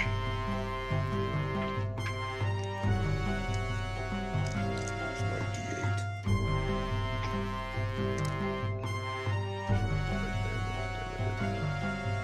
14. Okay. I take my axe and Okay. 14, I don't think that's possible in Lamentation. my hit die, sorry, I'm a D1D8, and it's a +7 for the battle axe. No, that's to hit only. Oh, okay. So Yeah, it's 7. It's not like in D&D. So, okay, so that is a powerful hit as your axe carves into like the shoulder of this thing. Uldrad. Uldrad See the big pulls lumbering out. guy run up with his axe. Yeah, Uldrad pulls out his battle axe, though not quite as large as Bane's battle axe, and he runs up as well and just screaming, and he goes up to like the left side of the creature and tries to swing into its body. Okay. And I rolled dirty 20. Okay, that is a hit. Roll damage. 6 damage. Okay. Uldred, you carve into this thing. It shrieks in pain from both of you attacking it, which then brings us to Lieber. I'm not sure exactly how the magic works, but I would like to run up to it and cast Command. Ooh. Well. It's time to look up a spell, and that spell is called Command. All right. So your character would know how this spell works. I'm going to read the spell description because spells in Lamentations are different from spells in D&D. There are some similarities, but magic in Lamentations is a little bit different. So, command. When a cleric casts this spell, he can give the subject a single word command which it obeys to the best of its ability. The single word must make sense as a single command, such as approach, drop, fall, flee, halt, surrender, sleep.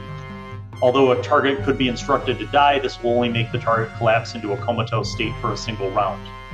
Note that the caster must be able to speak the language of the target. So I'm going to say that you would know that this spell won't work on a beast. Got it. Then I would like to draw my rapier. To be fair, if this were like a domesticated or trained animal, I would say that a verbal command could work. So like if you were doing that to Critter, like I would say that might work, but this is a wild beast.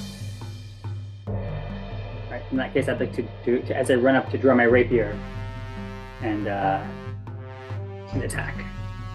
Okay. Go ahead and roll a d20. I got 18. All right, good. Roll the damage for your rapier. D8. 3. 3? Yeah. All right, good. Okay, so that was you. Now we are on to Leonard. Okay. So I see everyone run towards the strange beast, and you guys are crazy. And since I can fire only on a crossbow once in 2 turns, I assume I have to start with loading the crossbow. Yes, you will load your crossbow. Yeah, and try to.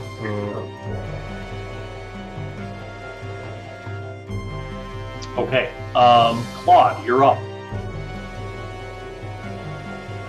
Yeah.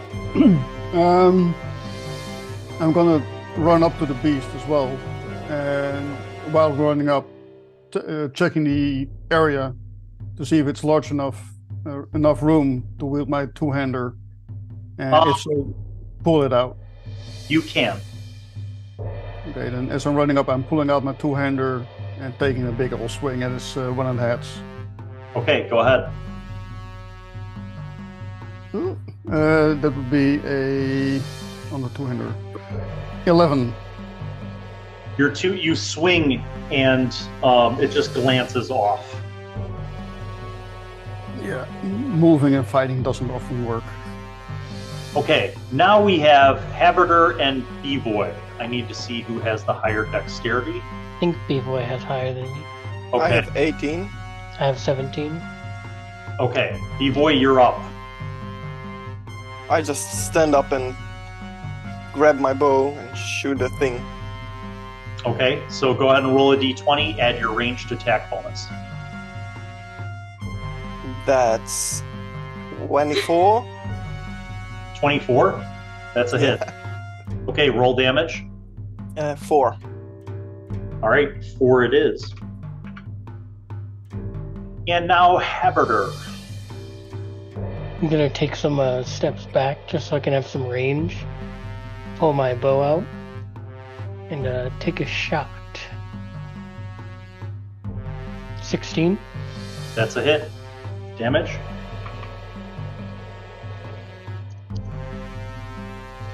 Two. Okay. So, the people who are closest to it currently, if I'm not mistaken, are Oldrad,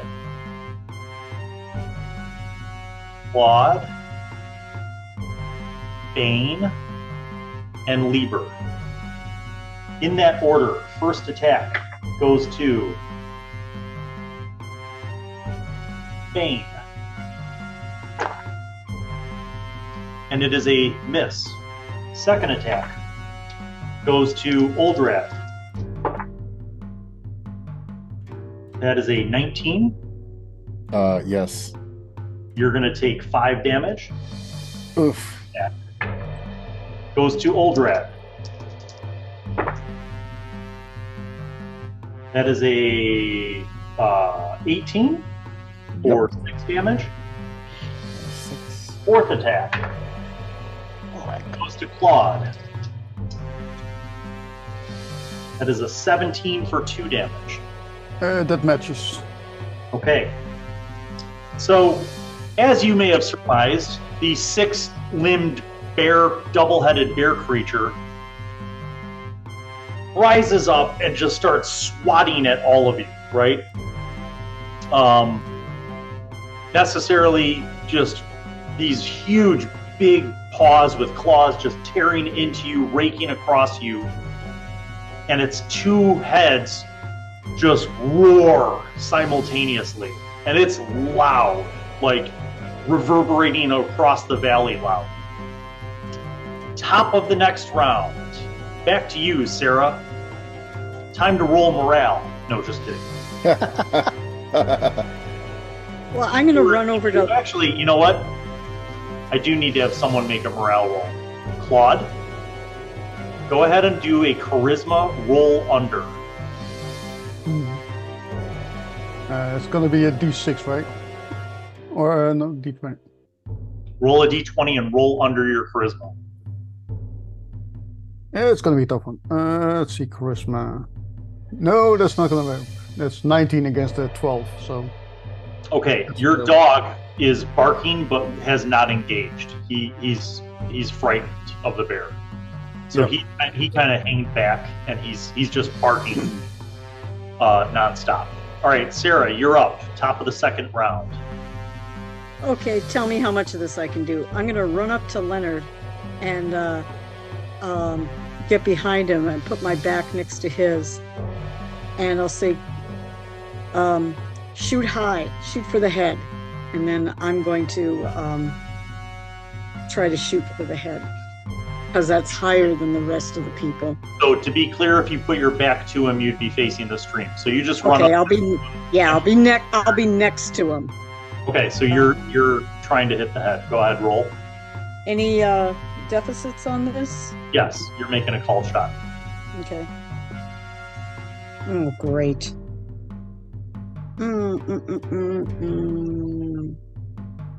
That's a 16. -4 is 12. Your arrow flies a little bit wide of one of the 2 heads.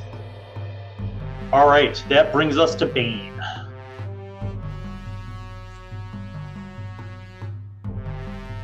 I think you're muted, buddy. How tall is the creature? Standing tall at... This one's a big one. I'm going to say he's 12 feet tall. And is he currently on his hind legs, or is he on Yeah, all he's on his fours? hind legs because he just stood up and raked across all of you. Okay, I'm gonna try to take a leg out with the battle axe. Okay, called shot. Go ahead and roll. Tell me what you get. 16. That's a 12. Is that? Do I add the attack bonus, or the called shots doesn't get an attack bonus? No. You roll. You add your attack bonus. Tell me the total. Okay, 16 plus 7 is 20. Math, 23. everyone, 3. -4 for the called shot. Still 19. gives you a 19, which is a hit. So go ahead and roll damage to the hind leg. 1d8. A 1. All right. I mean, you cut it. I'm going to actually have him make a roll. Oh, no. Oh no. That's not good. You cut him, not deeply, but enough where he kind of drops down. So he's gonna move. He's gonna lose 1 attack of his 4 attacks next round. All right, Bane, you are done. That brings us to Old Rad. Yeah, so since Oldrad just took 2 massive strikes, he like stumbles a little bit, but still in the fight, and just comes with a big overhand chop towards the body. Not a called chop. Okay. That's a 17. That is a hit. Roll damage. And that'll be 5 damage. Okay. Excellent. Lieber, you're up. All right, I'm just taking. Leonard. I'm Go ahead, Lieber. All right. I'm going right for rapier center of the body. 2. You kind of stab inwards, but the creature turns as it got hit from the other side when Oldrad hit it, so your rapier just barely misses it. Leonard, you're up. I have a question. Would it be surprised by the attack from the distance?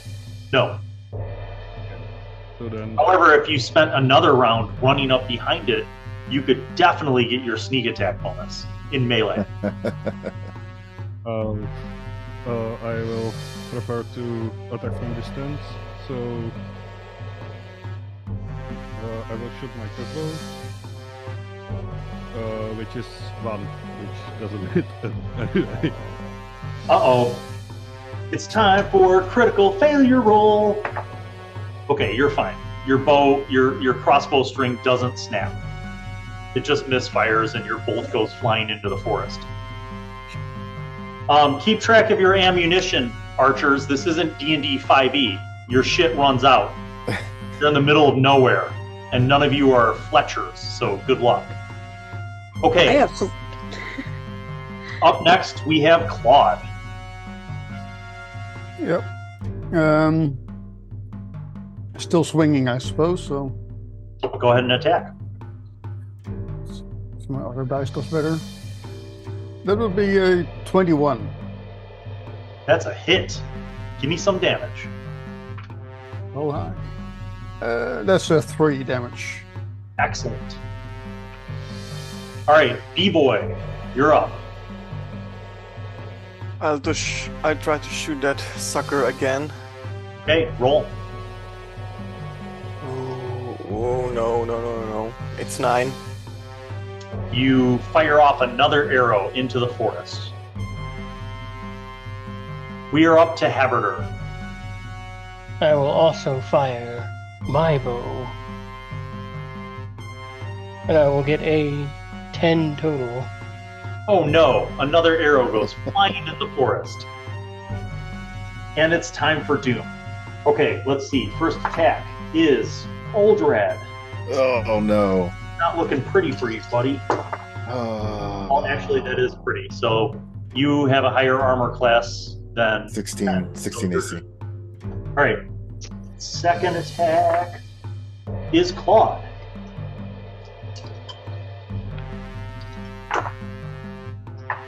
And is your armor class higher than 11? Yep. Okay, yay. And the third and final attack, thanks to that leg drop, is again on Oldrad. Oh no. 17 hit? It's God. 4 more damage, buddy. 4 more. 4 more damage. Got it. Okay. That is the last of its attacks.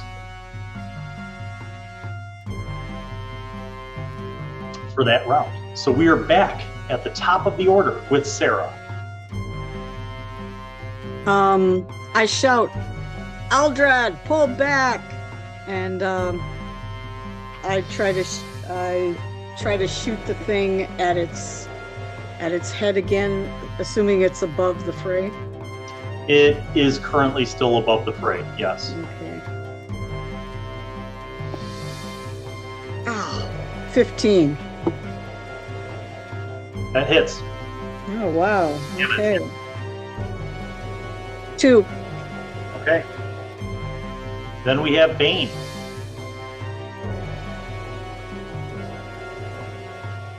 All right, I'm just going to swing wildly.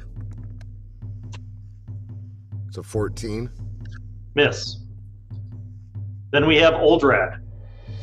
A question I didn't ask on my last turn. Does this look like a living creature? Or... Oh, yeah. Okay. Just making sure. Yeah, I'm gonna can I use like a disengage type action? Absolutely. Yeah, I'm gonna get the back up because I'm not looking pretty right now. I think I got some, like that last hit me across the face and it kind of got some gash open. Okay. Lieber. All right, I'm going to try and attack again. See if I can this time. 1. Oh, You swing out, and once again, it just kind of it's moving so fast that you just kind of miss piercing it. Leonard. Okay. So this time I'm trying to run around him in the circle, try to start back and start loading second shot into my crossbow. Okay, you are moving around as Uldred is falling back, but you're moving around with a wide enough berth to be able to not be within its reach. Claude, you were up. Yeah. If it has 2 heads, right? Yeah. 2 heads, Yeah. 6 limbs. I'm gonna take a swing at one of the legs that's close to mine. Okay. Roll a 19 would make 26. 26 minus 4 is 22. That's still a hit. Your called shot is successful on the other leg. Roll the damage, buddy. Yeah, it's another 3. Not bad. It's not. Well, on a D10, it's bad. This time it does not drop. You carve into it, but it's maybe it's just full of adrenaline. Who knows? B-Boy, you're up. I'll try to aim for this turn, and I will aim for the head. Okay, you're going to spend a round to reduce the penalty for a called shot. Excellent. Heberter. I'm going to come in where Uldred moved out. Uldred moved out. Okay. Pull out my sword and take a swing with that. All right. Make your roll, add your melee attack bonus. It is 10 yet again. oof. Just, you're running up, you gotta do this, haphazard swipe, but the thing's moving so fast. And now, the litany of pain shall begin. The first attack is a claw attack on you, Haverder. Oh no, a 19. Does that hit? Yep. Take 5 damage. The second attack is a claw attack against Lieber. Oh no. Lieber, you. Oh no! That's a nat 20.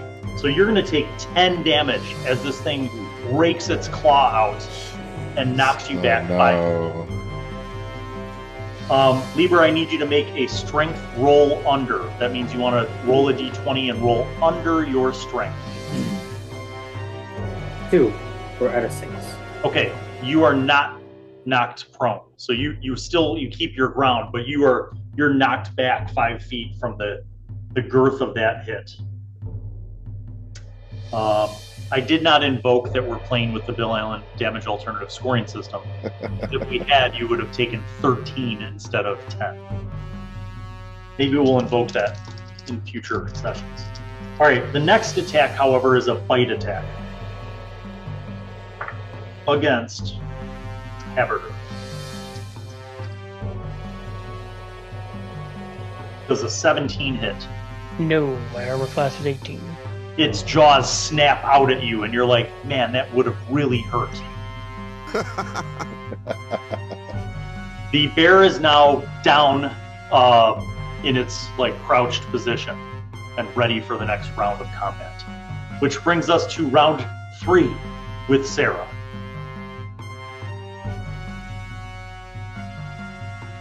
Make it quick or you lose your turn. Yeah, I don't see a good shot, so I'll run up and grab Lieber and pull him back. Okay. Bane. With him down in the squat in the down position, I'm going to try to take a head off. Oh, called shot. Natural 20. No! Hey. Plus 7. All right. Call him the butcher for nothing. Roll the damage. Goddamn right. 4. Okay, so that is 8 total damage. I'm going to make a Constitution roll under. One of the heads is not completely lopped off, but it's dangling, and blood is gushing onto you. Like you are just, your entire front is just saturated in this thing's blood. The other head roars in pain.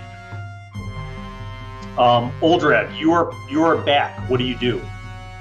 I drop my battle axe and I pull out my bow, and I'm going to do a called shot on its eye, but Okay. I'm going to take a round to aim. Okay, so you're gonna, good. So you take a round to aim. That brings us to Lieber. Sarah has pulled me back, so can I draw my bow and fire the same round?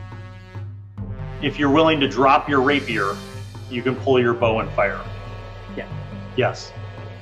Go ahead and roll. Add your ranged attack bonus. 17. That's a hit. Roll me the damage. D6. 6. Nicely done. It seems just very, very wounded. But it is still full of rage and it is just attacking. Leonard, you are up. So, second bolt loaded, and since I run around it, I will try to shoot into whatever is exposed to me. Yes. So, 13 Nope. plus 3 and plus 2 because Crystal ignores the 2 of AC. Okay, so how much total? So that would be 18? 7 in total. Yeah, that's a hit. So roll damage, add your sneak attack damage dice. I believe in this game it's multiplier. Yeah, so roll the damage and then multiply times 2. So I rolled 2 so far. Okay, so how many dots of sneak attack do you have total? Just 2. Okay, so 2, so 6 damage. Okay, so that brings us to Claude. Yeah. If need be, I'm gonna reposition and just take a swing at the other head. Okay, called shot. Yep. Go ahead. 15 and 7 is 22 would Minus make 4 is 18. Okay, that's a hit. What's the damage? And I rolled an 8 on that one. Nice. You do not lop the head off, but it's you cut into like its neck, and a gout of blood shoots out. B-boy. Okay, I will release my aimed shot, Yes. and I think it negates -4 Yep. local shot. Yep. So in that case, I have 26 attack and 6 damage.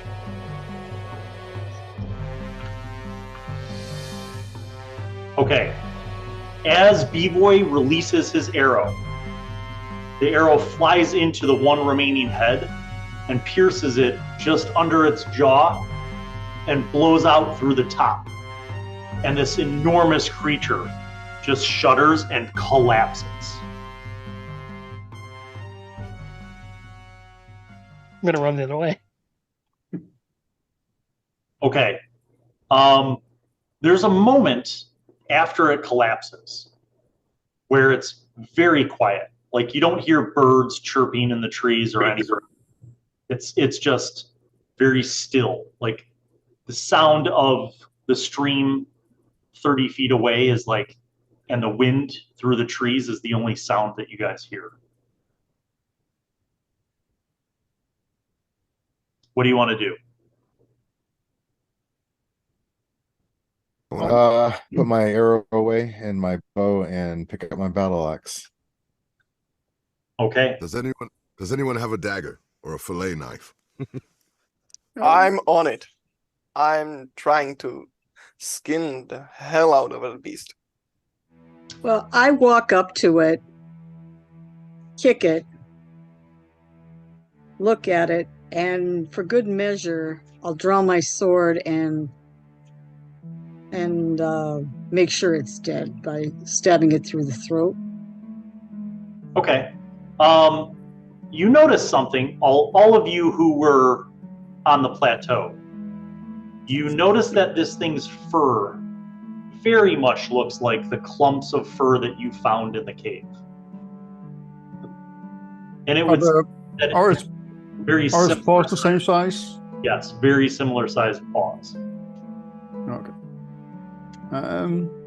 Hey guys, this might look like the beast, whatever that was in the cave. I mean, it kind of matches the fur and the paws.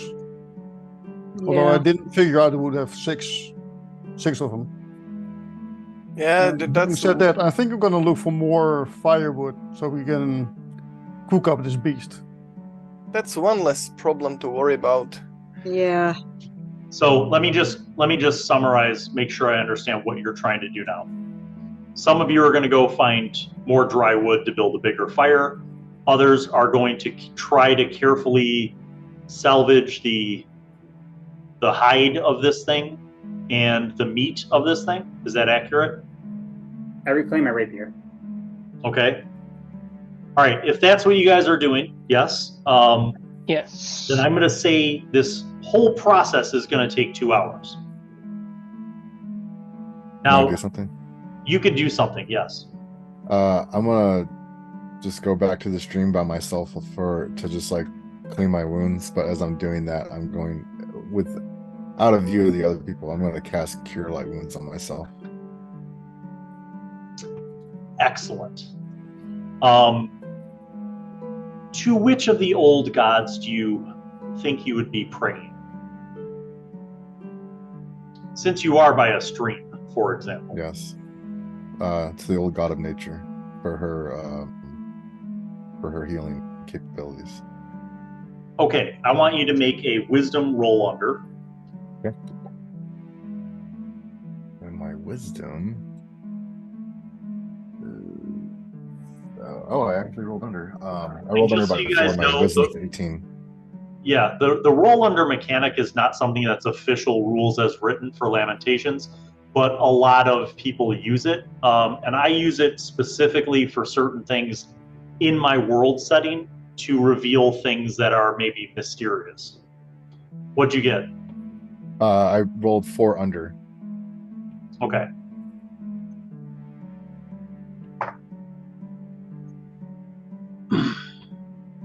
And I recovered the maximum. I recover 9 hit points. Still hurt though. You feel like as you make this prayer, you feel a very nurturing and almost feminine presence blessing you. Mm-hmm. Like somehow, not so much the water itself, but this place, like this very, very pristine, kind of like not trafficked by mankind.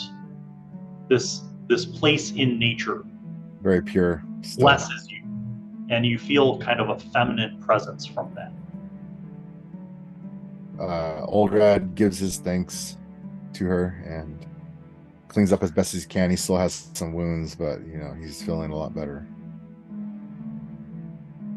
Am I now the And most then goes damaged? back. Sorry, go ahead. I say if I'm not the most damaged now, I'd like to do cure wounds on myself unless someone is really hurt. Did anyone else take a lot of damage? Claude? No?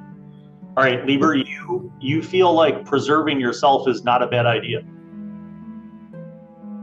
Because to your knowledge, you're the only person who can heal and invoke the blessings of the one true God. Okay, so do I need to roll for that, or do I just do the 1d6? You roll a 1d6 Plus your level. plus 3 3 your level. plus 3, so 6. Okay, now roll a wisdom roll under. And wisdom is 18. I rolled a 16.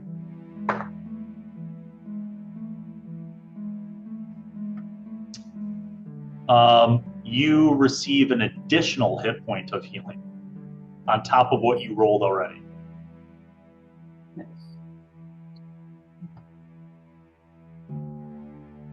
Okay, doing pretty good there.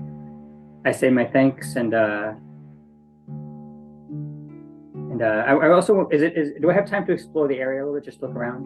Oh yeah, you guys have 2 hours. Unless you're part of the crew of people who are basically skinning and butchering this animal, you have time to collect wood and build the fire. And yeah, I'd like to collect some wood and just look around just to see if there's anything unusual as I'm doing that. okay. I'll say that, collectively, as you guys kind of scrounge, you find dry wood, dry material for the fire, continuously bring it out. You sort of fan out, and you're able to explore within a few hundred yards of like this campsite that you've set up. And it seems like this patch of forested valley is, again, you don't find any evidence that like people are here, right? There's like no tracks of people. There's no paths or roads. Like at one point you see some rabbits, you see birds, but like it seems like a very natural place.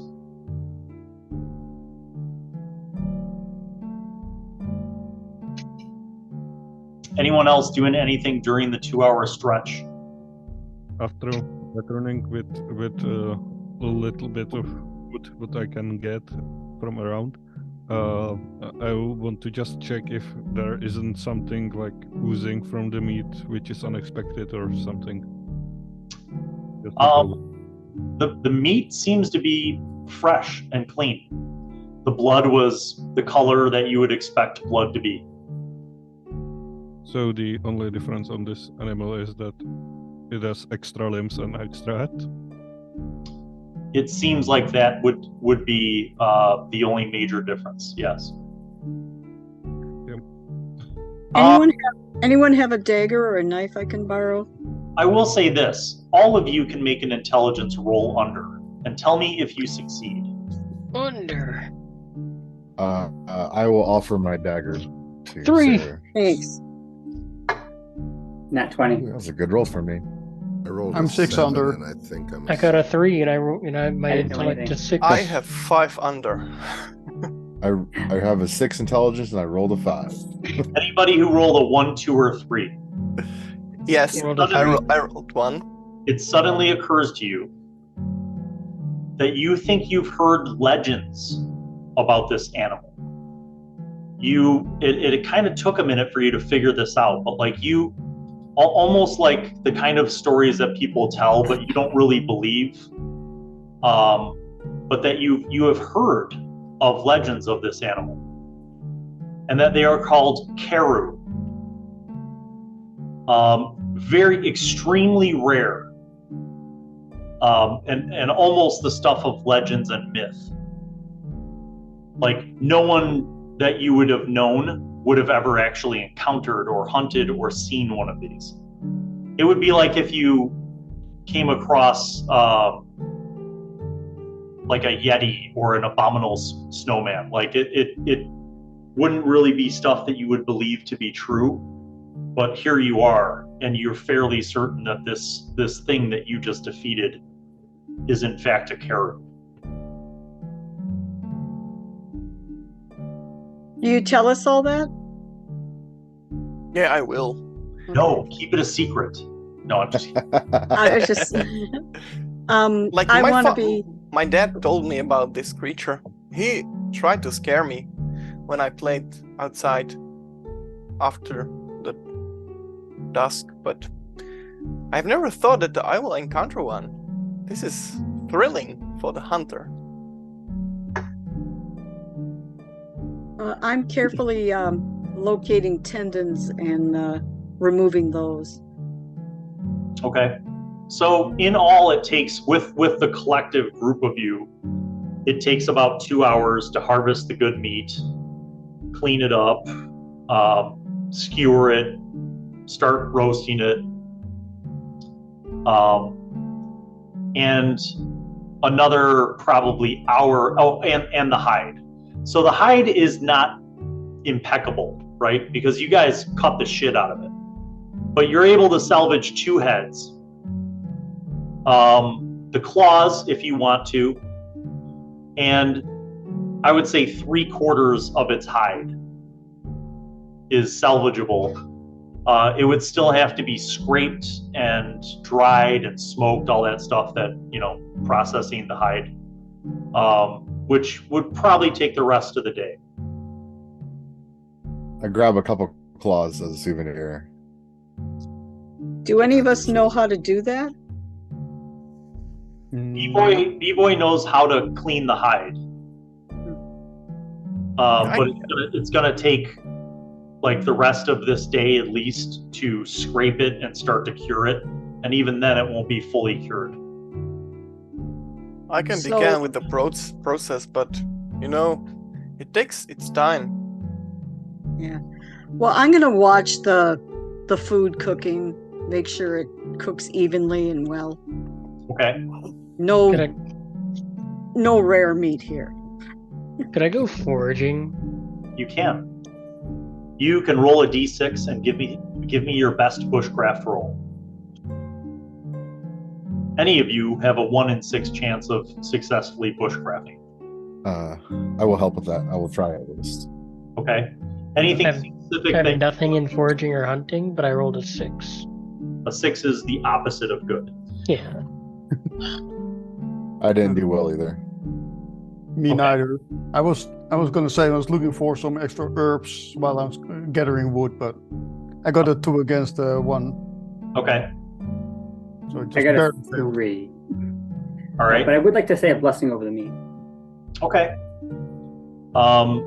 You do. You give thanks for this bounty of meat.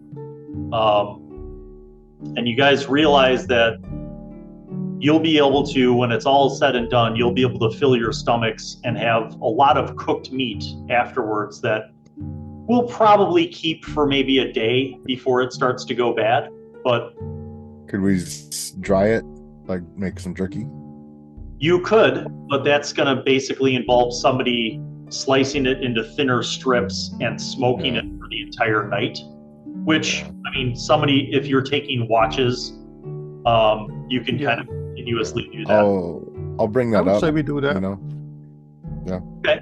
I have a knife or You dagger. start cutting out thinner strips.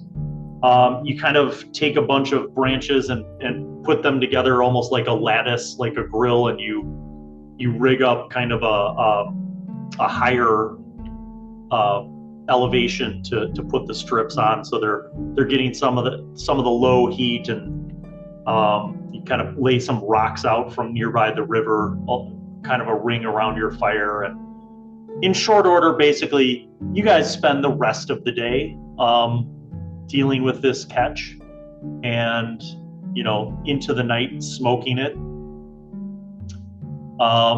Who's on the first watch? 2 people for the first watch. All right. So Oldrad and Sarah, you're on the first watch. I need each of you to roll a d6. 3. 1. Okay. your 3 hours goes by uneventfully, other than maintaining the fire and turning your jerky strips and keeping that going. It's uneventful. Who's on second watch? All right, B-Boy and Bane. Roll a d6 for me and tell me what you get. 3. 4. Okay. 2 hours into your shift, you hear a sound from about 60 feet away in the forest, like something moving, but then it stops. Just in case I prepare my whistle in the case of attack. Just to be clear, it is nighttime in this forest.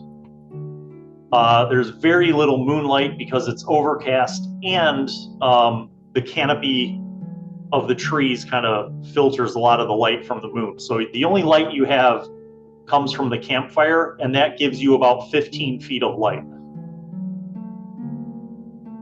Unless you light it. How far away is the sound we heard? Farther than you can see. Let's Maybe be cautious. 50 or 60 feet away. I put the mystical creature head on a spike instead by the campfire. Ooh. You know what? That is worthy of you making a charisma roll under. Intimidation factor, baby. Yeah. I like that idea. I'll even give you a bonus because it's a big head. My charisma is a set of 5. Did you happen to roll under an 8? No, I got a 13. Okay. So you put this head on one of the limbs that you guys snapped off, and you just kind of hold it there. You don't hear any more sounds. The rest of your shift goes by uneventfully. Who is on the third watch? Me and Claude. Claude and Haverder. So Lieber just gets to sleep the whole night long, which is wonderful for his. No, so Lieber, you'll wake up during their shift, but Claude and Haverder, roll a d6 for me. 1. 2. Okay, the third shift goes by uneventfully. As just before dawn breaks, Lieber wakes up very well rested. Lieber, I assume that you start off your morning with some prayers. Yes. Okay. Just press meditation. And as well you do. And by the time you're done with your prayers, everybody else starts waking up. The fire has been going all night. All shifts have been curing thin strips of meat. So you guys have successfully created rations for yourself. So make a note that you have 1 additional day of rations, 2 additional days of rations. One of those days you have for breakfast, which is the freshly cooked meat. And then you have an additional day of dried jerky meat. Everybody? Everybody. Okay. Question, were we able to retain any or recover any arrows or anything when we searched? That is another fantastic question. How many arrows are you missing? I just missed 1. Roll a d6. On a 1, 2, or 3, you recover your arrow. 5. Okay. 1, because I missed 1. Okay. Anybody else trying to recover arrows? Sarah? Assuming that the arrow that hit the beast is still there. Yeah, roll a d6. On a 1, 2, 3, it's not broken. Okay. 3. So that one's good. Okay. And 2 of them went off in the forest. Yep. Same 1, 2, 3 for each? Yep. Okay, I found 1. I rolled a 1, and I found the other one. Yay! Okay. I fired 3. Roll. 2 hit the creature, and 1 went to the forest. Okay, same thing. So roll a d6 for each of those. And Martin, you do the same for your crossbow bolts. On a 1, 2, 3, you recover it. On a 4, 5, 6, you do not. Yeah, I recovered just 2. Okay. So first one 2 and second one Yes, and that's 4, so I recovered just the one from the beast. Little louder, I didn't hear that. I recovered just one of them. Okay. The first one was 2, the second one was 4. So. Okay, fantastic. All right, so all of you are rested. You had bedrolls, so your ability to sleep comfortably was sufficient, I would say.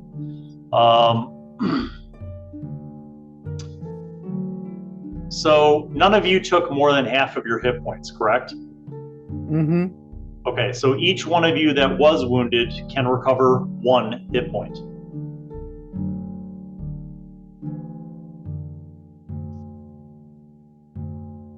And that's all. No such long rest 5e rules, my friends. Pain means something. You guys awaken. The valley seems peaceful. It did not rain, which you're grateful for. And you guys kind of pack up. After you eat some more of the meat, you pack up what you can, both fresh meat and jerky. And now the decision. Where are you going? I would recommend going downstream. Do you agree? I would say Downstream sounds good to me. But Okay. the question is, do we take this side of the river or the other one? Before Because we came from the other side, down from the mountain. I don't think I want to get wet and have to build another fire, so maybe we just stay on this side. There is that thing. just a thought. We said Avendia was in the west, was it not? Correct. And we thought our coins had come from there. That maybe we want to head in that direction. Well, I would assume it would be better to at least get out of the mountains, which I assume going downstream will help us. Once we get down to the lowlands, we can go wherever we want.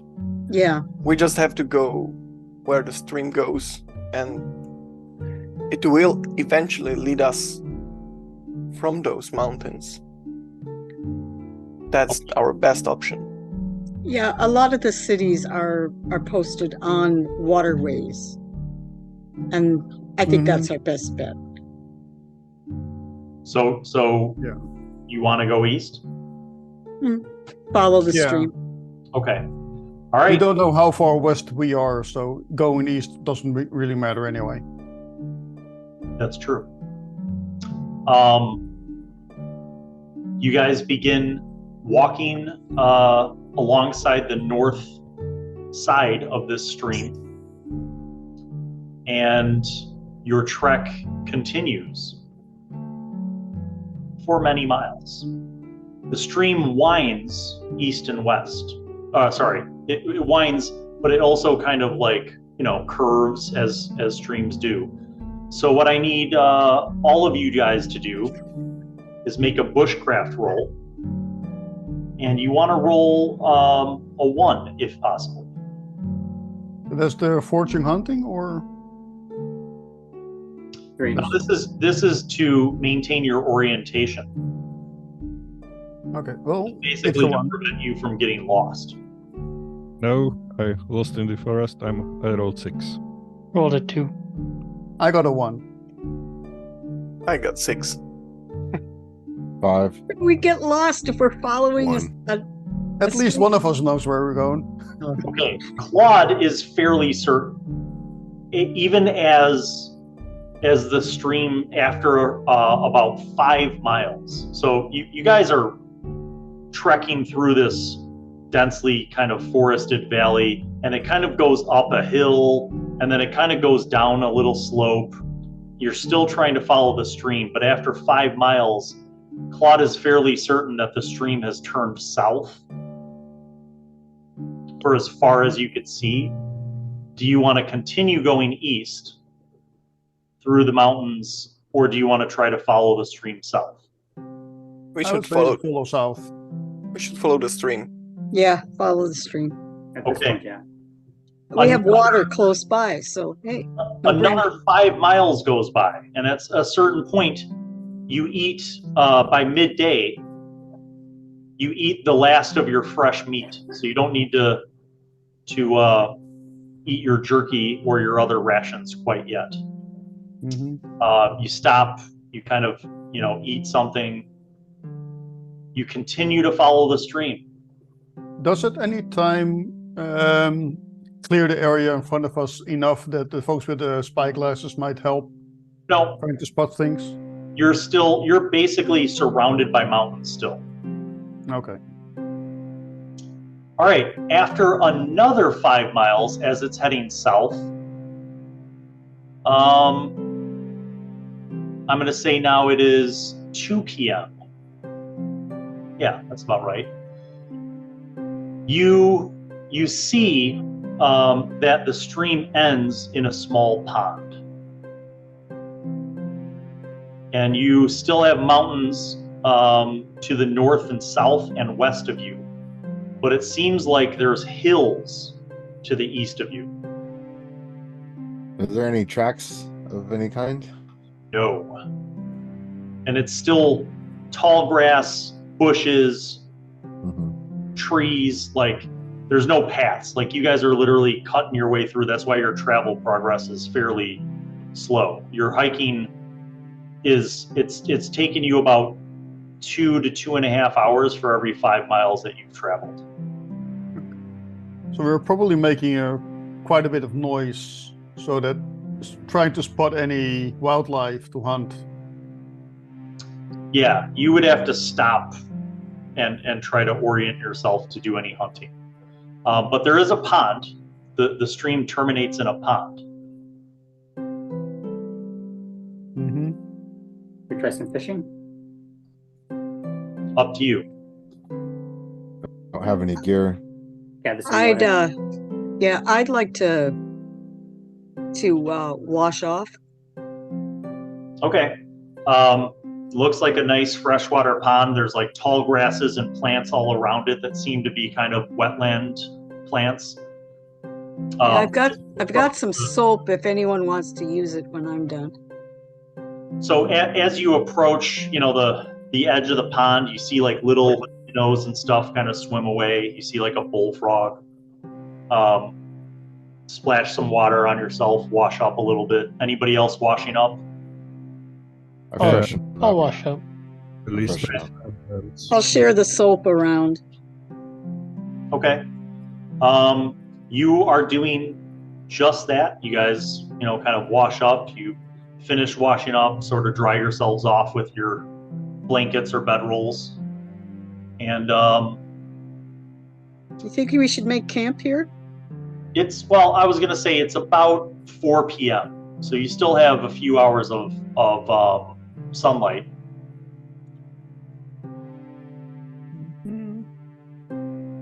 Well, we Maybe could stay continue here, today. but I'm gonna if we're gonna stay here, I'm gonna scout around. I would vote to press on. Yeah, press on. Pressing on. Okay. I need another bushcraft roll to see if you could determine, because you're not following a stream anymore, and the sun is definitely to the west of you over the mountains, so you're having kind of a uncertain sense of your directions. Nope, I lost my way. That's a 6. Got a 4. yes, 1 for a change. Okay, so one of you got a 1.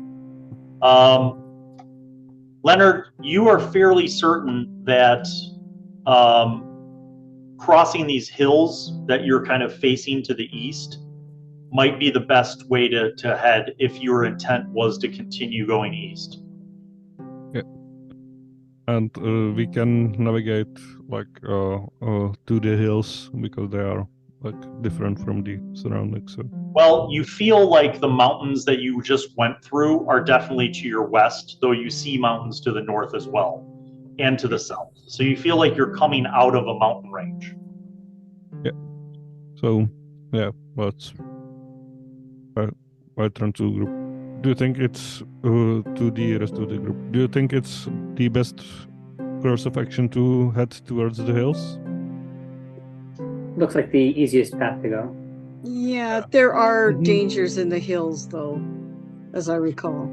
Yeah, but as soon as we are out of those mountains, we are good to go. Yeah.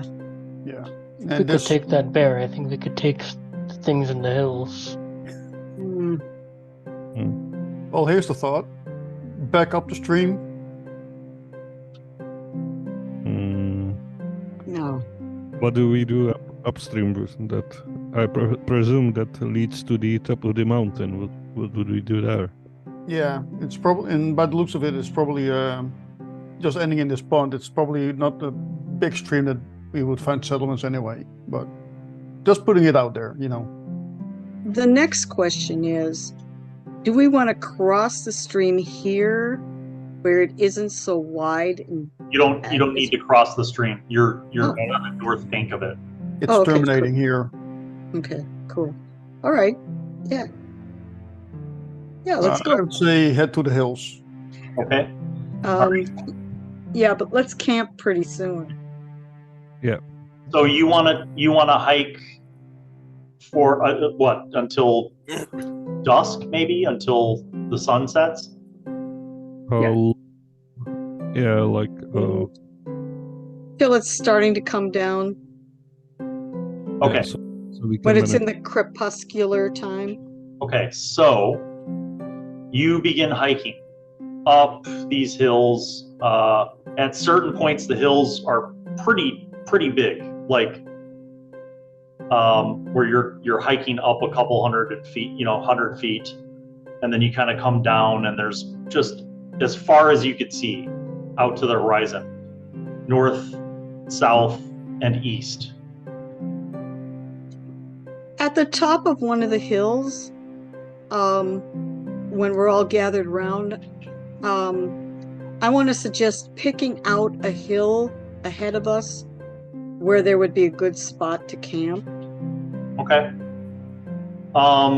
Those of you with spyglasses, you kind of get your spyglasses out. You could see pretty clearly out to almost a mile, and you see there are many options for kind of taller hills that you could set your sights on.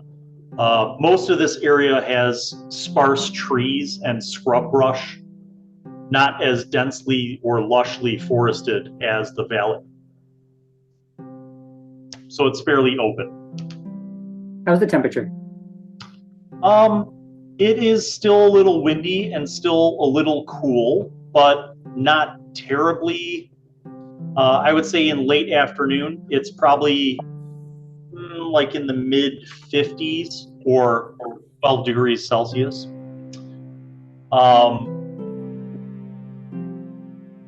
So you're comfortable. Would we need a fire to sleep?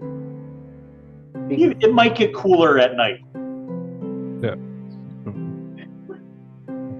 Because we're out in the open, I was thinking if we could avoid a fire.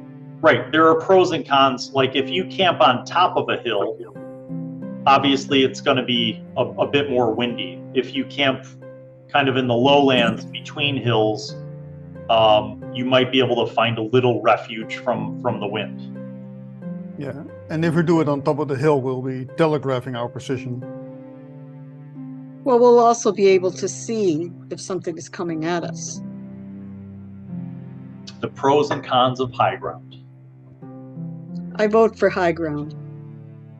All right, thumbs up if you vote for high ground. It worked for Obi-Wan.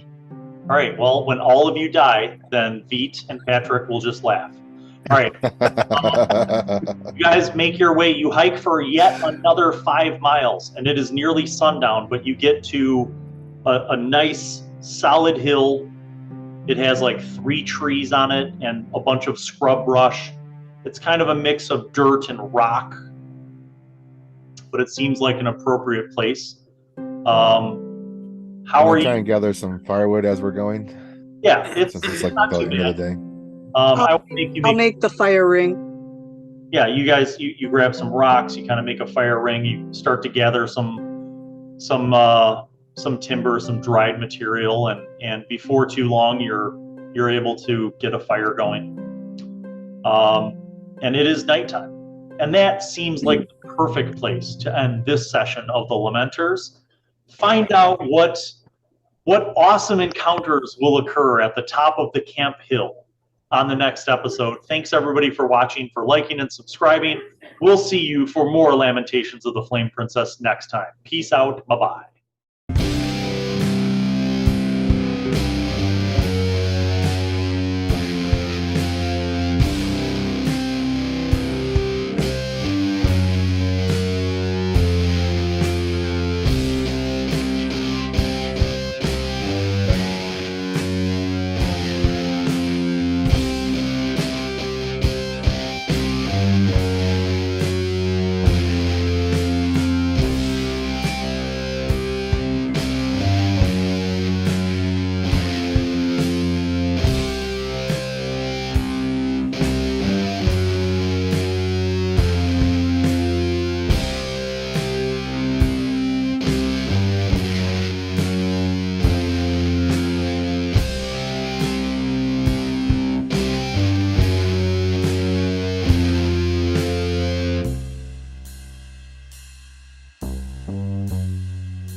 Hello and welcome back.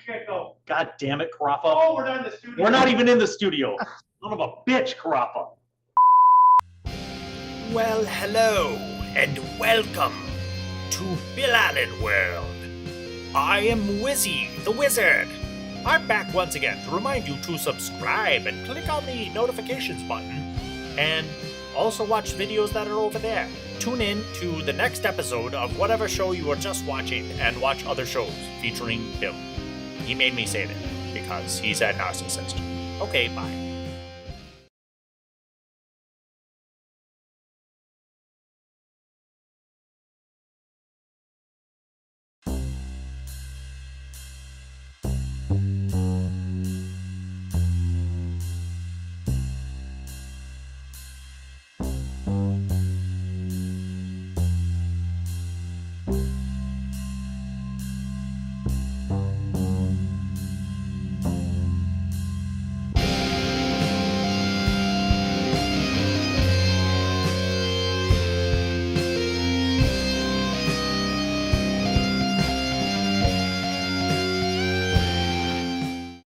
Hello and welcome back to the Lamenters Season 2.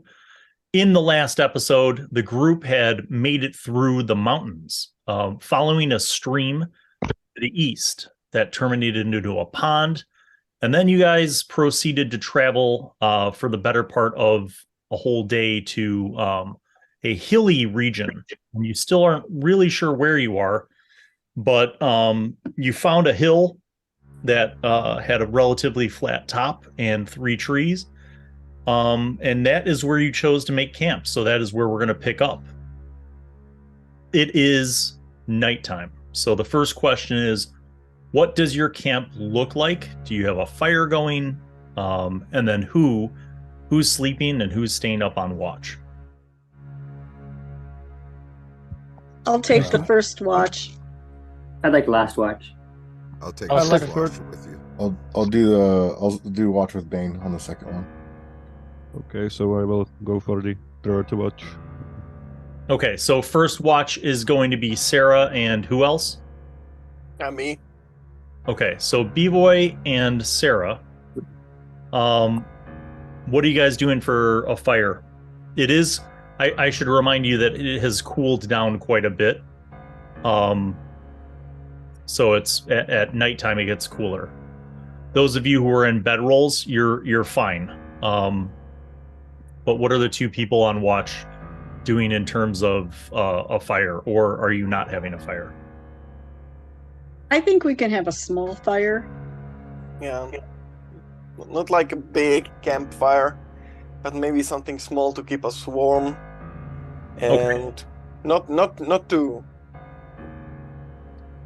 gather too much attention. Yeah. Okay. And I'm going to have my torches at the ready in case we need them. Yeah. Torches. Mine as well. I'll leave them beside me. My bow prepared. My spear on the other side, just in case. All right. so you guys are at the hilltop. The rest of you are in your bedrolls, and you have fallen asleep.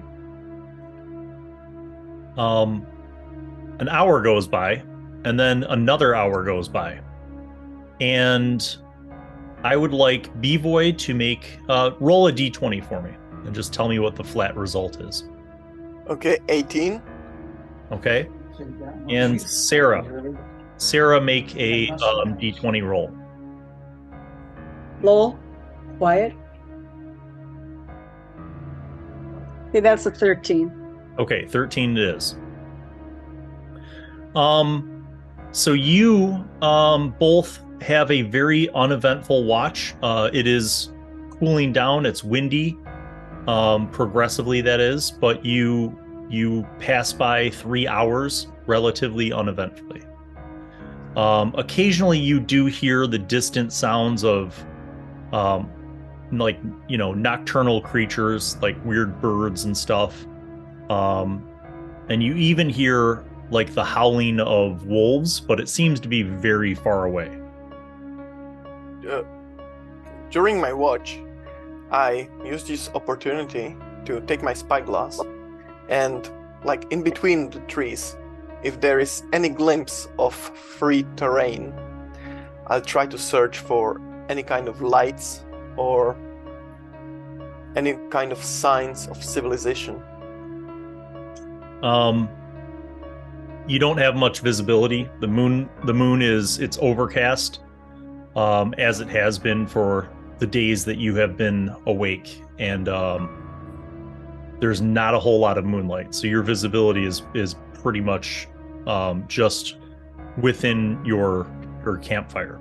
Yeah, I was hoping for some other fire, or maybe some small village in the distance. Yeah, you don't see anything in any of the directions that you look all the way around from the hilltop. Okay, we're lost.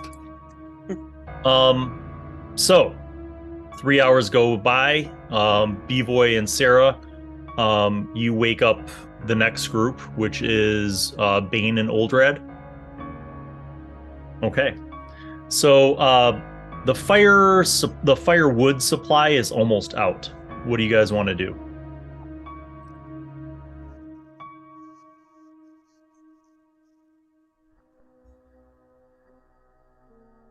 You might be muted, Oldrad. Did we notice that there's any like wooded by the hilltop, or is it like a barren hill? Well, I would have assumed that you would have kind of gathered whatever was around. Mm-hmm. But you basically, the first shift burned through that. Right.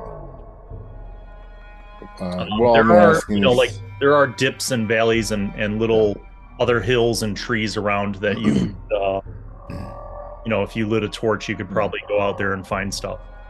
Yeah. I'll go gather some firewood, Bane, and I grab one of my torches and, go find some.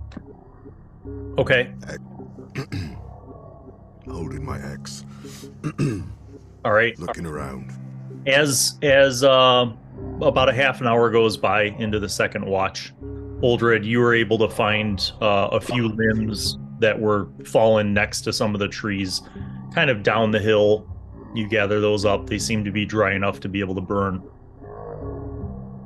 So you guys start snapping those up and maybe chopping them up, and you get your fire going. Each one of you roll a d20 and just tell me what the result is. 15. 11. Okay. About 2 hours into your watch, so I'm going to say maybe just around midnight, Bane, you hear some movement that sounds like it's coming from the north of where the hill is, but kind of down the hill and maybe in one of the little lower parts between the hills. Aldred, eyes up. I hear something moving in the woods. I get my short bow ready and my battle axe is hanging at my side. Okay. And just like the other group, you have about enough visibility from your small fire to see just the flat hilltop that you're on. You can't really see down into the valley without going down there with some kind of torch. You don't hear any sound after that initial sound, Bane. Could I decipher if it was it ruffling, crunching? Could I tell how much weight was? It sounded like something moving around. Like you heard like scurrying. More like when bushes kind of get moved around, like the clattering of branches and leaves. Okay, I'll light a torch on the fire and walk to the edge of our current visibility and look towards the sound. Okay. Covering him with my bow. It remains silent. Each of you make another d20 roll. 11. 13. Okay. I need one of you to roll a d8. And Go just ahead. tell me what the result is. Okay, I got you. 7. Okay. Behind you, back by your camp, you hear Claude's dog start to growl. Good dog. Come, little one. Claude is asleep, but you see Critter, and Critter's like crouched, and he's growling, but he's facing south. I turn in that direction, bow half drawn, and I move to the closest person, and I kick him awake. Not like roughly, but a good kick to wake whoever it is close to me. I'll say that Haverder is close to you. Haverder, you awaken to like a kick in your shoulder. Can I see? You see from your campfire that Oldred is facing another side of the camp. You're not really sure which direction you're in because you were kind of in a sleep. I can tell he has his bow drawn. He So I'll does. get up. And you also see Bane holding a torch in one hand and his axe in the other. He's looking out in the other direction. And you also hear Critter growling. So, I say, Bane, I got something over here, and then Havadar, there's something out there. Don't know yet. And I'm just keeping an eye out. I'll grab my weapons. Okay, Haverder, you grab your weapons. Do you wear armor? I do. Chainmail. Okay, your chainmail is neatly folded right by your bedroll. I'm not going to have time to put that on, so I'm just going to leave it. All right. So the three of you are awake. Critter creeps forward away from Claude's bedroll towards the southern end of the hilltop, and he continues to growl.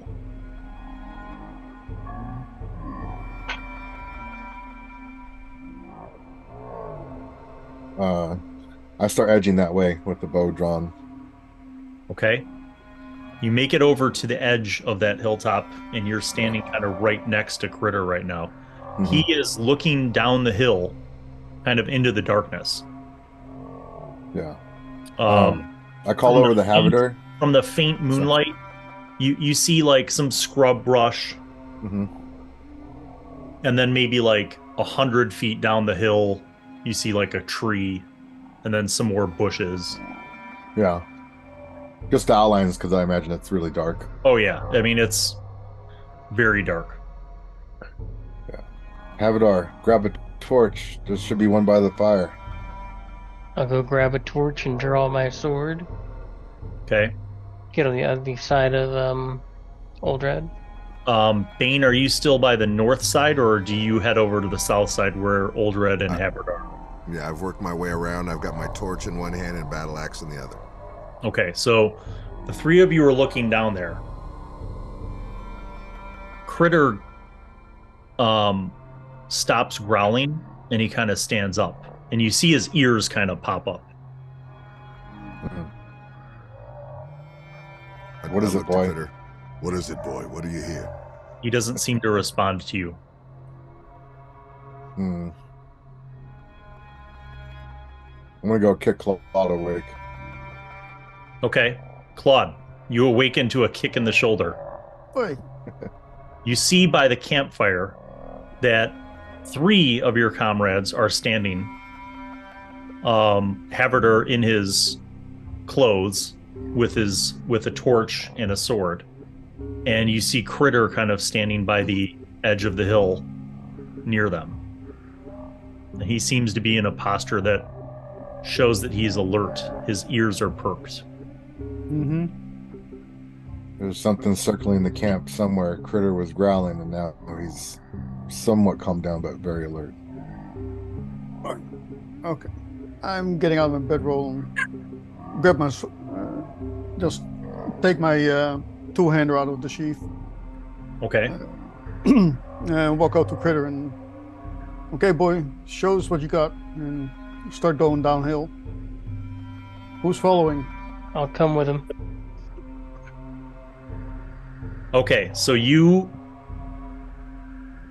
In my PJs.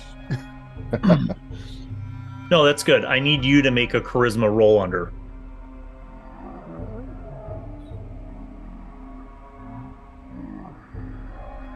Ooh, made it by 1 point. 11 against 12.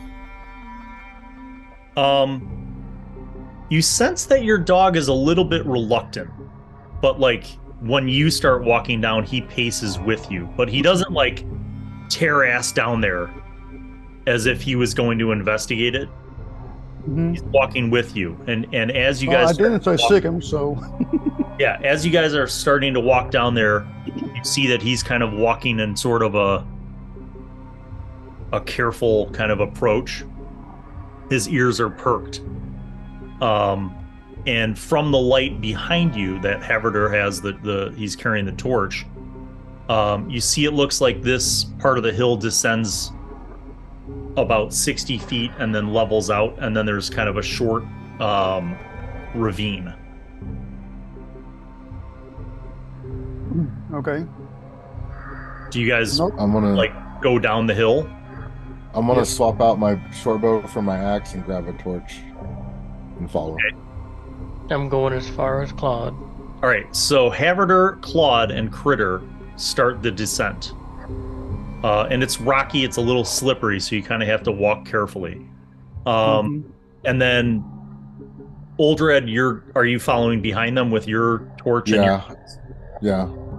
I Right, would suggest to Bane that he keep at the camp just in case something comes up behind. I'll wait here. Okay. If you need me.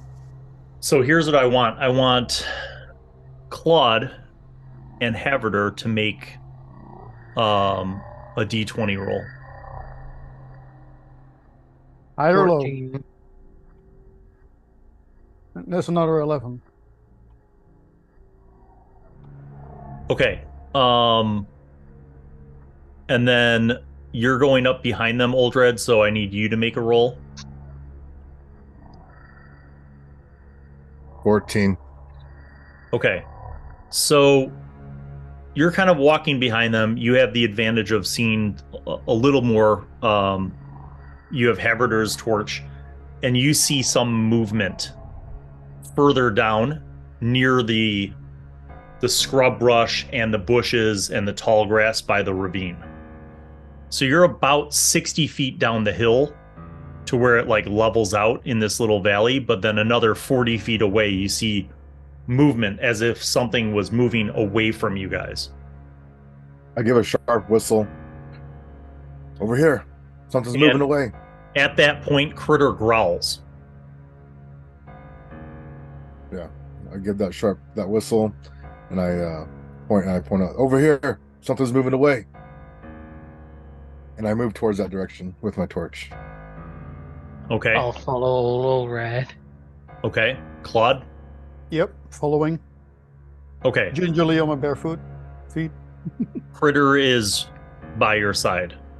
Bane, I need you to make a d20 roll.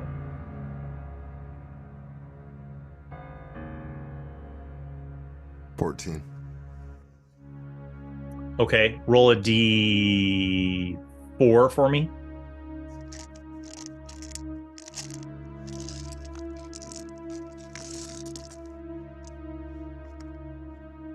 One.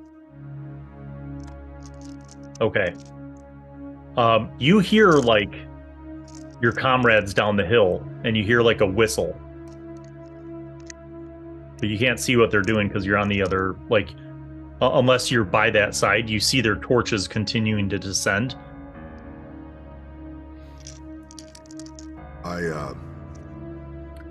Like, you can see their torches, you could see them, but you can't see what they're going towards because it's still too far away. But you heard one of them whistle. I wake up whoever's closest to me.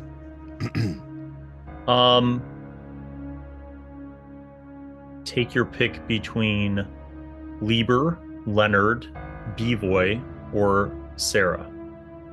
Okay, I'll wake Lieber. Okay, Lieber's pretty close to you. You walk over towards him. Nudge him. Wake up. Lieber. There's noise outside of the camp. I need to go down, and I need you to wake up to make sure nothing comes to camp. Lieber, and maybe wake someone else up as well. Make a d20 roll. 4. Oh. All right, so you are awoken by Bane, and you're kind of like disoriented. You're pretty deep in sleep. Bane wakes you up, and you hear him talking to you about something, and from he's like holding a torch, and he seems to be like kind of looking past you down the hill. But your campfire is flickering, and you see light, on the hilltop. You see some movement kind of across from where you're sleeping, right in your camp. Something small is moving around, kind of by Bevoy. And Bane's still right next to me? Bane's looking down at you, but like behind Bane. Imagine like you're in your bedroll, you're looking up at Bane, but then like out of the corner of your eye, just past the fire on the other side of your camp, you see some movement over by Bevoy. I'm gonna yell to Bane is something over by B-Boy and try to get out of my sleeping roll as fast as I can to grab my rapier. I'd turn with the torch to shine it over by B-Boy. You turn and you see a small humanoid looking creature, but with strange features. You see its features are sort of like, kind of has like a snout, and it has like hair and sort of like pointy ears. It has like kind of a long snout, but it has a more or less humanoid body with arms and legs, but it's crouched over. And you see it grabbing something, and it starts to take off down the hill. I grab my bow, drop the axe, grab my bow, and aim it at it. But not a fatal kill. Trying to get him in the butt. Okay. Go ahead and make a roll. 17, 23. That's a hit. Roll damage.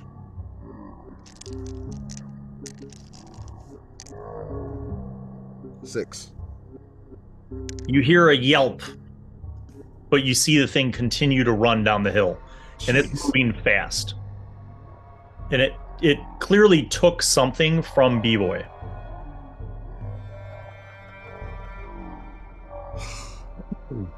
It is moving fast. You didn't see it wearing any like armor or wielding weapons or carrying anything other than what it took from B-Boy. All right. Is it dripping blood that I can see? No, because it's like 30 feet away. Okay. You see like just from the bare. Actually, you couldn't carry your torch and fire a bow at the same time, so you don't see it. No, I can't see anything. You heard it. You heard your arrow strike true, and you heard a yelp. All right, I'm going to drop my bow and arrow at the camp, pick up my axe again, and the torch, and pursue it. Okay. Smash cut back to the valley floor. Oldred, Haverder, Claude, and Critter. You guys have come to this dense section of scrub brush and bushes, and you hear like the slight trickling of water from a very like small little ravine. Mm-hmm. But you don't hear any movement. Critter is looking to the east, like kind of following the ravine in these bushes, and he's growling.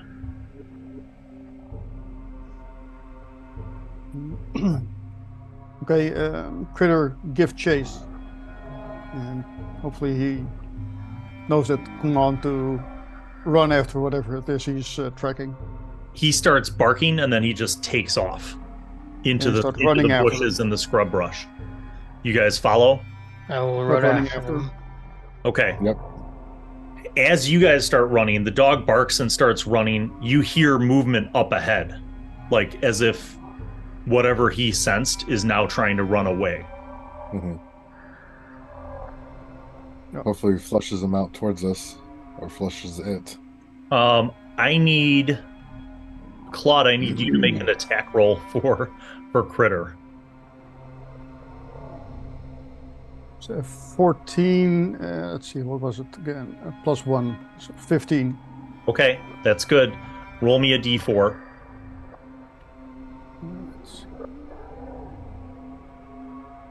That's 3 + 1 is 4 points. Okay, you hear like a screech of pain, and the dog's growling, and you guys see that like up ahead about 25 feet away, there's a lot of movement in the bushes, as if maybe Critter got to whatever was there, and there's some struggle going on. Run up. Mm-hmm. Yep. Okay, Claude, I need you to make another roll for me. Roll a d20. That's a net 20. Oh no, that's not good. How many hit points does Critter have? Good question. Don't think we talked about that one. I haven't noted it. I'll tell you. It's not enough. Critter has 9 hit points, and he just took 8. Ouch. You hear your dog screech in pain, and you hear another kind of snarl, but it's not your dog's snarl. As you guys run up, Haverder has a torch and Oldred has a torch. You see like blood splatter, and you see Critter back out of these bushes, and you see an enormous gash like across his back and shoulder, and he's limped out of the bushes. But you notice that in his mouth is like a chunk of flesh and fur. Not his own fur, something else. And you hear movement continuing away from you guys. Okay. Guys, you gotta keep going. I'm gonna take care of Critter. I will say something. You could blind fire into the brush if those of you with ranged weapons, if you want. Mm-hmm. But I don't have drop mine. my torch. Yeah, I don't have mine anymore.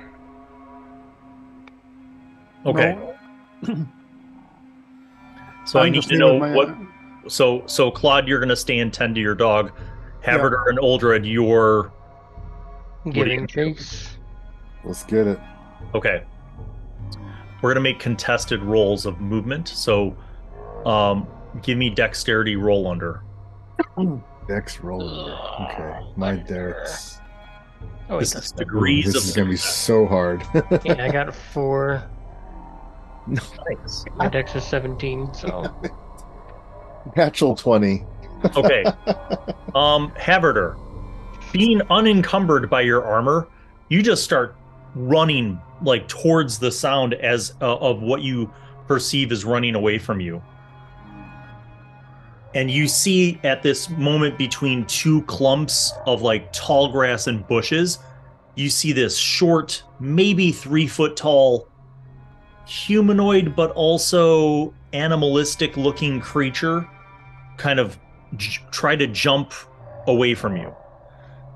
You have caught up to it, so we need to have an initiative roll. Roll a d6 for me. 4. All right, you see your moment. You have your torch, you have your axe. This thing's jumping, trying to get away from you, jumping from like one clump of bushes to another. And you notice that there's blood on its side. Like a chunk of it was taken out. I'm gonna be like, for critter, and like do a stab. Okay, go ahead and make your attack roll. 14. 9 plus 5. That is a hit. Roll damage. 46. 5. Ooh. Okay. You slash into this thing, and it drops.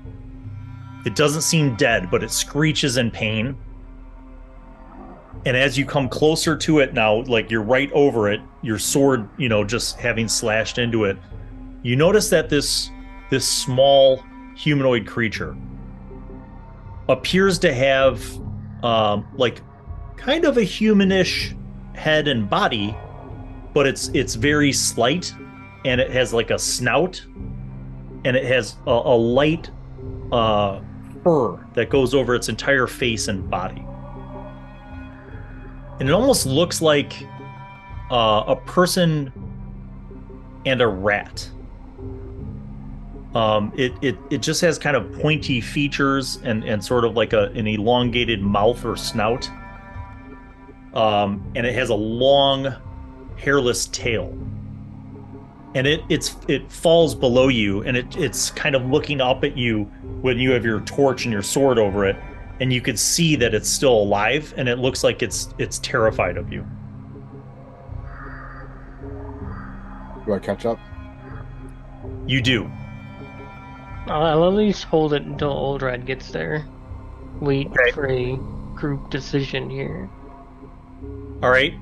It's trying to crawl away. How do you want to hold it?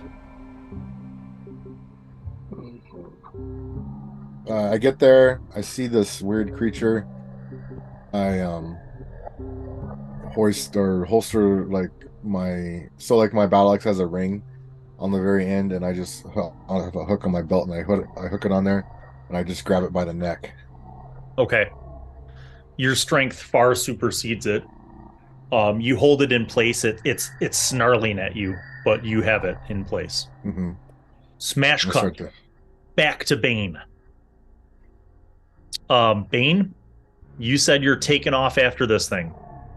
I'm not running recklessly. I'm running about 30 yards out, trying to find blood splatter, trying to find a trail. Roll a d6.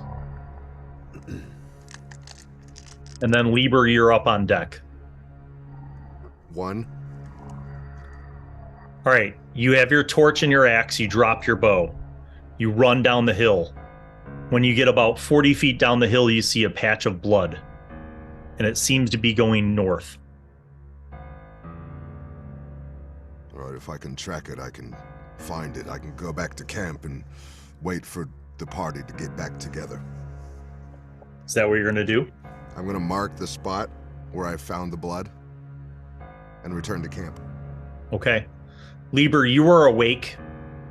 and again, a little bit disoriented, you see that like Sarah and B-Boy and Leonard seem to still be asleep, and the others are gone.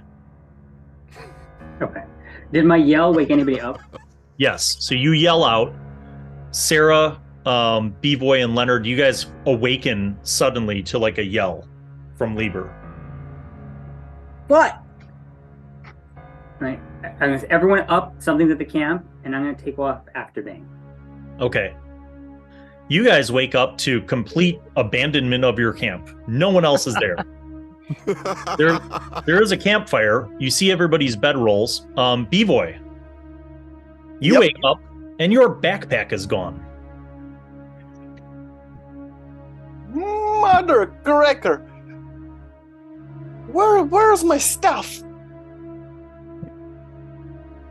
I light up the torch and I search wherever they go. Okay, you guys that are waking up, you're rousing. Lieber, you're awake. You see that the hilltop camp seems to be intact. You hear weird sounds kind of from the south, like down the hill. Not really sure what that's all about. Claude, what are you doing with your dog? He can't walk. I'm going to be carrying him back up to the hilltop. Okay, so a few moments later,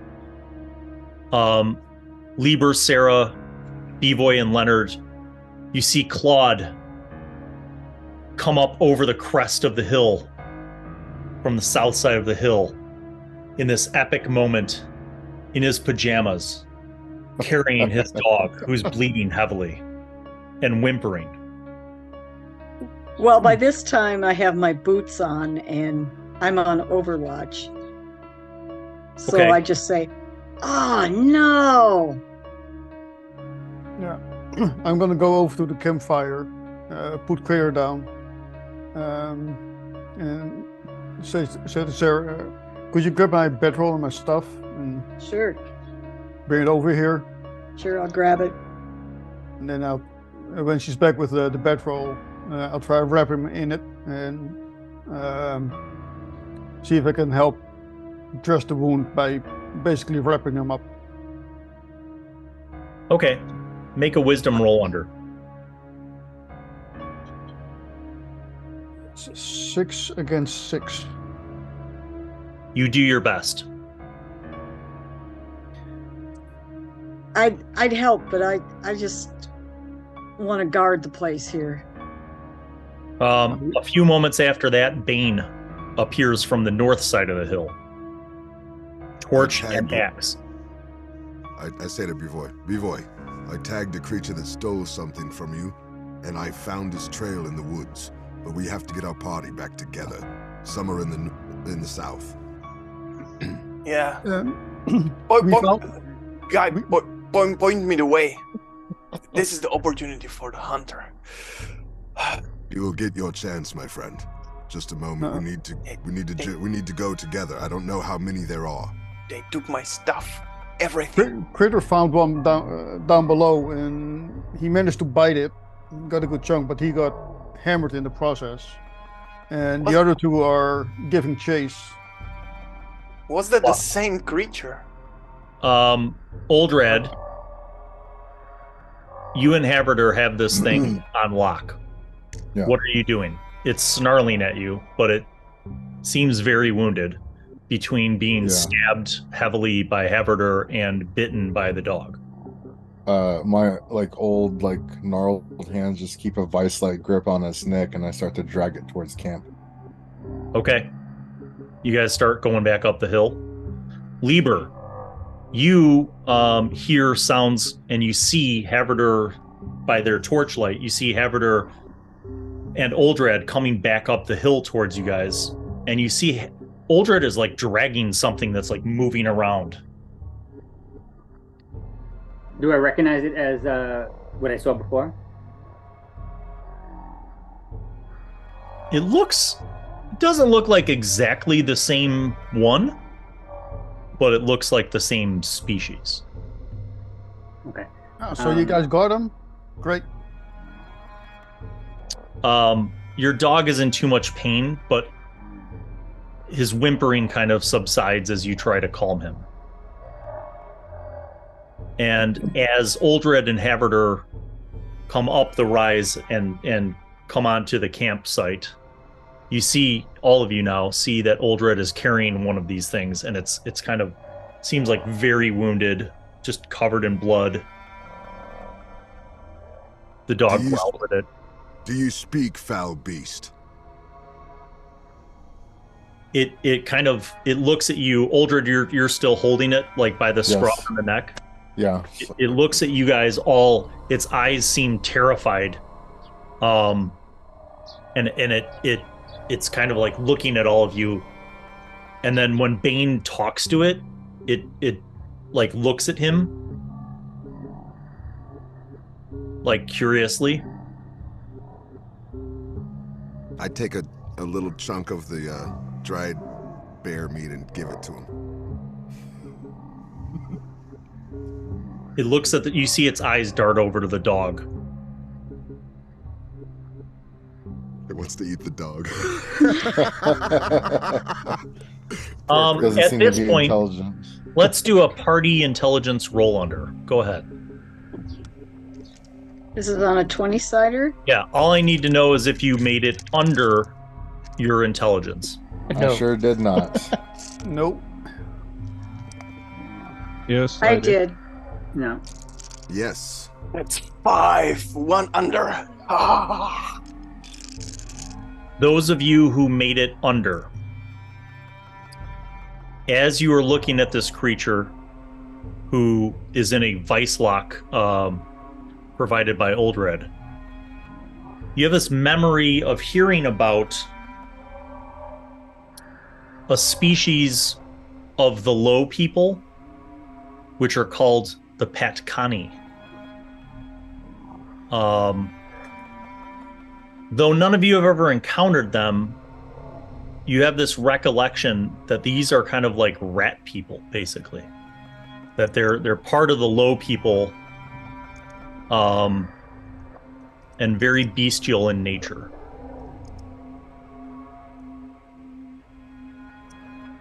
Well, this looks like a pet Connie, kind of a...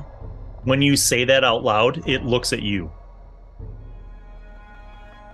Hey there, fella. You hungry?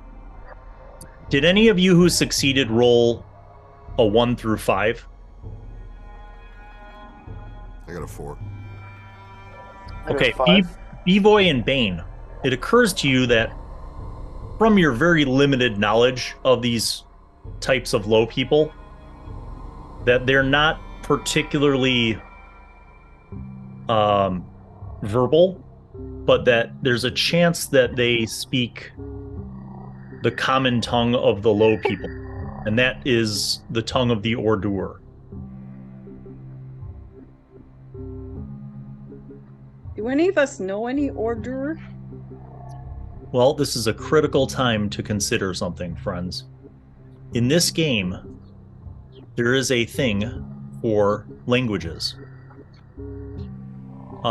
wherein if you are intelligent, you have the ability, if you don't have a penalty to your intelligence modifier, you are literate in the common tongue. However, some people may have additional languages based on your intelligence.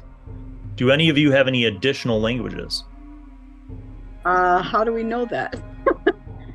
It would basically be either if you were a specialist and you chose languages, that would only be one of you. So Leonard, did you put any pips into language? No. Okay. Or if you have a particularly high intelligence, where you would have a I actually put one. My bad. I'm correcting my sheet. Okay, so you do have one. All right, Leonard, you you have learned Ordur. Not fluently, but I say from a survival perspective. You have a very basic grasp of Ordur vocabulary. And you feel like this thing might be able to understand you if you try to speak to it in Ordur. I try to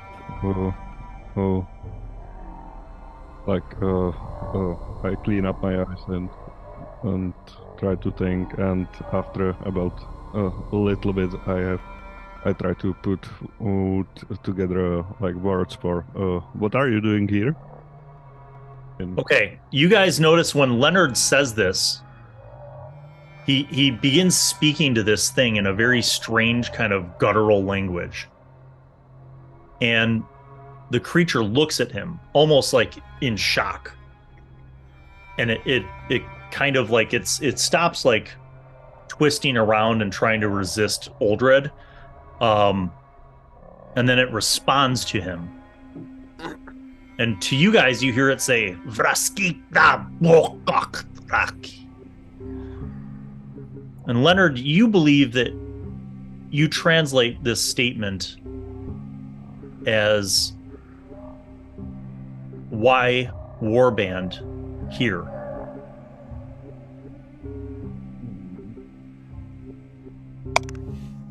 I turn to my colleagues. I think it's just curious and good here, and then I turn to them to it. I don't think we are proper warband, but Ask them why they took my stuff. why did you take his stuff? It says we take from people. While this Tell is them if it gives going, us stuff back, we'll spare its lives. Their lives. I don't think it lies. It just sees us as other resource which was easy to grab. So I wouldn't think that's a lie. Sarah and then Bane. while this is going on, I'll put my bow down and quietly walk around to my length of rope and quietly walk behind the creature and make a head movement to Bane so that maybe he can, whoever's holding him can hold out his arms. Okay. All right. So Uldred actually holds him and you bind him. All right, Bane. Just his wrists. This is Gently. Meta. Can we assume that Leonard is relaying to us what the creature is saying? Yes, right. Okay. Yeah, so Leonard relays what the creature's communicated as well as his own insights. So I tell Leonard, he thinks we're a war band, but we were brought here against our will, perhaps, and we're not even sure what we are doing here. We can't be a war band or whatever. He thinks we're some type of warmongers. Yeah, he probably sees just a group of people, and he probably hasn't seen other people in warbands. Also, we kind of look like one when you look around the armor, the weapons. Say, boy, could you get me that water skin over there? While you guys are doing this, you see Havardor and Bevoy starting to put their armor on. Let's make a pact with the creature if he will take the pact. If he will lead us to Bevoy's backpack and give it back to us, we will leave them in peace. And we swear we will not harm any of their people. Otherwise, they will pay. I will translate as best as I can. So, get our stuff back, and you are free to go, and we won't harm anyone? No, he must lead us to Bevoy's backpack first. Or at least have them come to us. I'll relay the information as best as I can.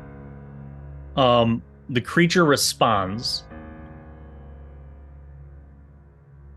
He says, "Make free. Go get." Tell him he's injured, and I at least would like to treat that injury a little bit. Yeah, he will be more injured if they won't return my backpack. Yeah, but he needs to be better. We need to help him so he can help us. Okay, tell him that. As you guys are continuing the conversation, you now see Lieber putting his armor on. Yeah. I'm come back to them. I don't think we are getting this stuff back an easy way, because he at least wants to go free, and after that he promises to return with the stuff. He is not gonna return. So we have kind of conundrum here. I stick my finger in his wound. Thank you. Put it on my face. He snarls in pain. Well, and then in Ordur, he looks to Leonard, who he seems to believe understands him, and he says, "Bring you for make free." Bring to us to make free, or that would be the translation. What? Bring you, then make free. Okay. Not going alone. So he's going to bring us to the backpack, and then we make him free, or? I think he's just gonna bring Leonard. I think he only trusts Leonard, so he doesn't want us to go. That ain't happening. Well, I'll keep washing his wound. Bevoy is a tracker. You notice, like, when you try to wash his wound, he shrinks away from you. I suggest 2 or 3 people take this creature to go get the Bevoy's backpack, and the rest of us stay here. I turn then to he him. can be set free. I turn to him. I will go, but not alone. Sarah, stop wasting water on that guy and give it to me to wash out Critter's wounds. Yeah, I'll give the creature a drink of water, and then It spits at you. Oh, yeah, just trying to help, creature. man. Little rat. It looks at Leonard, and it says, "No warband. Bring, and make free."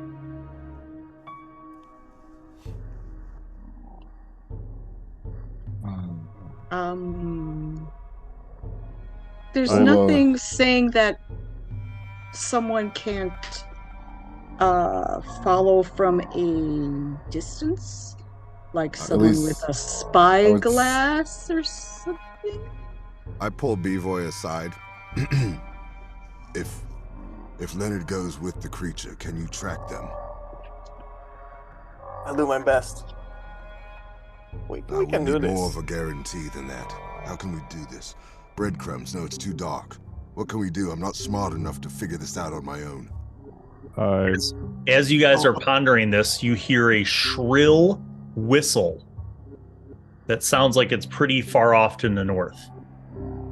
It's like a loud whistle. It kind of sounds familiar. It sounds familiar to you, B-Boy. I'll try to replicate that with my whistle. You don't have your whistle. Yes. I had it on my neck. Okay. I always have it on my neck. Okay. Well, if you have it on your neck, then you didn't hear that whistle. Oh, okay. I turn to the creature. How much of you is around here? Many or few? He says, many pack. How many in his pack?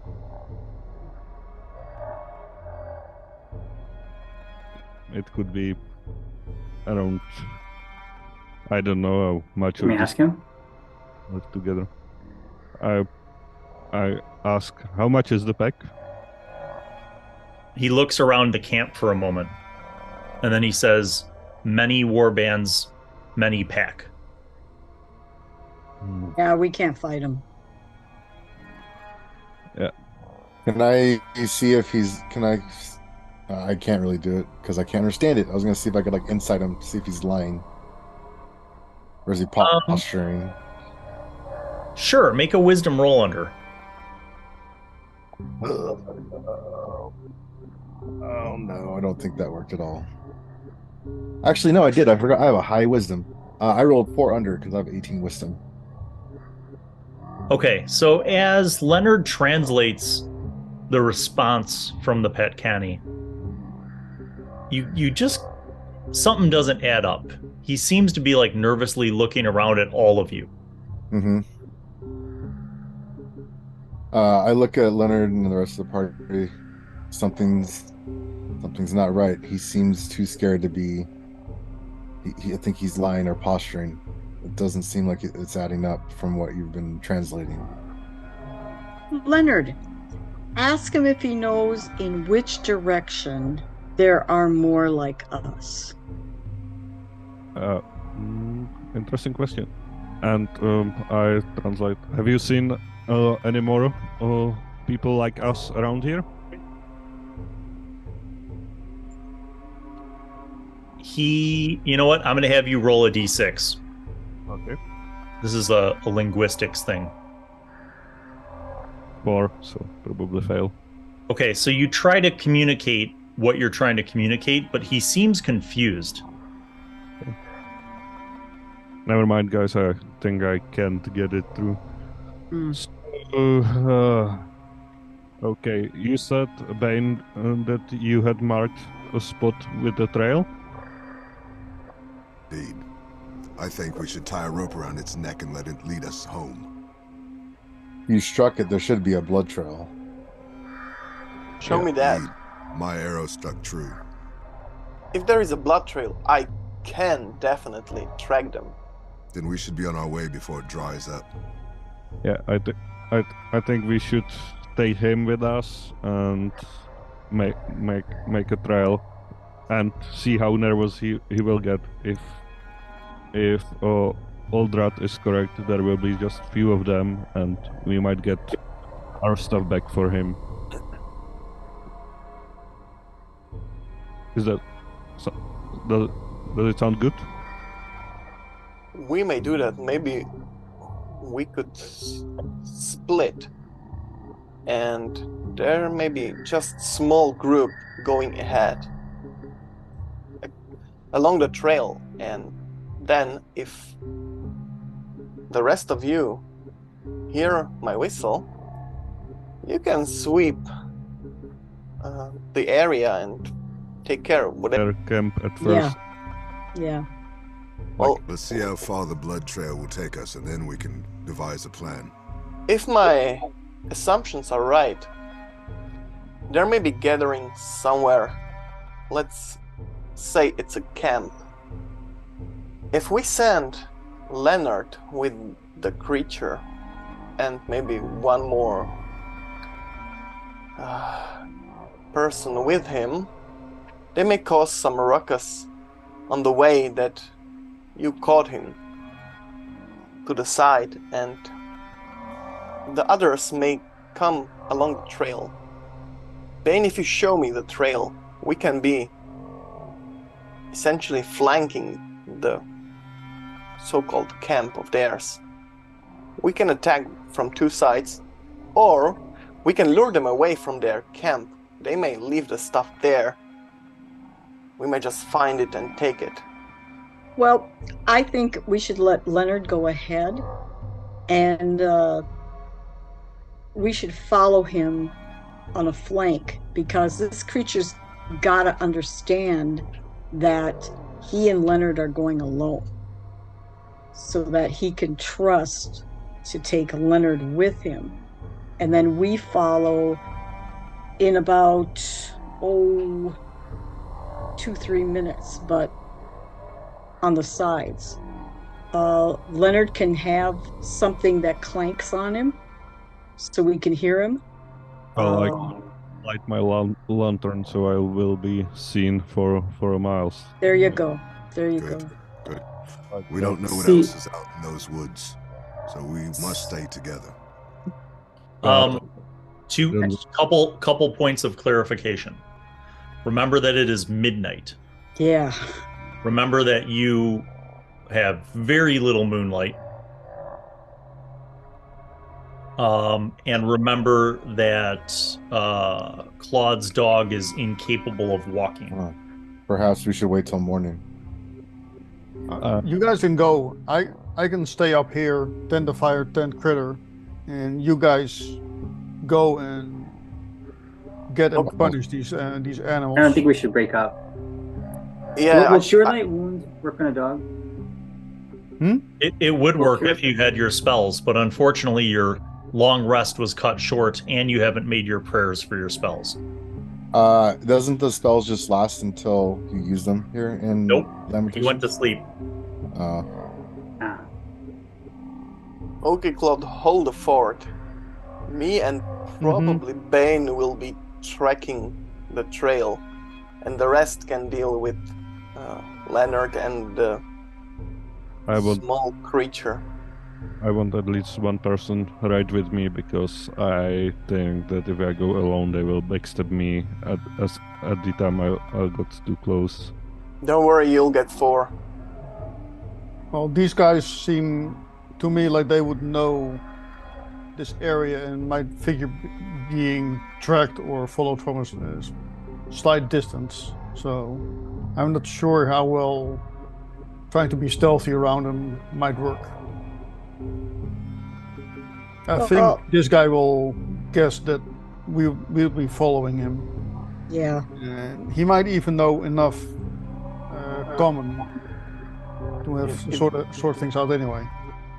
If it's possible that there is not enough of them, and another one may be injured, I think that we can easily bet on the fact that splitting group in this way will give us at least some advantage.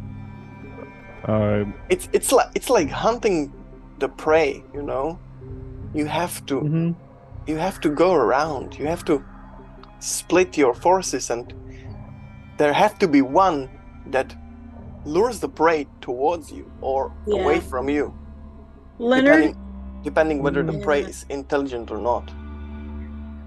Leonard, why don't you tell him that you feel safer with one other with you, and I can go with you, and if he asks you why, I suggest you say, well, that's my mate, and then he'll understand why you want me with you. I don't know if he'll go for it, but Okay, I turn to him and point to her.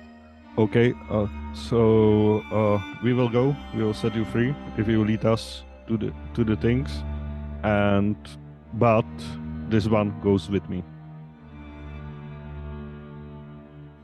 Is this a great idea? Though, what if there's like 5 or 6 of them when you get there? It's better than 10. It'll work out. We won't be far behind. Yeah. I'm gonna need you to make another D6 linguistics roll for that, because that's kind of a little bit of a complex series of instructions. 4 again, so probably So it seems to understand part of what you're saying, and it reiterates in the low tongue, take, bring back, make free.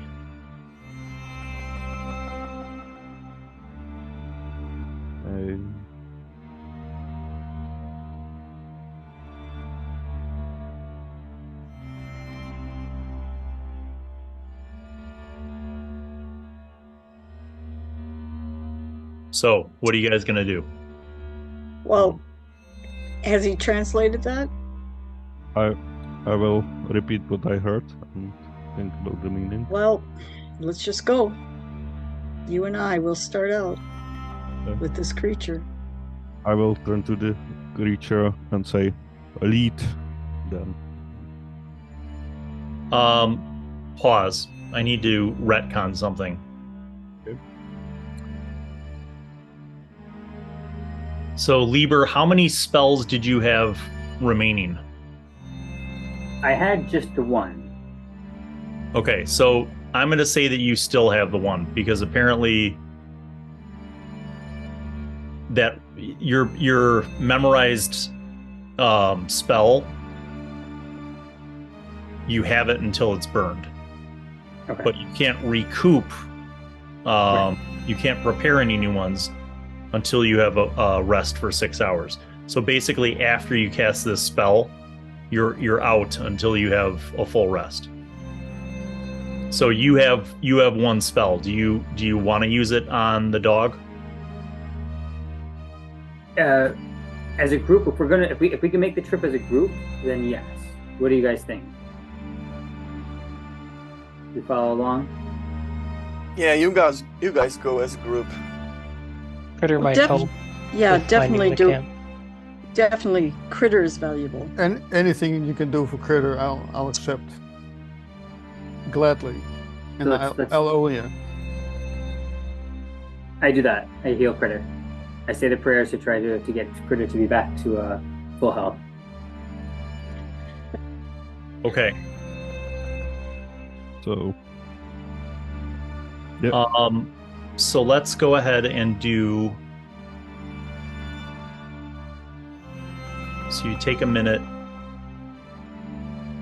and you ask the one true God to cure the dog. Go ahead and roll. See how many hit points you're able to return to the dog. The D6, right? Yeah. Plus your level. 5 on the dice plus 3. Okay. That's enough. That's the full health again.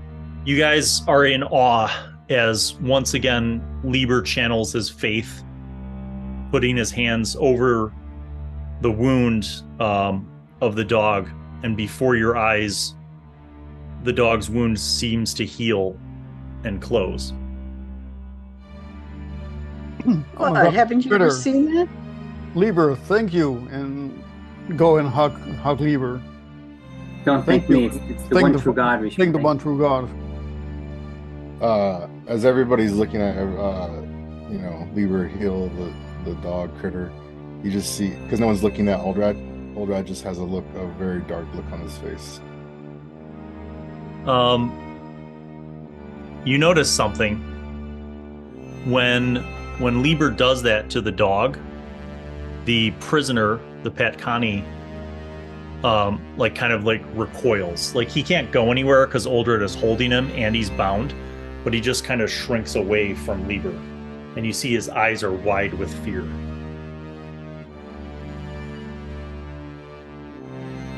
Leonard, convey to him that I want him to take us all to his group in a serious manner. Oh, I don't think he will. But I'll try, and And I'm gonna stare at the creature as he says it. I tell. I would like the whole group with us. All right. Patrick, make a charisma roll under.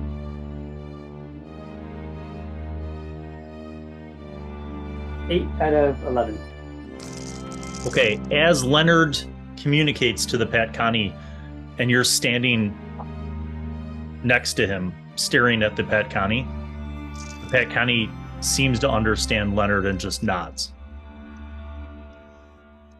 Okay. And then the Pat Connie says, that way. And he like with his head, he gestures to the north. Okay. So, yeah, I just take my stuff and try to follow his directions. Okay, so all of you at this point have put on your armor, gathered up your stuff, rolled up your bedrolls. The camp is packed up. By this time, I'll say, it's probably like 12:30 now.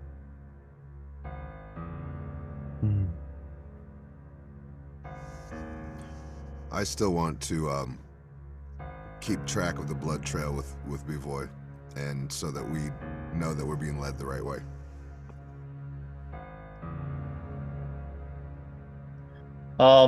Well, so the direction that the thing ran off in is the direction that this Pat Connie prisoner is nodding for you to go in.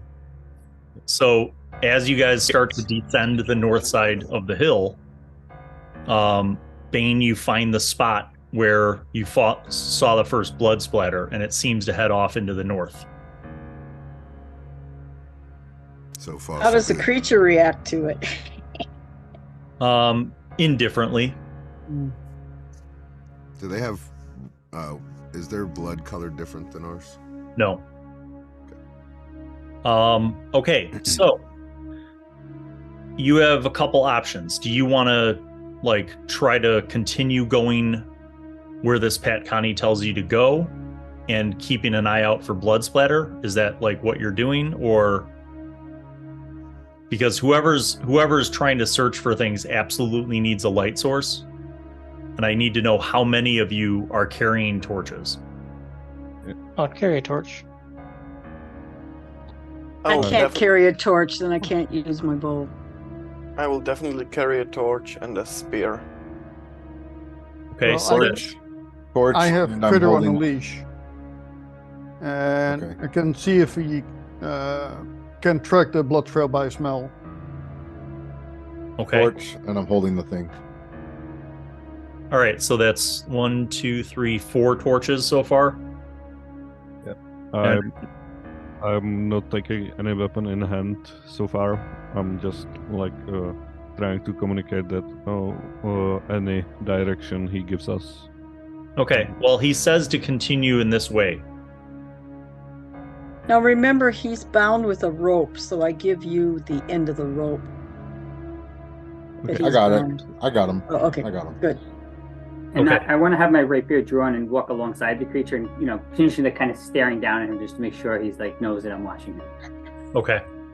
You notice he seems nervous that you're so close to him. All right, so couple things. I'm going to make a roll. So those of you who are at the front, so Bivoy and Bane, you guys are looking for the blood splatters, right? Go ahead and roll a d6 and tell me what you get. 2. I got 3. Okay. About 200 yards.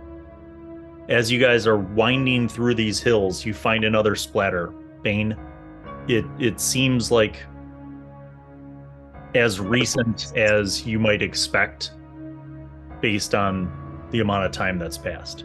It's still, it's sticky, it's still liquid. And it seems to continue going north. Now, when I say going north, it's not a straight shot because you're in a hilly region.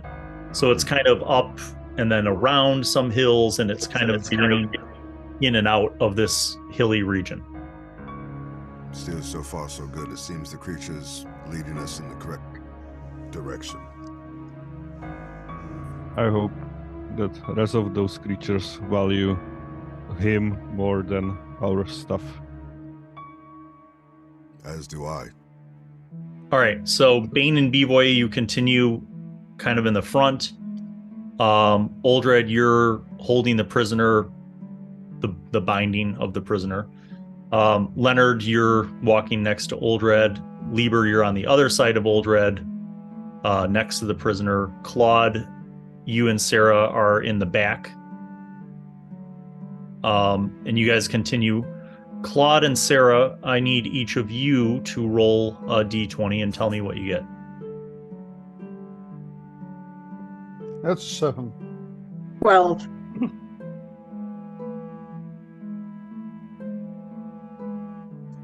Okay, so you guys, at a certain point, you travel 2 miles, and you're going pretty slowly because Bane and Bevoy are continuously looking for drops of blood, which, again, after about a half mile, you come across a little more blood.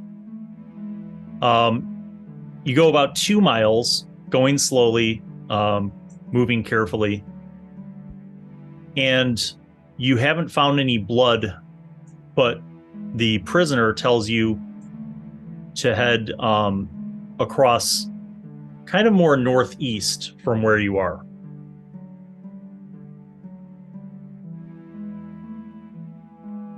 Do you want to follow the prisoner, or do you want to keep going north and looking for blood splatters? I'll try to look for blood splatter or something that may indicate that those creatures come across this part. Can we check if we believe him?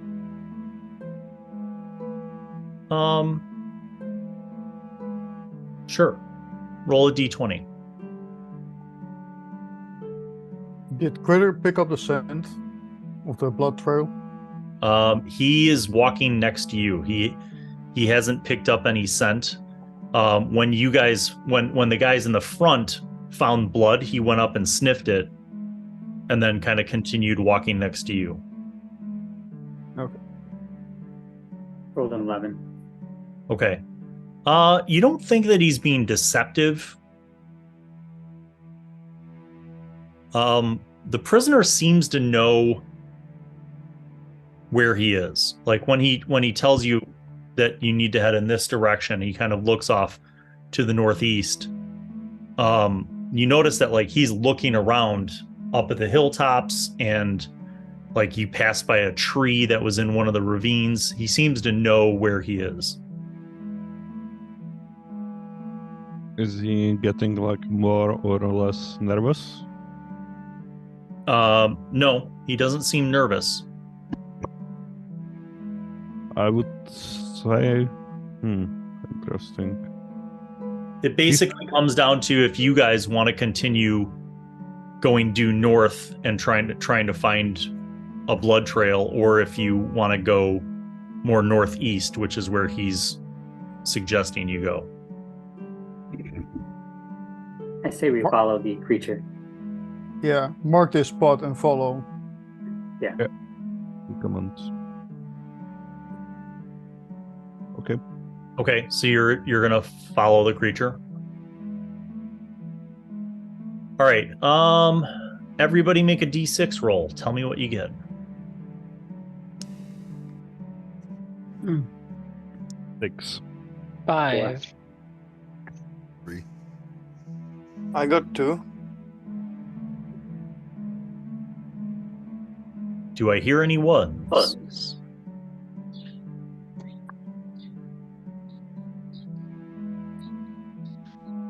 There's not. No. Okay.